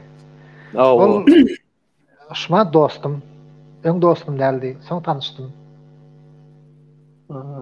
Doğru. Yok, ýöne bir sorak berse bolar. Şatlyk, hawa häzir burmun şatlyk senden bir zat sorajak. Ömrüzok Omar Kuliýew diýip Türkiýede studentleň bir jemgyýeti açyldy. Şoňun başlygy wady. O inçe men video goýdum, görensiň. Ýok, göremok. Şu videolar bana maglumat berebiljekmi soň men sen videoňa seredeýin? Sen başta şu video seyret, ondan men WhatsApp-ma jaňat, ben sen bilen gurlaşaýaryn. WhatsApp nomerym 64 29 94 00. Bolýar. Başka? Men sorapylar, men bir zat soraýyn da. Sora. Janyň saglygy sora. Şatlıkcan, bizim häzir şu taýda edýän gurrumyz, bizim alyp barýan işimizi edýän gurrumyz şu mahal Türkmenistany garalamakmy ýoksa Türkmenistan hökümetiniň içerisindäki pyssypçylyklary aýdyňlaşdyrmakmy? Muňa näil garaşyň bar senin? Ýöne bir başga ýatma gadýanda. Bolýar. Bu benim birinji sorama senin jogabyň. Indi meniň ikinji sana berjek soragym. Ýani men sana aýdyp geçdim başda da ýene aýdyn. Meniň dedim şu Türkmenistanda maşgala azamdan dedim meniň atam paherlen meniň ýegenjigim 1,5 ýaşyndaky ýegenjigimi öldürdüler. Biri 2013'te, biri 2013'te bolsa gerek. Indi dedim şu ölellerin özüni dolup biljek şu anki oturan şu haramzadalardan barmy töwereňde senin maňa şolan ölüsini direldip getiriljek adam barmy? Ve şoları hem öldürülerini açıklayabilecek adam var mı? Ene sen ýa menden sonra. Ýekejimit agam. Ýa men aýtdym, bir sygyryň syýdigini 1000 sygyr taýýar diýdim. Şatlykçan, men düşünýän, bir sygyryň syýdigini düşün. Men gaty gowy düşünýär. Meniň seniň maňa berjek bolan akylyň, meniň ýaşym 50 ýyl otur. Men eýem seniň akyllaryň ýörek geçdim, ýörep näçe bir sana jogap. Ne şonuň üçin senin şu bir san sygyryň syýdigine bir näçe sygyr taýdyrjak bolmaň diýende düşündim benmi? Şonuň üçin şu bir sygyr şu bir näçe sygyryň içerisinde bolýan bolsa, şu sygyryňam şu sygyrlaryň syýdigine ayak basandan habary bar diýjek bolýan. Şol sığıram. Şol ayağını Men basan. habarym yok, men sığır değilim. Sen ayda otyna, men sana sığır diýip aýdym yok. Men Sen ayda sana misal getirip otyrym. Ya misal olsun benim senin misalına cevap ver oty. Yani benim birini şahsiyeti tutup da men ol pelançı sığır ya koyun diýip aýdym yok. Men senin şu misal diýsek misalyna cevap verdim. Ine benim şu ölen tohum tejimden maşgalamdan alan cana iki canımı izne berip bilecek haramzadalar bar mı şuna? Ine benim sana verecek cevabım. Bu yoktur. Sana her türlü Yok, akıl cevap verirler. Her türlü fikir verirler. Yani men Seret, benim sana olan negatifim değil. Sana olan pozitifim, pozitif tarafım. Palajitil yani. Palajitil tarafım. Her zaman, her vaktim şu gönüllükte gider yöne. Senin bu ettik çıkışların ayın günün vaktin geçme gülüm. Bir gün bolmasın bir gün. Yani şu ay Çinalı bu bir neçe sığırın içerisindeki beyleki bir sığıram kim olsa onun hem ayağı tayip. Birden bir dövür değişerse o son sen bu halka, bu rayatlara näme diýip aýdyp bilersiň şo bakal. Näme gady näme jogap bermeli men. Näme zady näme jogap bermeli. Men näme diýip aýtdym ýani. Bir sığırın töwereginde bir näçe sığır bar diýdim. Şu sığırlaryň edem pusuculuklaryny bir sığırın bilýär diýdim. Ya men pusucurluk edem ama. Ya men Sonra özarı gurrun edemiz yok Seret. Soy sen mi? Efere bağlan. Yo. Öyle daha sonra versen. Tamam. Bak. Dinle sen. Canım gayret. Öyle daha. Sen benden içe yönel. Dinle. Köpçülükleyin efere bağlandın. Ya sen bize söylüşün yok ya biz de sana söylemişiz. Eğer bir sana da hapa payış söz edecek olsa bize o ruhsat vermez. Sana da ruhsat vermez. Söylüşün payış sözleri. Yöne beyanımızı, düşüncemizi açık beyan edelim. Yani bilsin halk. Yani men aýtdyna, ýa sen aýtdyňa, gowy tarapları var. Elbette bar gowy tarap. Ama gowy tarapy görüp duran makalyk. Bu gowy del tarapy ya bolup duran pislikleri onun üstünü mü yapıp geçelim biz? Şop edilip duran cinayetler içerisinde adam canına, Seret, adam canına pida ede otylar. Adam canını pida ede otylar. Bolyan pusucurukların içerisinde adam canlıları pida olup otyr. Bunu eden haramzadalar şu töwerekde aylanşyp ýör.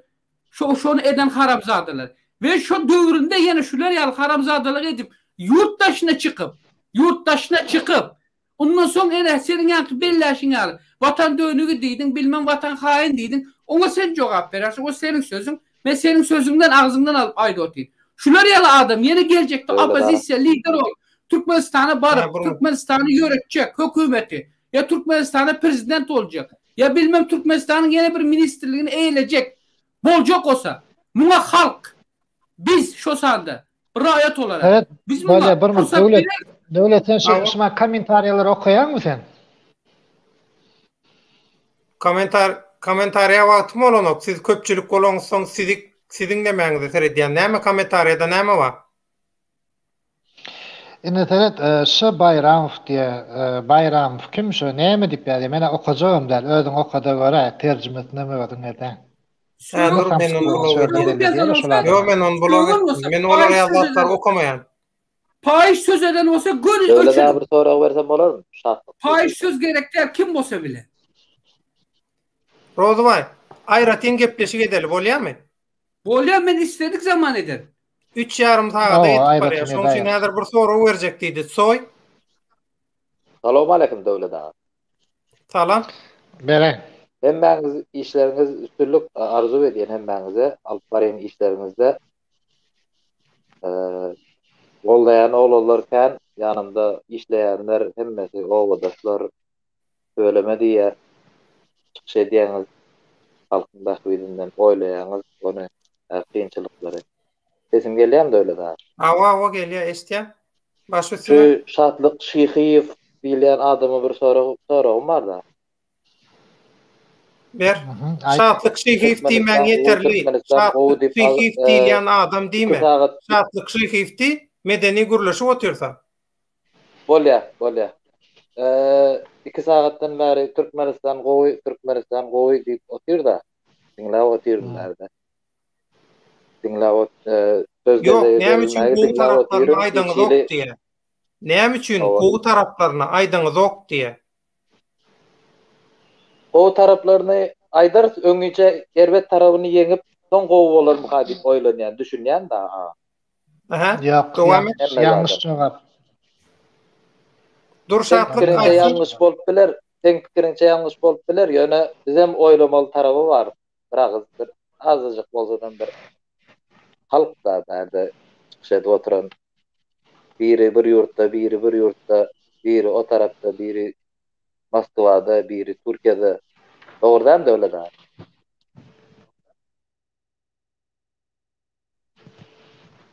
Sesim gelýär de öyle da. Awa aýdy ber. Men mikrofon ýanmanmasyn diýip ýapýanna. Gowy diýär da geçen ýyl 40 sany Türkmenistan raýatymyz gaýdyş boldy Türkiýede. Habaryňyz bolsa, eger habaryňyz ýok bolan, habarym ýok diýipdiler şutaýda. Onuňa da jogap berýän hazır. Dostlarlarımız var içinde gaýdyş boldy. Türkiýede jaýlandalar hemmesi. Türkmenistanda şolar üçin bir gysym toprak tapylmadymy ha diýip şoňa bir içimden bir sora geldi da. Bolmy? Sag bolum, dinläniňiz üçin. Aha, taýjy bol. Şatlyk. Awa. Jogap bereymi? Awa. 2 sekund garaş. Bolýa. Yerimden bir turayımdan oturup bir neme diýer o gödüm çaşken diye gödüm çaşam tünüňiz gysy kendise tünök gysy bolsa da tüsüz dogry çykýar diýer şoňkaýalak bir jogap berýär. Gülpam destanından Sultan Hüseyin Baykara bilen Gülpamyň arasyndaky Göründüm indi. Awa. Evet, indi men şeýle jogap bereýin. Ýanky bilemmi ilk Erwet tarapyny düzeltmeliydi. O näde dogry? Bilen Türkmende bir zat bar. Eger bir adama Erwet diýsen, ol elbetde Erwet bolar. Eger şol adama sen ýok sen Erwet dersen, gowy adam, akylly adam, aduşy adam, krasavçyk ýene näme diýsen, elbetde ol adam düzelmegiň esasynda düzelmegiň ýoly bilen bolar. Düzelmegiň ýoly bilen hereket eder. Näde dogry bolsa aýdyp bilýäňiz. Indi ýanky şo ýok olan oglanlar boýunça. Bir gerek men ýanky nemede TikTok'ta biri bilen söhbetde şoldum. Häzir şo Halmurat Garilan kanalynda, bir ýanky Saparaklyň kanalynda goýupdylar. Tipa men Türk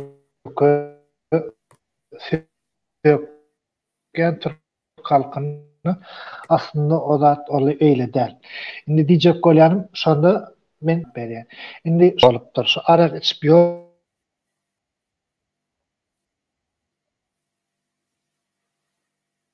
oğlanını hükümet günahkarmy? Mesele meni alýaňyz da diýýäňiz. Ya bir 50 alýaňyz çasnyrdan alýaňyz da diýýäň ara işdimi? Bir atravleniýe bolýan diýerler.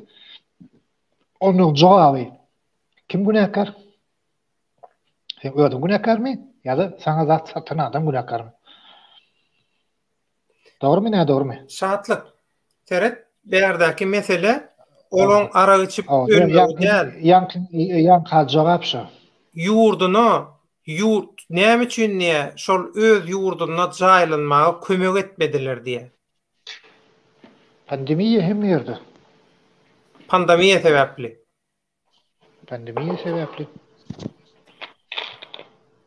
Ýekece bir zat aýda, ýekece bir zat. Birde sorak beripdilermi döwlet ağa? Ýekece bir zat şatlyk saňa. Ýekece bir zat şatlyk saňa. Ana öňün türmede bir türk ýok boldy. Ony Türkmenistandan Türkiýe'ye gitdiler. O pandemiýa däm ol. Taýjy. Şundan näme täzeden gaýtalyjakmy? Awa gaýtalaýyn şatlyk seret. Öňün arada bir türküň raýaty Türkmenistanyň türmesinde aradan çykdy. Onda şonu Türkmenistan Türkiýe uğratdy. Ana onda pandemiýa däl ol. Ya ol bir adam hiç mi ya 40 adam kıyında bir adam kıyın dälmi? Şoňa näme jogap beriljek? Kaçan vallahi o da. Bu hepde, 2 hepde geçen orada olamayacağın o. Döwleda Türkmen soragy, soňky soragy Türkmenabat. Türkmenabatdan şon Türkiýe uğratdylar. Men eşde maksadadı. Döwleda bir soragy berip çykjak. Bolýa. Daway. Men eşdilen bu. Türkiye devleti Eştilýär ýöne. Türkiye devleti haýsy ýurtda raýaty bolsa birden sesim gelýär döwleta. Hawa eştilýär. Türkiye devleti haýsy ýurtda raýaty bolsa Arabistan bolsun, Amerika bolsun, Kanada bolsun raýatlaryny pandemi döwründe ýörüýte uçak goýup berip, samolyot goýup berip bir-birden aldyrdy ýurduna. Sebebi halky düşünýän adam. Sağ olun, şoňa soragy berseňiz boldy. Saglykda görüşelim agam. Jogap bereyinmi? Sağ olun. Bolýa. Türkmenistana bir ötürem belki samolyot. Raýatlaryny aldyryp otyra. Gep goý bermekde däldi, gep şolaryň spisigini düzüp adamlaryny kömek edip gelin çağırık berip ýygnamak. Indi siz şunu beýle tarapdan pikirlenip görmediňizmi? Aýdal şolar nähilek. Most öldür gaýdasy gelýänler Türkmenistana. Dogry biz başgalarymyzda ölen adamlar näzip gaýdasy gelmesi. Ölen adamlar. Biz halamyz ok başgalarymyz, ýurdumyz halamyz ok. Şo pikirde düşünýärmiz. Biz öýümüze zarar bäldir diýip oýlaýar. Bu näkäni bolýar bilen Türkmenistanda aýdal napyna köp adamlar bolýar. Öňberden haramçylyk edýärler, ýa ogurlyk edýärler, zat edýärler, şeýtanyň daşy ýurda gaçyk diýärler de köpsi. Indi şolaryň bir kysana näme edýär, zat edýär diýelik. Meselen beýne men plan adam diýip men kritik edip. Satlyk olar berdi ýok. Ola adamlar berdi ýok. Men mysal getirip sebebi var. Biz daşary ýurtda Russiýada işledik, Ýewropada da işledik, Dubaýda da işledik, her ýerde işledik. Olaryň raýatlary hiç bir ýere gaçyp giden ok ýöne.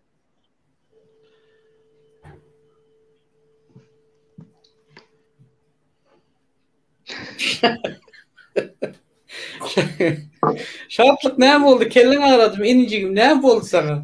Döwlet ağa. Hawa.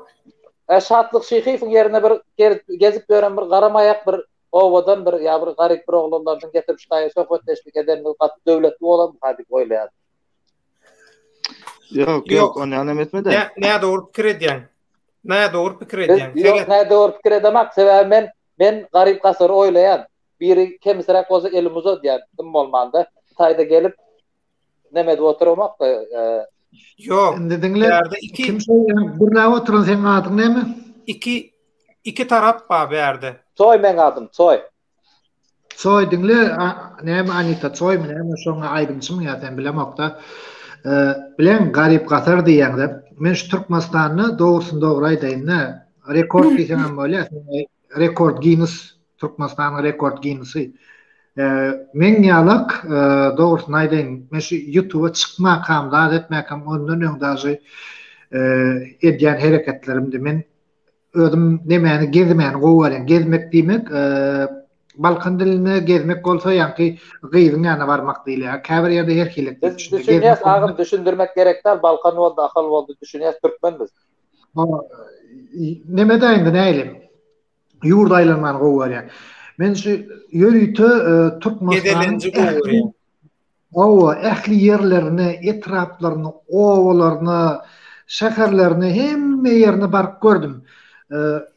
Baryp aýlanyp hereket etdim. Her hil maşgala bilen guruluş gördüm. Her hil maşgala bilen söhbetde şolt gördüm. Täwir maratyna goşky ýazýan, edýän şahyrçylygy mediasy bilen ne iň bir pesrek adam bilen, bäş vermek diňdel. Ähli ýurtda da bar.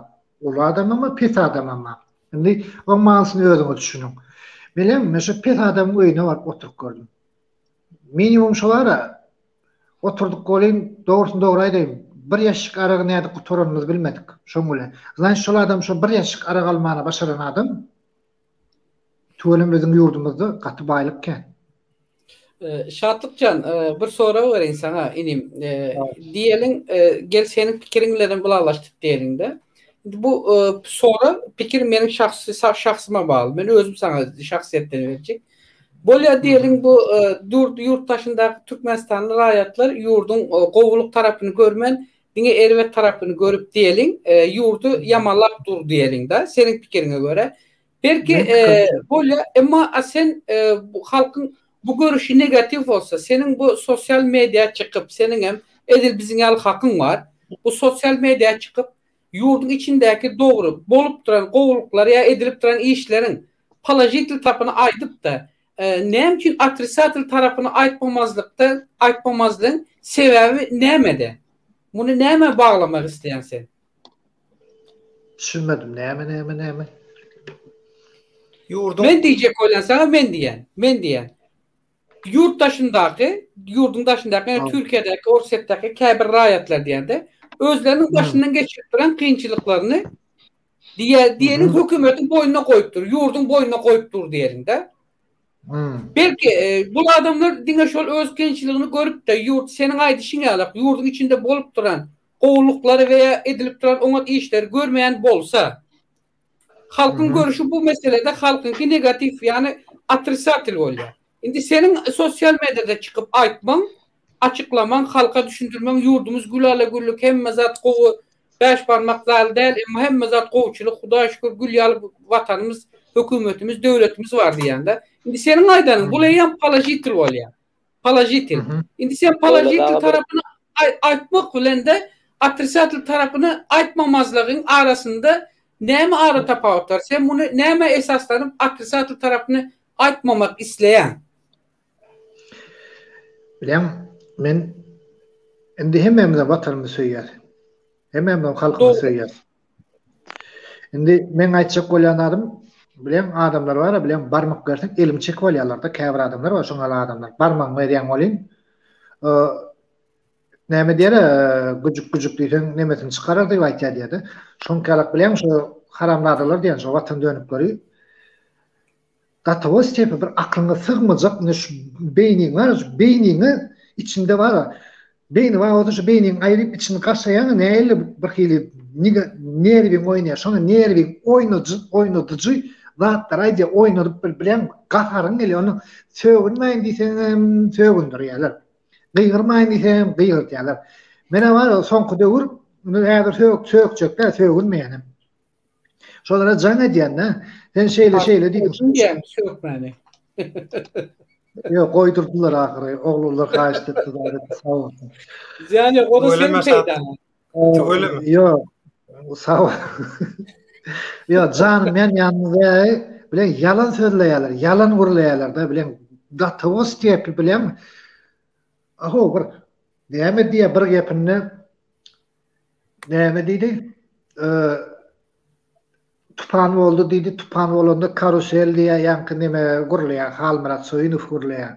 Ay ana lewapda tupan oldu, karusel oldu, näme karusel, çortu karusel ýanky ýykyldy, ýene näme etdi.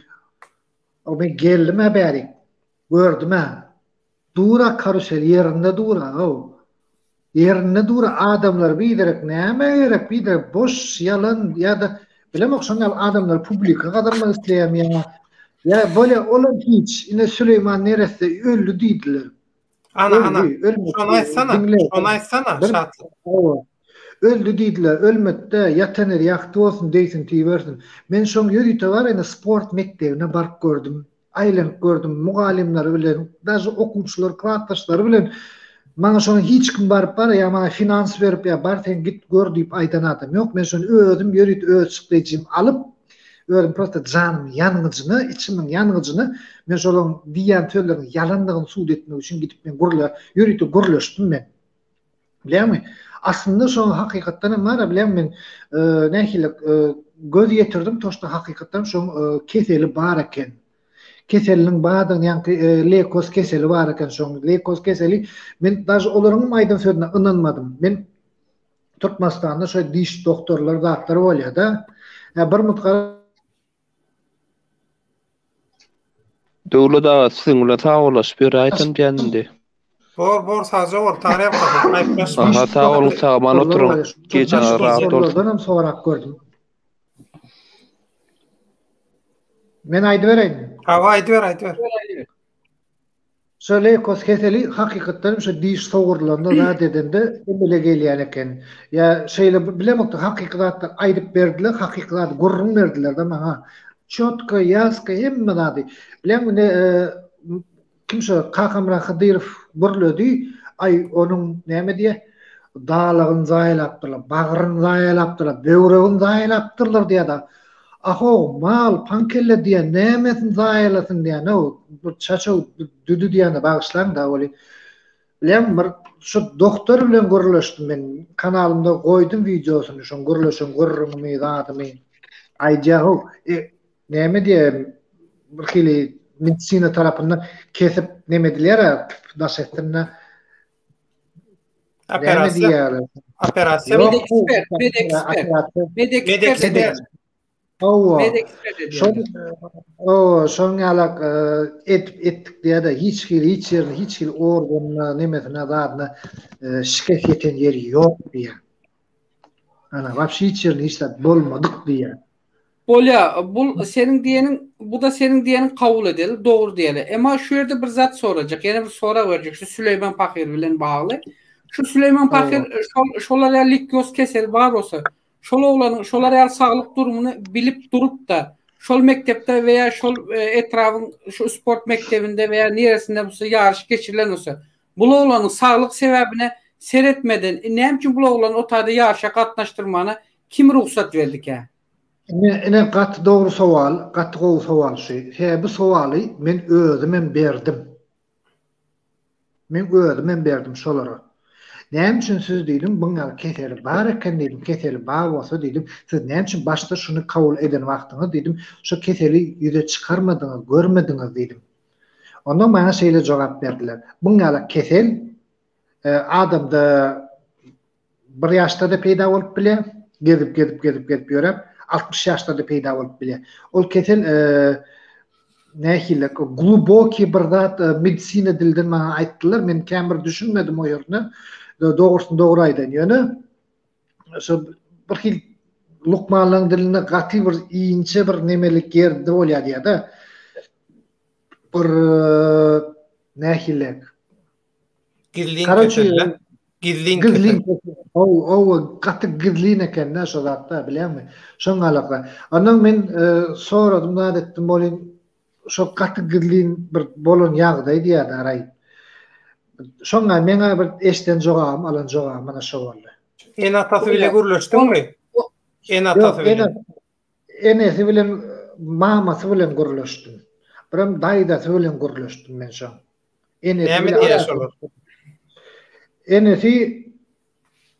Enesiniň aýdan sözü bar. Men de zapysam oglum diye geldi diye hakykatlarym diye. Ondan diye ýanky menim sora berdim de şonuň dedim endamynda urgy ýyllar barmy dedim. Endamyň urgy ýyllar ýok dedi. Ýöne soň emele geldi dedi. Näme esasyny emele geldi. Men bilemok dedi.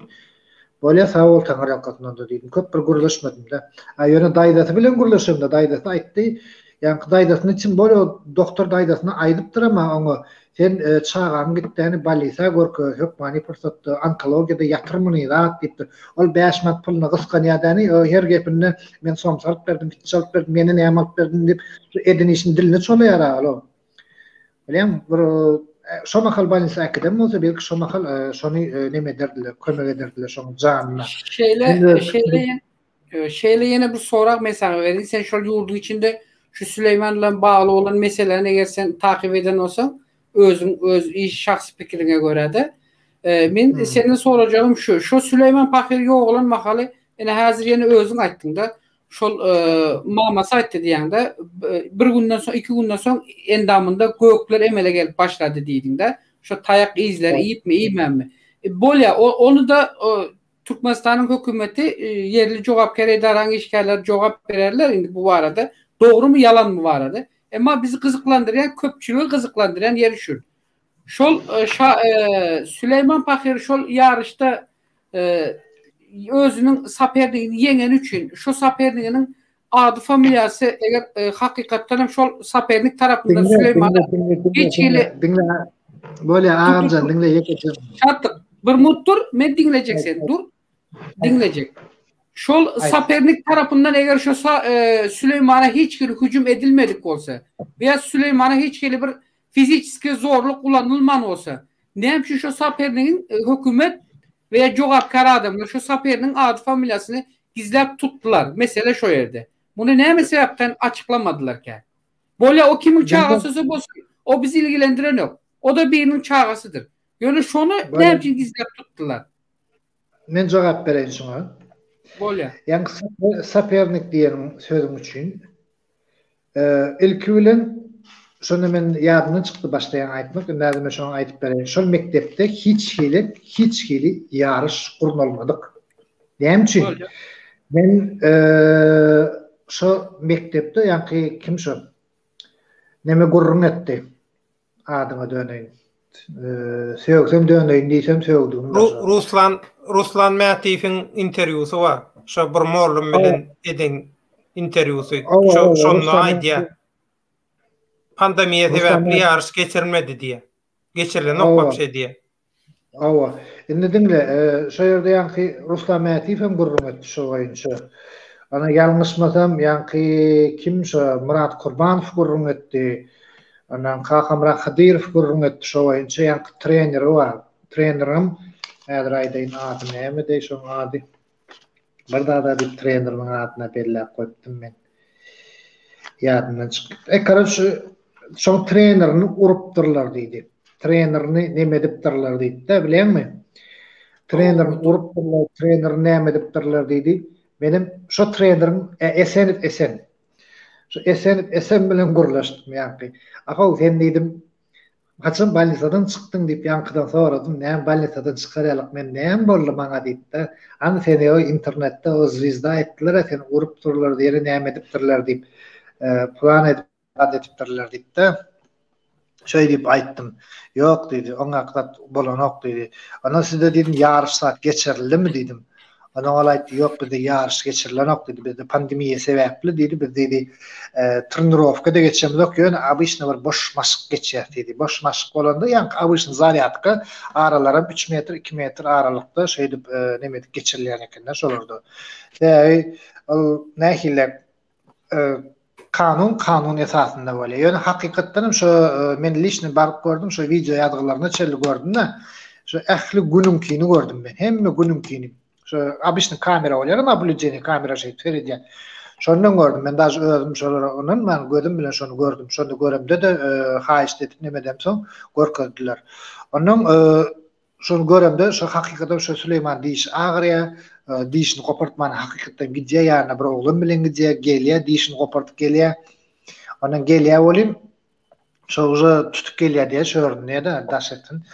Onuň ertesi gün ýa-ni şu dişiniň demesinde kan durman dişi demedip başlaýar diýe datdy. Ona ýa-şonda Süleymanyň ejetine jaň edýärler. Yani içine komatın içine oğlunlar. Daha şu yerde bir gepini ayttılar. Süleyman'ın telefonunu alıptırlar diye de näme edipdiler. O zatlar yalan gurrun barty men özüm gözüm bilen gördüm, eşitdim bartyny. Anygyna yetdim. Öyle daha bir sorak berip bilerdinmi? Umuman şeylere hakikat daray. Ben yekece bir sorak vereyim. Son soragym.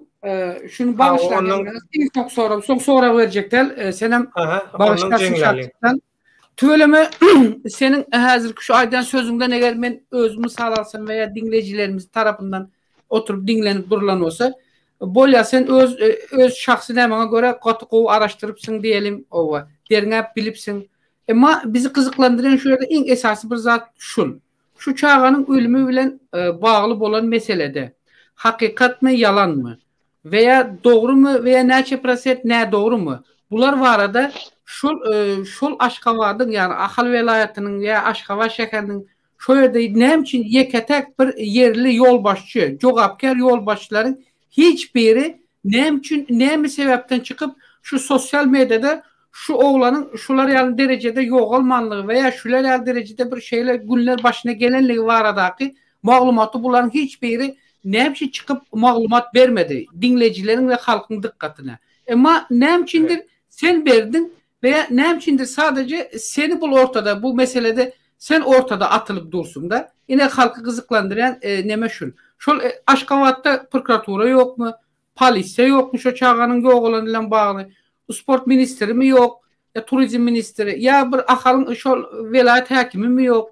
Bular ne için şuların hiçbiri şu arada yerli nemede cevap vermedi. Hatta Türkmenistan'ın yerli haber veriş medya seriştesinde bile bu malumatlar çıkmadı. Bular ne için? Ya da sport turizm, sport ministri. Ne boluplar? Nämeden durdur. Seret eger hakykatdan şular ýalaky yalan bolsa, olaram yalan maglumat berýän bolsa, ol hakykatdan hem telewideniyede inha şo aňyrda daşary urtda şeýle gurrun wa bu gurrun aslam şular ýalaky diýip faktlar getirip aýdyrsa näme watanda dönüklükmi?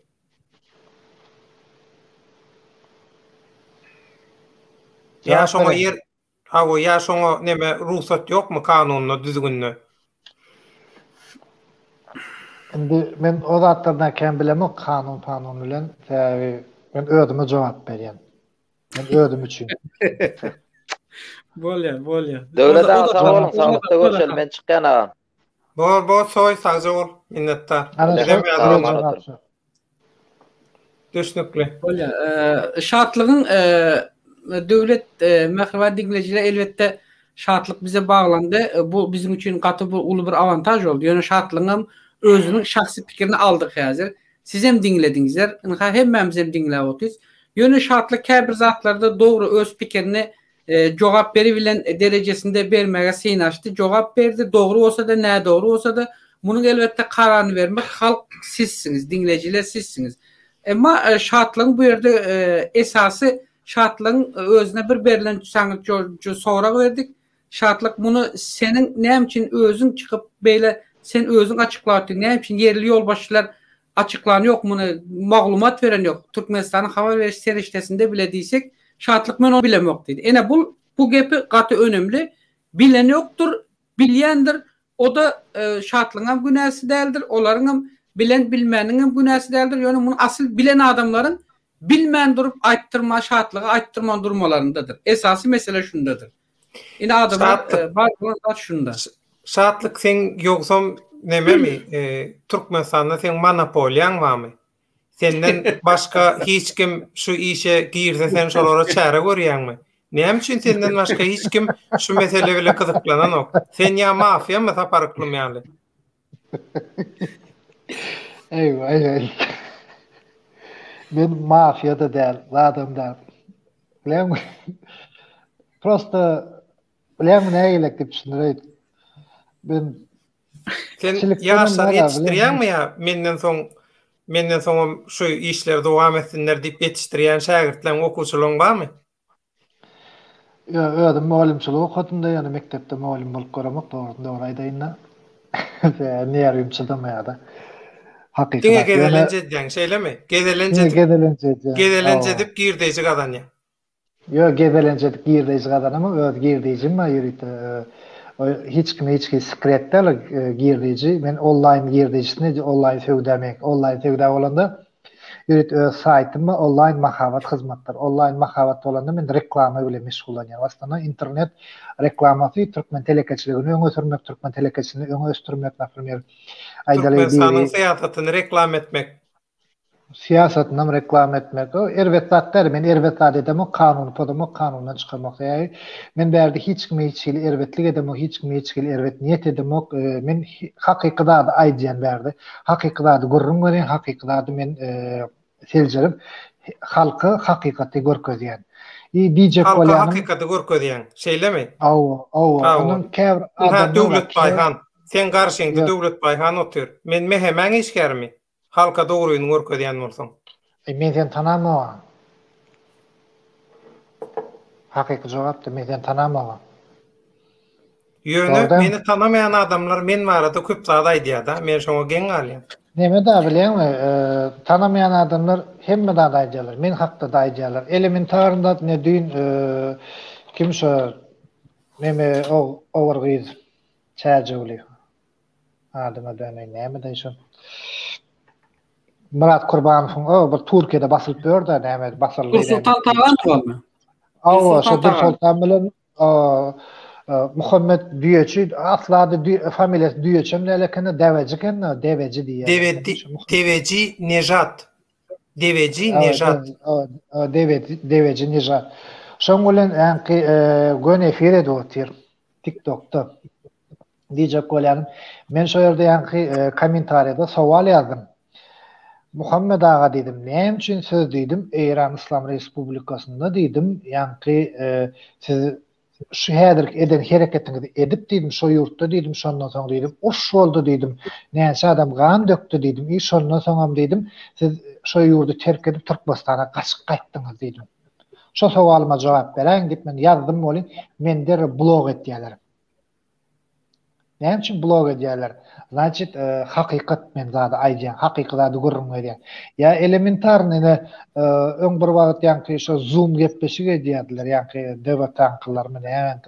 Men girýärdim, goşulýardım, men zlamad edýärdim, tapýardım, edip nemesini girýärdim, men sowal berip uğraýardım. Men her hil nickname'li edip girýärdim, men etdiýem ol уже это шихи шатly уберите, пожалуйста diýerler de. Ata biz maskara diýerler de. Bilen kommentariýalary ýazýardy, men okap etişýärdi. Näme üçin ýa menden gorkýarlarmy, näme diýerlermi? Ýa men oňa poltergeist diýerler, bir adam öldürýänler. Yo senden başga hiç kim Türkmenistana şol iş bilen meşgullanan ana şo gorkudy adamlary. Ay menden başga meşgulan badyrym belki ýokdur. Men onu bilemem. YouTube her kime el yeterlimi? Her kime el yeterli, islesen gir, islemesen girme. Ýöne bir Lüboy adam görüp bilýär şeýlemi? Lüboy adam görüp bilýär. Onda şeýdip bilermiň? Men senden haýyş etsem. Näme? Şöyle. Köç açyk, gawat gelen bir adam tutup, şoň telefonundan YouTube'a gir. Belki internet ýok onuň. İnternet el yeterli diýdiň, 50 manada internet almaga adamdan puly ýokmy? Şonun pulunu ben tölecek sana. Şonun hizmetini verecek. Gerekli pulun. Öz pulumu ödeme yedik.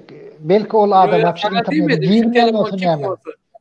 Yine telefon olan ya. Her kim goğu telefon olan ya. Her kim. Belki hapşır internet не увлекается он. Вообще интернет ненавидит. Не хочет зайти. А такой ответ näme?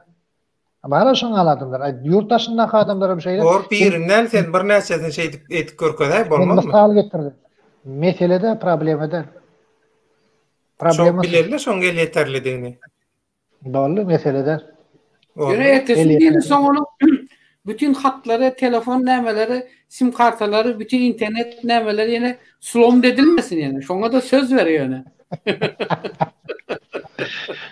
Yok o. O da şükür var bile Allah canımı şurada bile. Yani hayal aýtdyň da towşana dowduk dep edýdi de bir muda. Şatlyk bir zat aýdyp bilenmi? Sözün cemletin Urmut Paky. Bilen towşana dowduk dep edýärdi. Men ödüm yetimler öýünde okudum da, öňe ösdüm da. O dogrusyna aýdan janym bilen düşündirýän şu ýüregim bilen aýdýan. Men hakykatda eger ýalan söýleýän bolsam Ecem atamyň ýatan gabryndan andaçaýyn men hakykatymy aýdýan. Onu diňe Allah bilýän. Onu boşma. O ötüşleri ýa-da. Onu boş Ecem. Bolýa. Diýjek bolany men yetimlerinde okudum ladatyn okuw ýerdik ladatyn. Hudaýa şükür bilenmi? Şu neçeli ben köp saat gördüm. Kenady gördüm. Her hili zatlar görüp geçdim de durmuşumda. Kıyınçılığımam gördüm. Kıyınçılığım bolly durmuşumda. Goýgunam bolly. Wapşy kıyınçylyk goýgunam bolly. Her hili durmuş bolly. Ýöne bilenmi? Her bir zady ýeňip geçdim. Bolýan eken. Her bir zady ýeňip geçmek. Ine iş ýok diýerler de bizim ýurdumyzda, Türkmenistanda iş ýok diýerler. İşsizlik diýerler. Adamda işlep bilen ok diýip maňa şey YouTube'da her kime zady gurlaya dara bilen. Men bilen nähillik düşündirýän bar käbir oglanlar bar. Men gördüm gözüm bilen men hakykatda aýtjak da bagyşlaň da bolýan.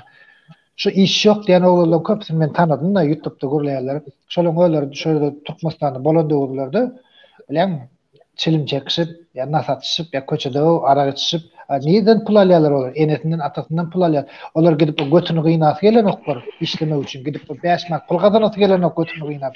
Ya ýene näme dese gelen ok bilýärmi? Ýene de nämemiş iş ýokmuşyn tutmasdanda. İş nämemişin. Sen git işle, sen araba sür. Ya da bir aýdýara bilen alma biz agdyma düşdüýsen alma sen agdyňa da düşmeye. Bir hereket etmesen hiç hereket bereket gelmez. Sen hereketin et işejek diýsen bar sen libo ýerde sen bir ýeriniň häzir mellek ýerini dep bersen bir gideti 10 minut iş etsen sen 10 minutdyň minimum sana eliňe bir 50 manat pul berildi bu. Şartlı. Barman sözüm böyle inne men sana berjek. Aýdyp bolaýyn men. Bilen iş bar. Bilen bunu ýene näme diýerler internet näme internet demek üçin. Yok bu meselen son guruluşaly şartly. Bolýarmy? Bu mesele. Dur döwleda bir bereýin. Şartlyk men sana 2 mil guruluşdyk bilýärmi? Evet sen hem şöyle yalançılığın men suud etjekde. Ine sen liderin bolsa sen men şu gurulap otýar sen jogap berne men ondan ota sen soragy men jogap berjek. 2 mil guruluşdyk diýen näme diýdiňiz? Men äsek daşaryňyň morjak, içeriňiň morjak diňde. Sen maňa diýdiň telefony etjek näme diýdiň bilýärmi? Men sana näme diýdim? Men sana näme diýdim? Söýükdim, men ýerime diýdim sen. Menem söýükdim. Sen diňde de olsa men sana näme diýdim? Sen maňa etjek näme diýdim? Guyrugyna bassaň çokar gerek. Sen diňde de sen etjek näme diýdim maňa diýseňem diýdim. Sen gözüň ötür diýdim, sen gördäk etjeňi plan edeýin diýsem gowmy ýa-da bolmasa şo ýatan ýer ýa-da jennetde ol imar hemra bolsa gowmy diýdim. Dinle bilir bolsa. Men erkek görünetdimmi? Häzir şeýerde şeýle berdat deýin, gatwar men bolyn, häzir men nerime diýsen, ýene söýüp gider. Luçy men häzir zordan çydap otyryn, men söýüpdirmejek bol, haýy senden. Ýok, bolsa sorama. Dogurda, Baykan döwletleri düşündirdi aýdaýda. Ya söýüşmeli bolýar.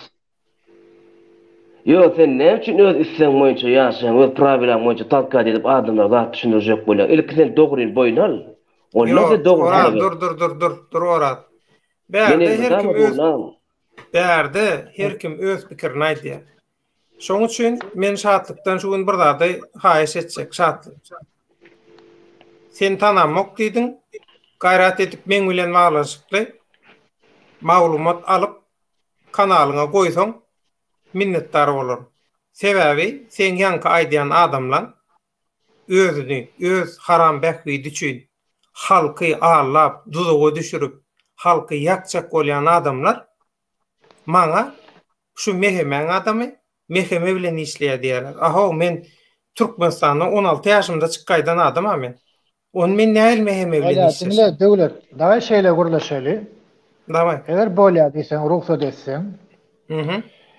Men seni video gepleşige deýin. Men sen bilen açyk söhbet ekskluziw gepleşige delläni. Mene öz kanalyma goýun, senem şonu öz kanalymda goý. Bolýar. Sowaly jogap diňe sen we men. Bolýar. Yo sen men tanamayan olsaň sen näme etjek, jogap berjek. Men nomerymy aýdyp otyryn häzir. Yo nomeryny aýdýaň yo sen nomeryňdan sen nomeryň bilen de bilmäňdi. Hawa?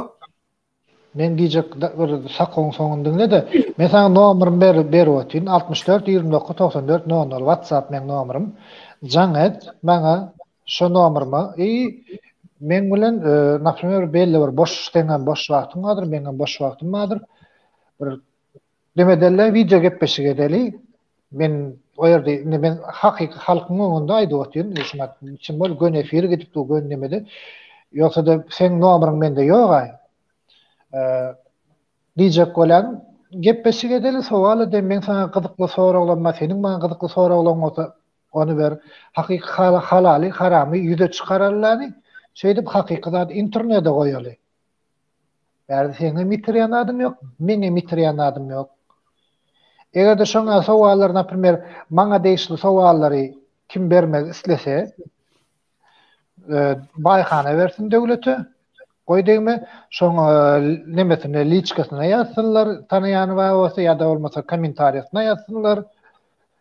Gepleşigem 3 günden soň gepleşik edip 3 günden sonra gepleşik demedil. Eger baýhana diýse sowallaryňyz bolsa, näme gyzykdyrylýan zadyňyz bolsa, men nomeryma 64 29 94 00. Maňa ýazyň.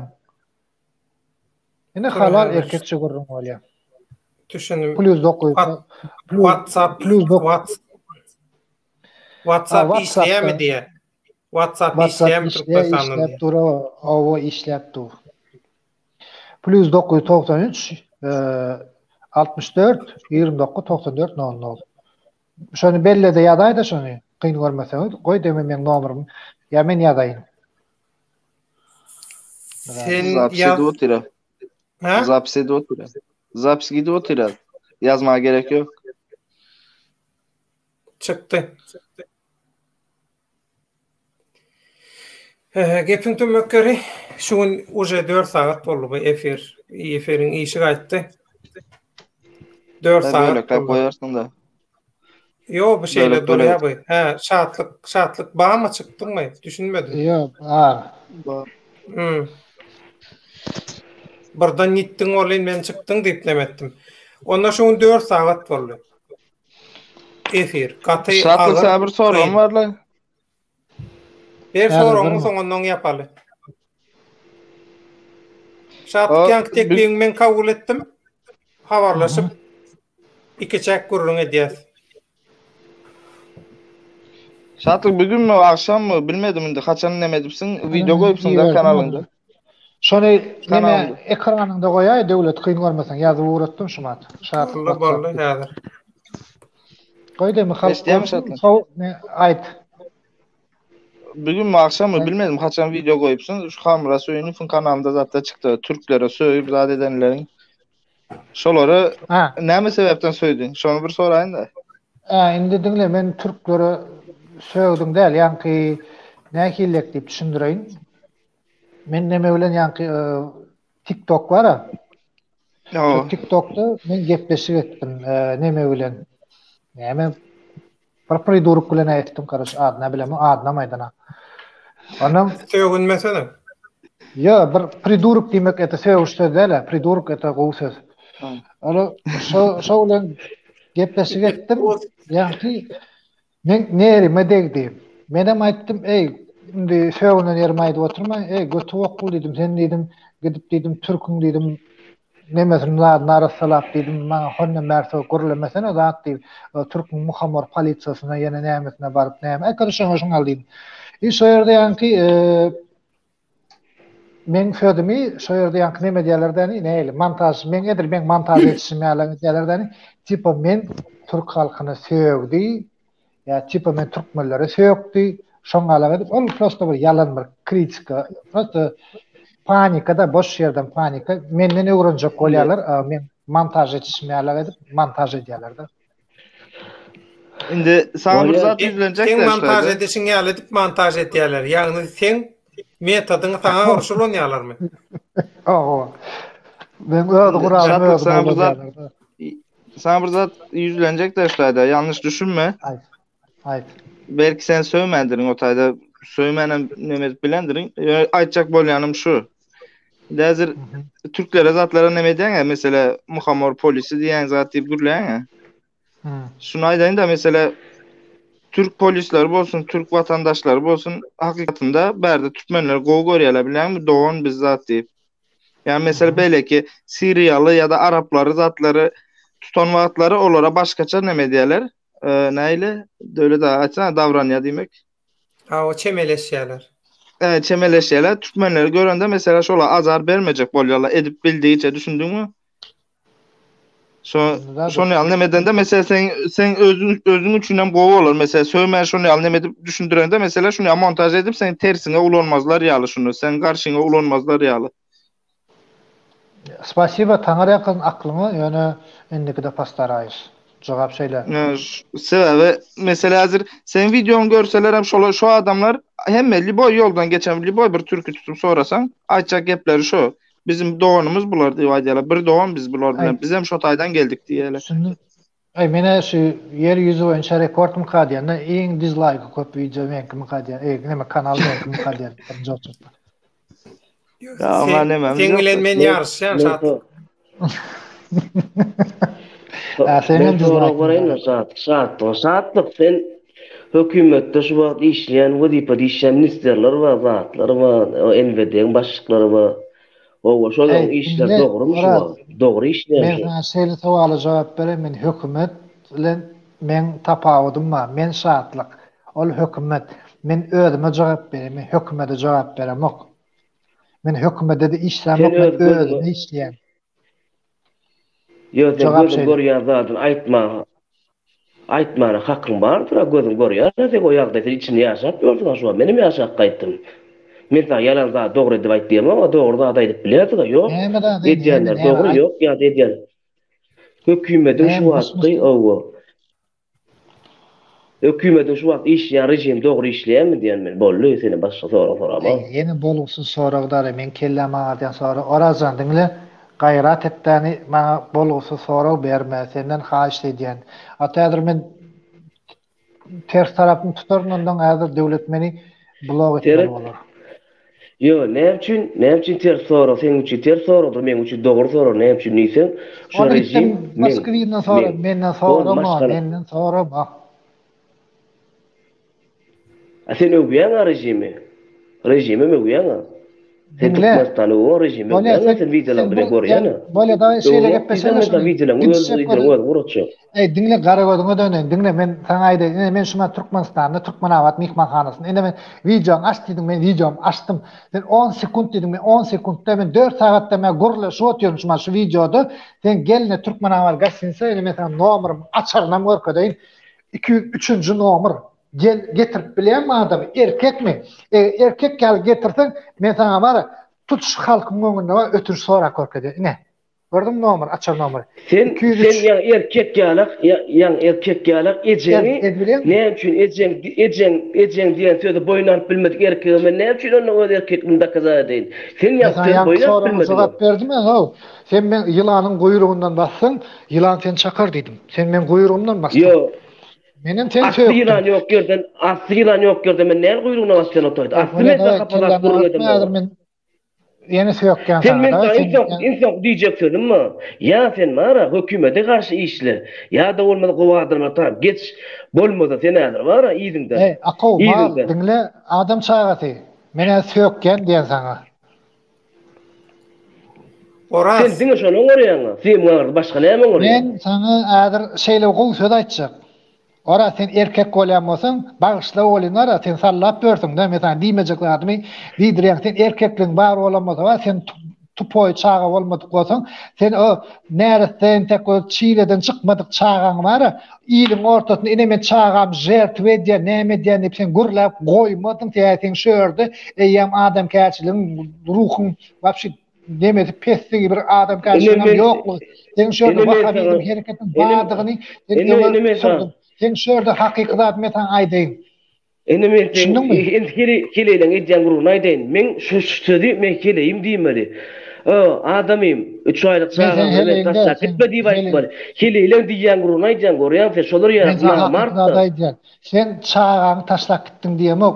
Olam bilýär öz adyň özüň boýnuňa alyp. Ýöne sen şu ýerde çağaňy orta goýup görlediň. Men çağamy nemetjek diýdiň o wahhabistlaryň diýen sözleri men çağamy ne Hudaý öňünde näme diýen zat gibi näme diýen sen tupoy sen kelläňi şaryň barmy sen biriň adam sen dinlemeli bar ente Türkmenistana geleými sen gelseň bar näme etjegimi özüm goýulýan Türkmenistana geleýdi Serhat men sana söz berýän men marýaja Türkmenistana sen galmaýan ene ulusda towa görürsen inşallah sebäp sen dogry adamy wakaby diýen üçin sen ýygyňdan wakaby ýetýän ýetjä Dur, şaýda men ikiňizden dur.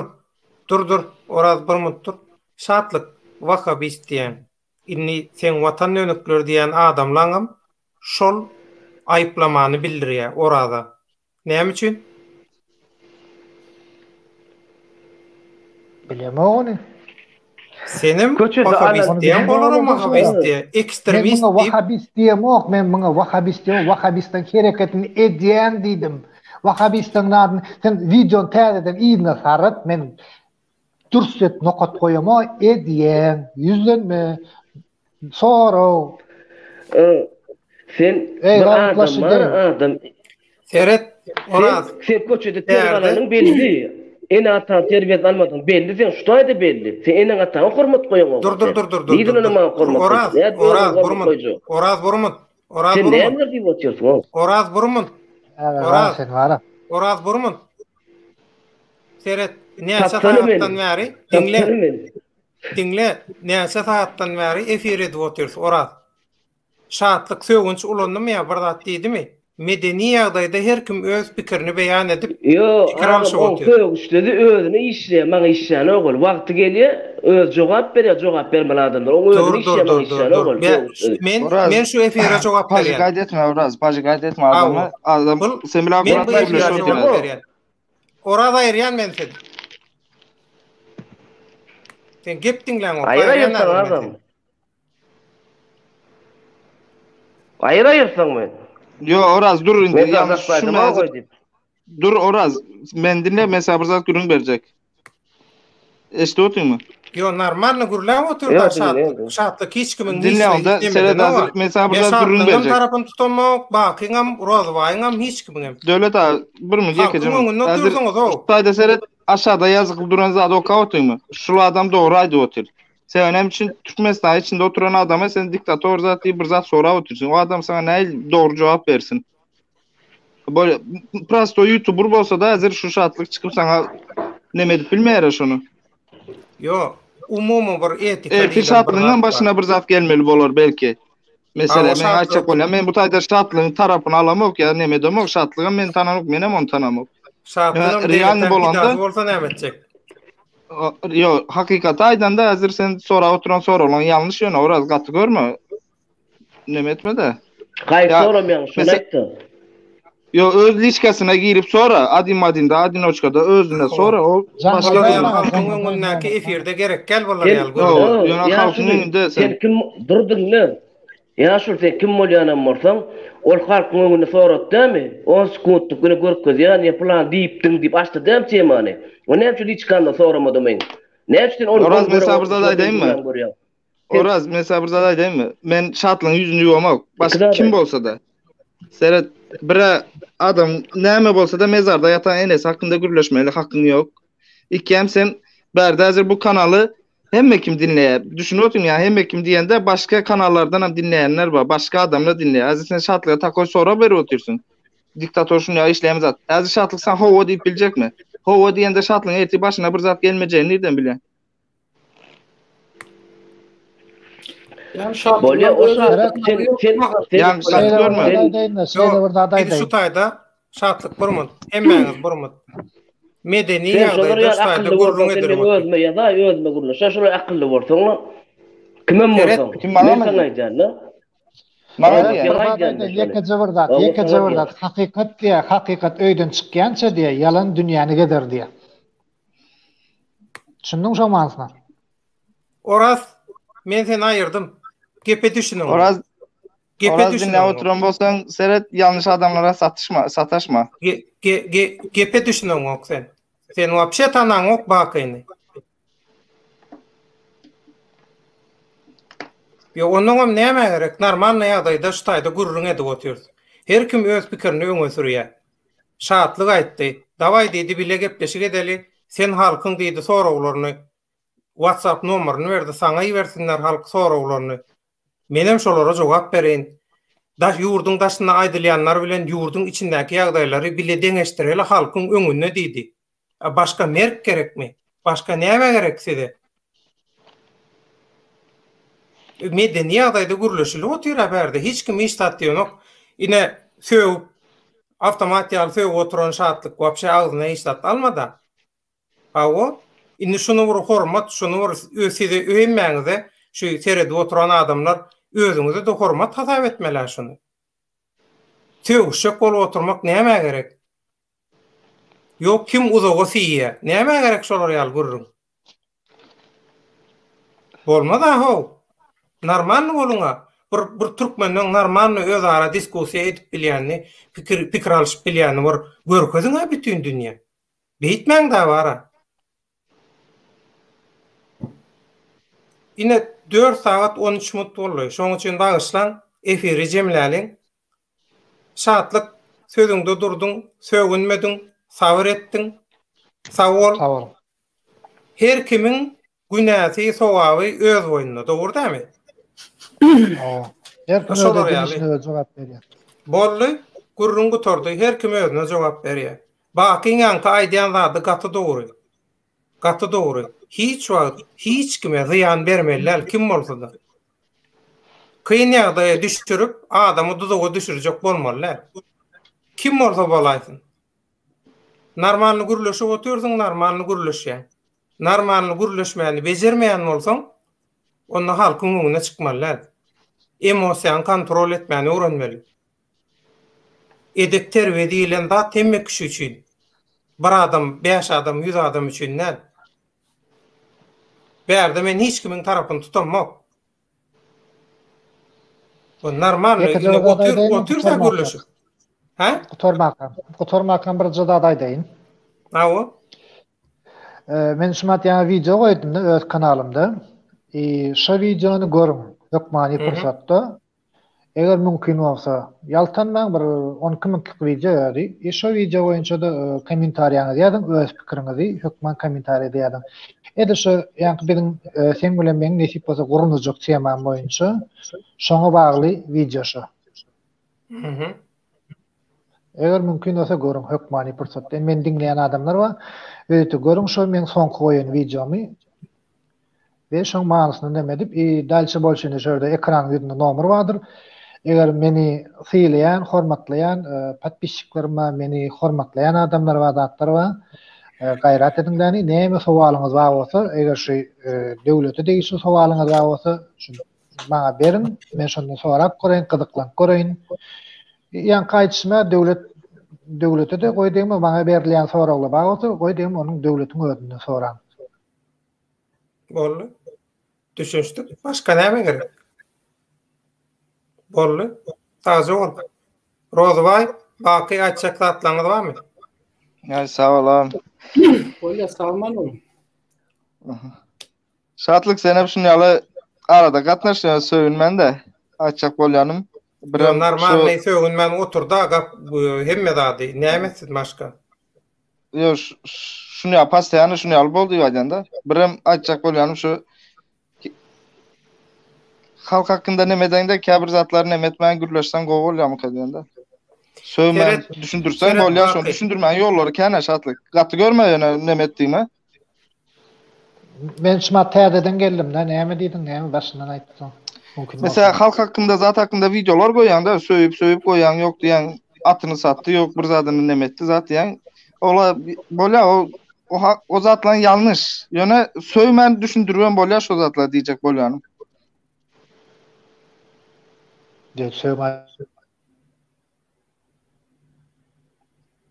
İnternetde ýa-ni toňdy internet. Bolýar, bilen Muhammed giderler, gurrun var.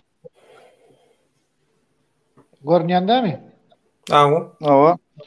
Mene gurulsam ýene dowam edip giderler, bilen bir şeýle adamlar bolýar. Men mektepde okuýardym, kiçik wagty mesela bir gytga çykdylar, görüň var, mektepde okuýardym, şo internatda okuýakam, şo ýetimler öýünde. Bir gedek 5-nji klassda nemede Peuride de ýa-ni hasyl diplay, hasylmy şo pamoýma, o hasyl diplay girwagtda. Aýda towa betdim nara gepim tümlegim. Bir gün ýa-ni ogurlyga gitdik. Kiçikçe çağa oýantakda bilen çağa gidip alma ogurlama, Ivanski sady ogurlamada gitdik. Onam yani at gelýär dip ogurlandy da ýokarda kalmady elle şu ýere çüýrap ýatan almany alýarda bilen. Onam ýa-ni şu kepler tutjak we bäde etjek bir gaty kiçik çağa wagtlamyz da gary. O döwürler garaşsyzlyklar ýokdy da. Onam şonda näprimerne bilen adama şonu düşündirilesen gitsen sen tutulursun. Ya eýtsen sen beýle bolarsyň. Onu düşünmedim adam. Bir gedek düşündüre, iki gedek düşündüre, üçüncü düşündüre, oja söýgünip başlaýan. Onda da düşünmere bir gedek şappa durýan. Näprimerne nähile. Eşi kelläň agyrýa, çilim çekken, aýrylýan. So indikide humaryň tutup başlaýar. Ýa näprimer ýene şeýdip, adam şeýdip bilen düşünmedik adamy peýdasy ýok. Mecbur söýükmana. Men näp düşündirjegim bilen mokda ýöne nerbiň oýnýardy Ben yalan şunu da ben diyecek bolýanym şu mesela seret söýünmän bizim bilen gürleşdiň ha. Başga adamlaryň kanallarına girip gürleşip bilen şunu söýüşmän. Akurat ne derdiňi düşündirip bilen mesela men berde olar meni goşany olar men derrew ýa-ni kritika wad etip başlaýar. Söýüniň üçin gaçýarlar, söýüniň üçin gaçýar. Söýüniň üçin gaçanoklarda olar meni sowalymdan gaçýarlar. Ben şeýle bir sowal berdim olara. Olam doğru yani söýünmän düşünüşse bolýar. Düşündiňmi her ýiğidin yani düşmansız ýiğit ýokdur. Düşmansız ýiğit bar bolsa özüne şüphelenmeli de özünü sonra tutup görmeli o. Her ýiğidin bir nemesi vardı mesela ben senin naprimер maňa sorasalam men saňyrda düşünýän. Sen edýän çykyşlaryňa zatlaryňa da ýöne käbir çykyşlaryň ýalňyş men oňa neme demok. Her kimiň ýalňyşam bar, doğrusam bar. Ýöne şunu ýaly oturup düşünüşse bolýar. Düşündiňmi her kim bilenem oturup gürleşse bolýar. Ne bir saat sonra berdik de cevap berip bilenine berdiň, bermediňe bermedik. Öz hakkı, her kim öz hakkını uranlı. İnni efiri jemläliň şu taýda bir kysanyň kommentary ýazýan wa men şolara jogap berjek. Moderator kanalyň nemesi höküminde. Şoň üçin aýplaşma. Ses ýanglanma ýaly seslerem ýapjak. Şu taýda diýe inha Kasım barıncıyın var nemesi var. Tesviri var. Orsçaya diye kim kimin bilen gepleşýän bolsa diye, gatnaşýan bolsa diye wagt geçenne diye, wagty bilen diye bir-birine meňzeýär diye. Şoň üçin diye öz tögörüňi gatnaşýan edýän adamyňy diye saýlamalýar. Şoň üçin men häzir başyma aýlanýa şatlyň diye manasy zatlaryndan men özüm tupoy bolup barýan diye. Şatlyk hiç komentary berme gerekkel. Men häzir özüm jogap berjek. Onuň şu taýda Durdy Mehmedow diýip bir aýdýa näme üçin şular ýaly adam diye şu taýy goşýarlar diýip sorag berýär. Jeremy Demir diýip biri var. Men muňa hormat goýan şol Türkmenistandaky beýleki halkyň wekilleri üçin bir türkmençe gowy düşünýärlemdok, orçça gepleşip goýsaňyz diýdi, bizem bolýar diýdik, taýýarlygymyzy gördük. Ýakynda şoňa orçça gepleşip taýýarlajak bolýar ýöne. Jeremy Demir aýdýar, men bu diýe biret neme manasyz gurrunlar diýen ýaly dinläp biljek gelýär, bolýar. Inni şu taýda Navalny diýip biri aýdýar, menden bir dislike gelip gany, hapany efire sokduňuz diýe. Garajoglanam şatlyk şow diýe.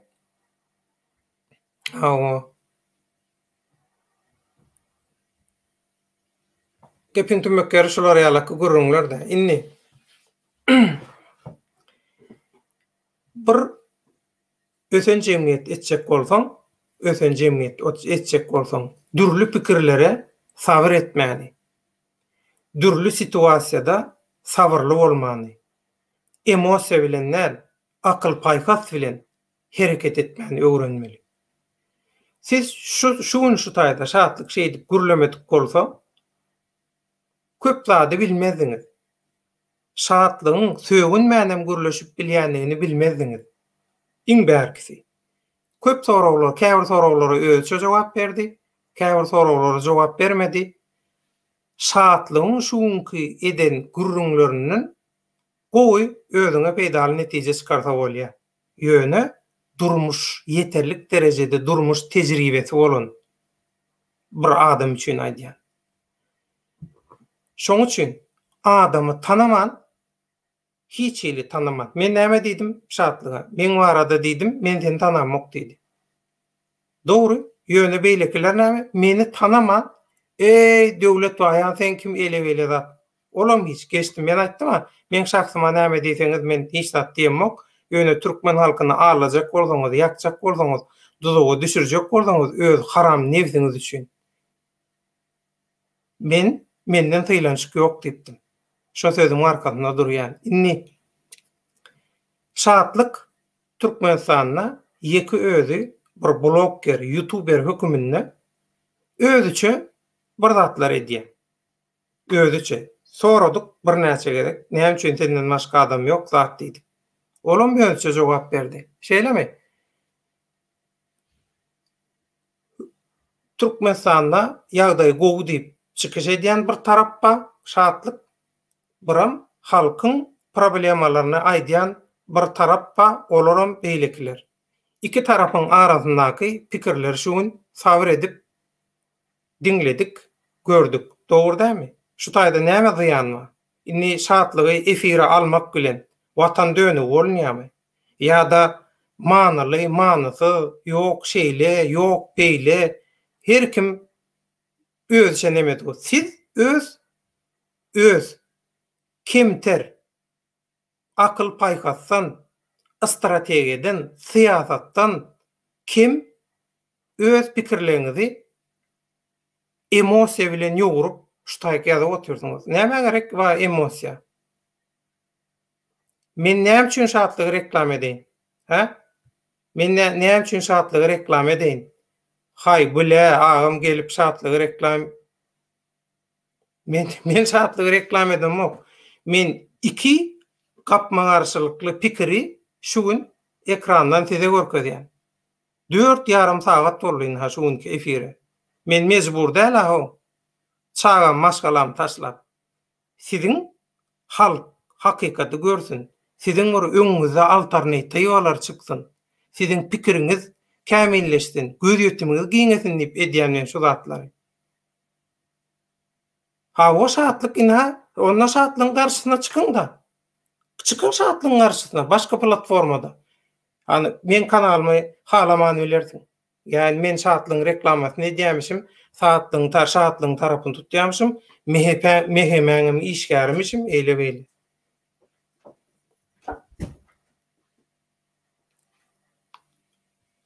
Ine şoň üçin sizem onu çykyň da ina oglanlar özüň görkezmede.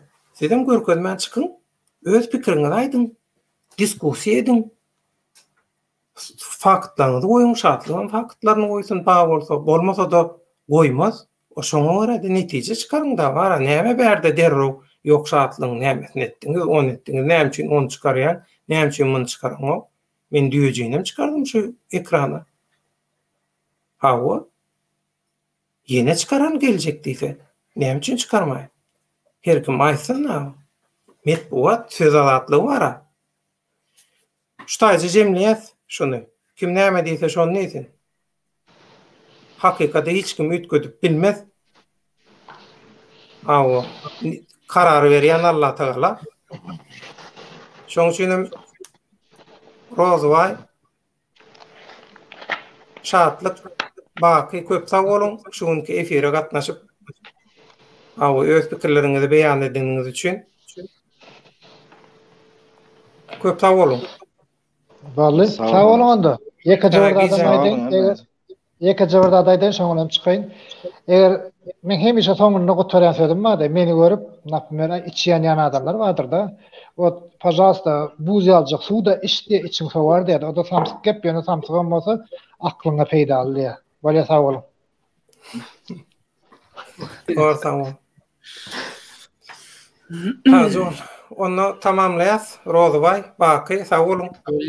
Bolýa sag bolun. Var sağ ol. Aha, toýda görüşelim. Var sağ ol Dalet ha.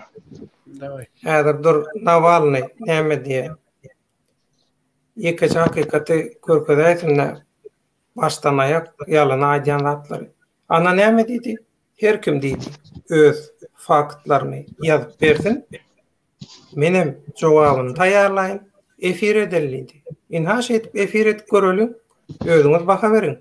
Haýsy soraga nähili jogap berýär? Haýty başda adam ykbalyna nähili jogap berýär? Şoňa görä de özüňiz netije çykaryň. O taýda hiç kim reklam edenok mecburam däl. Onda hoşta bolun. Toýuňyza gaýtsyn. Bolýa, sag bolun. Sağ ol Dalet ha, görüşürüz. Halk doğru söylüyorsun. Tanrı yakın.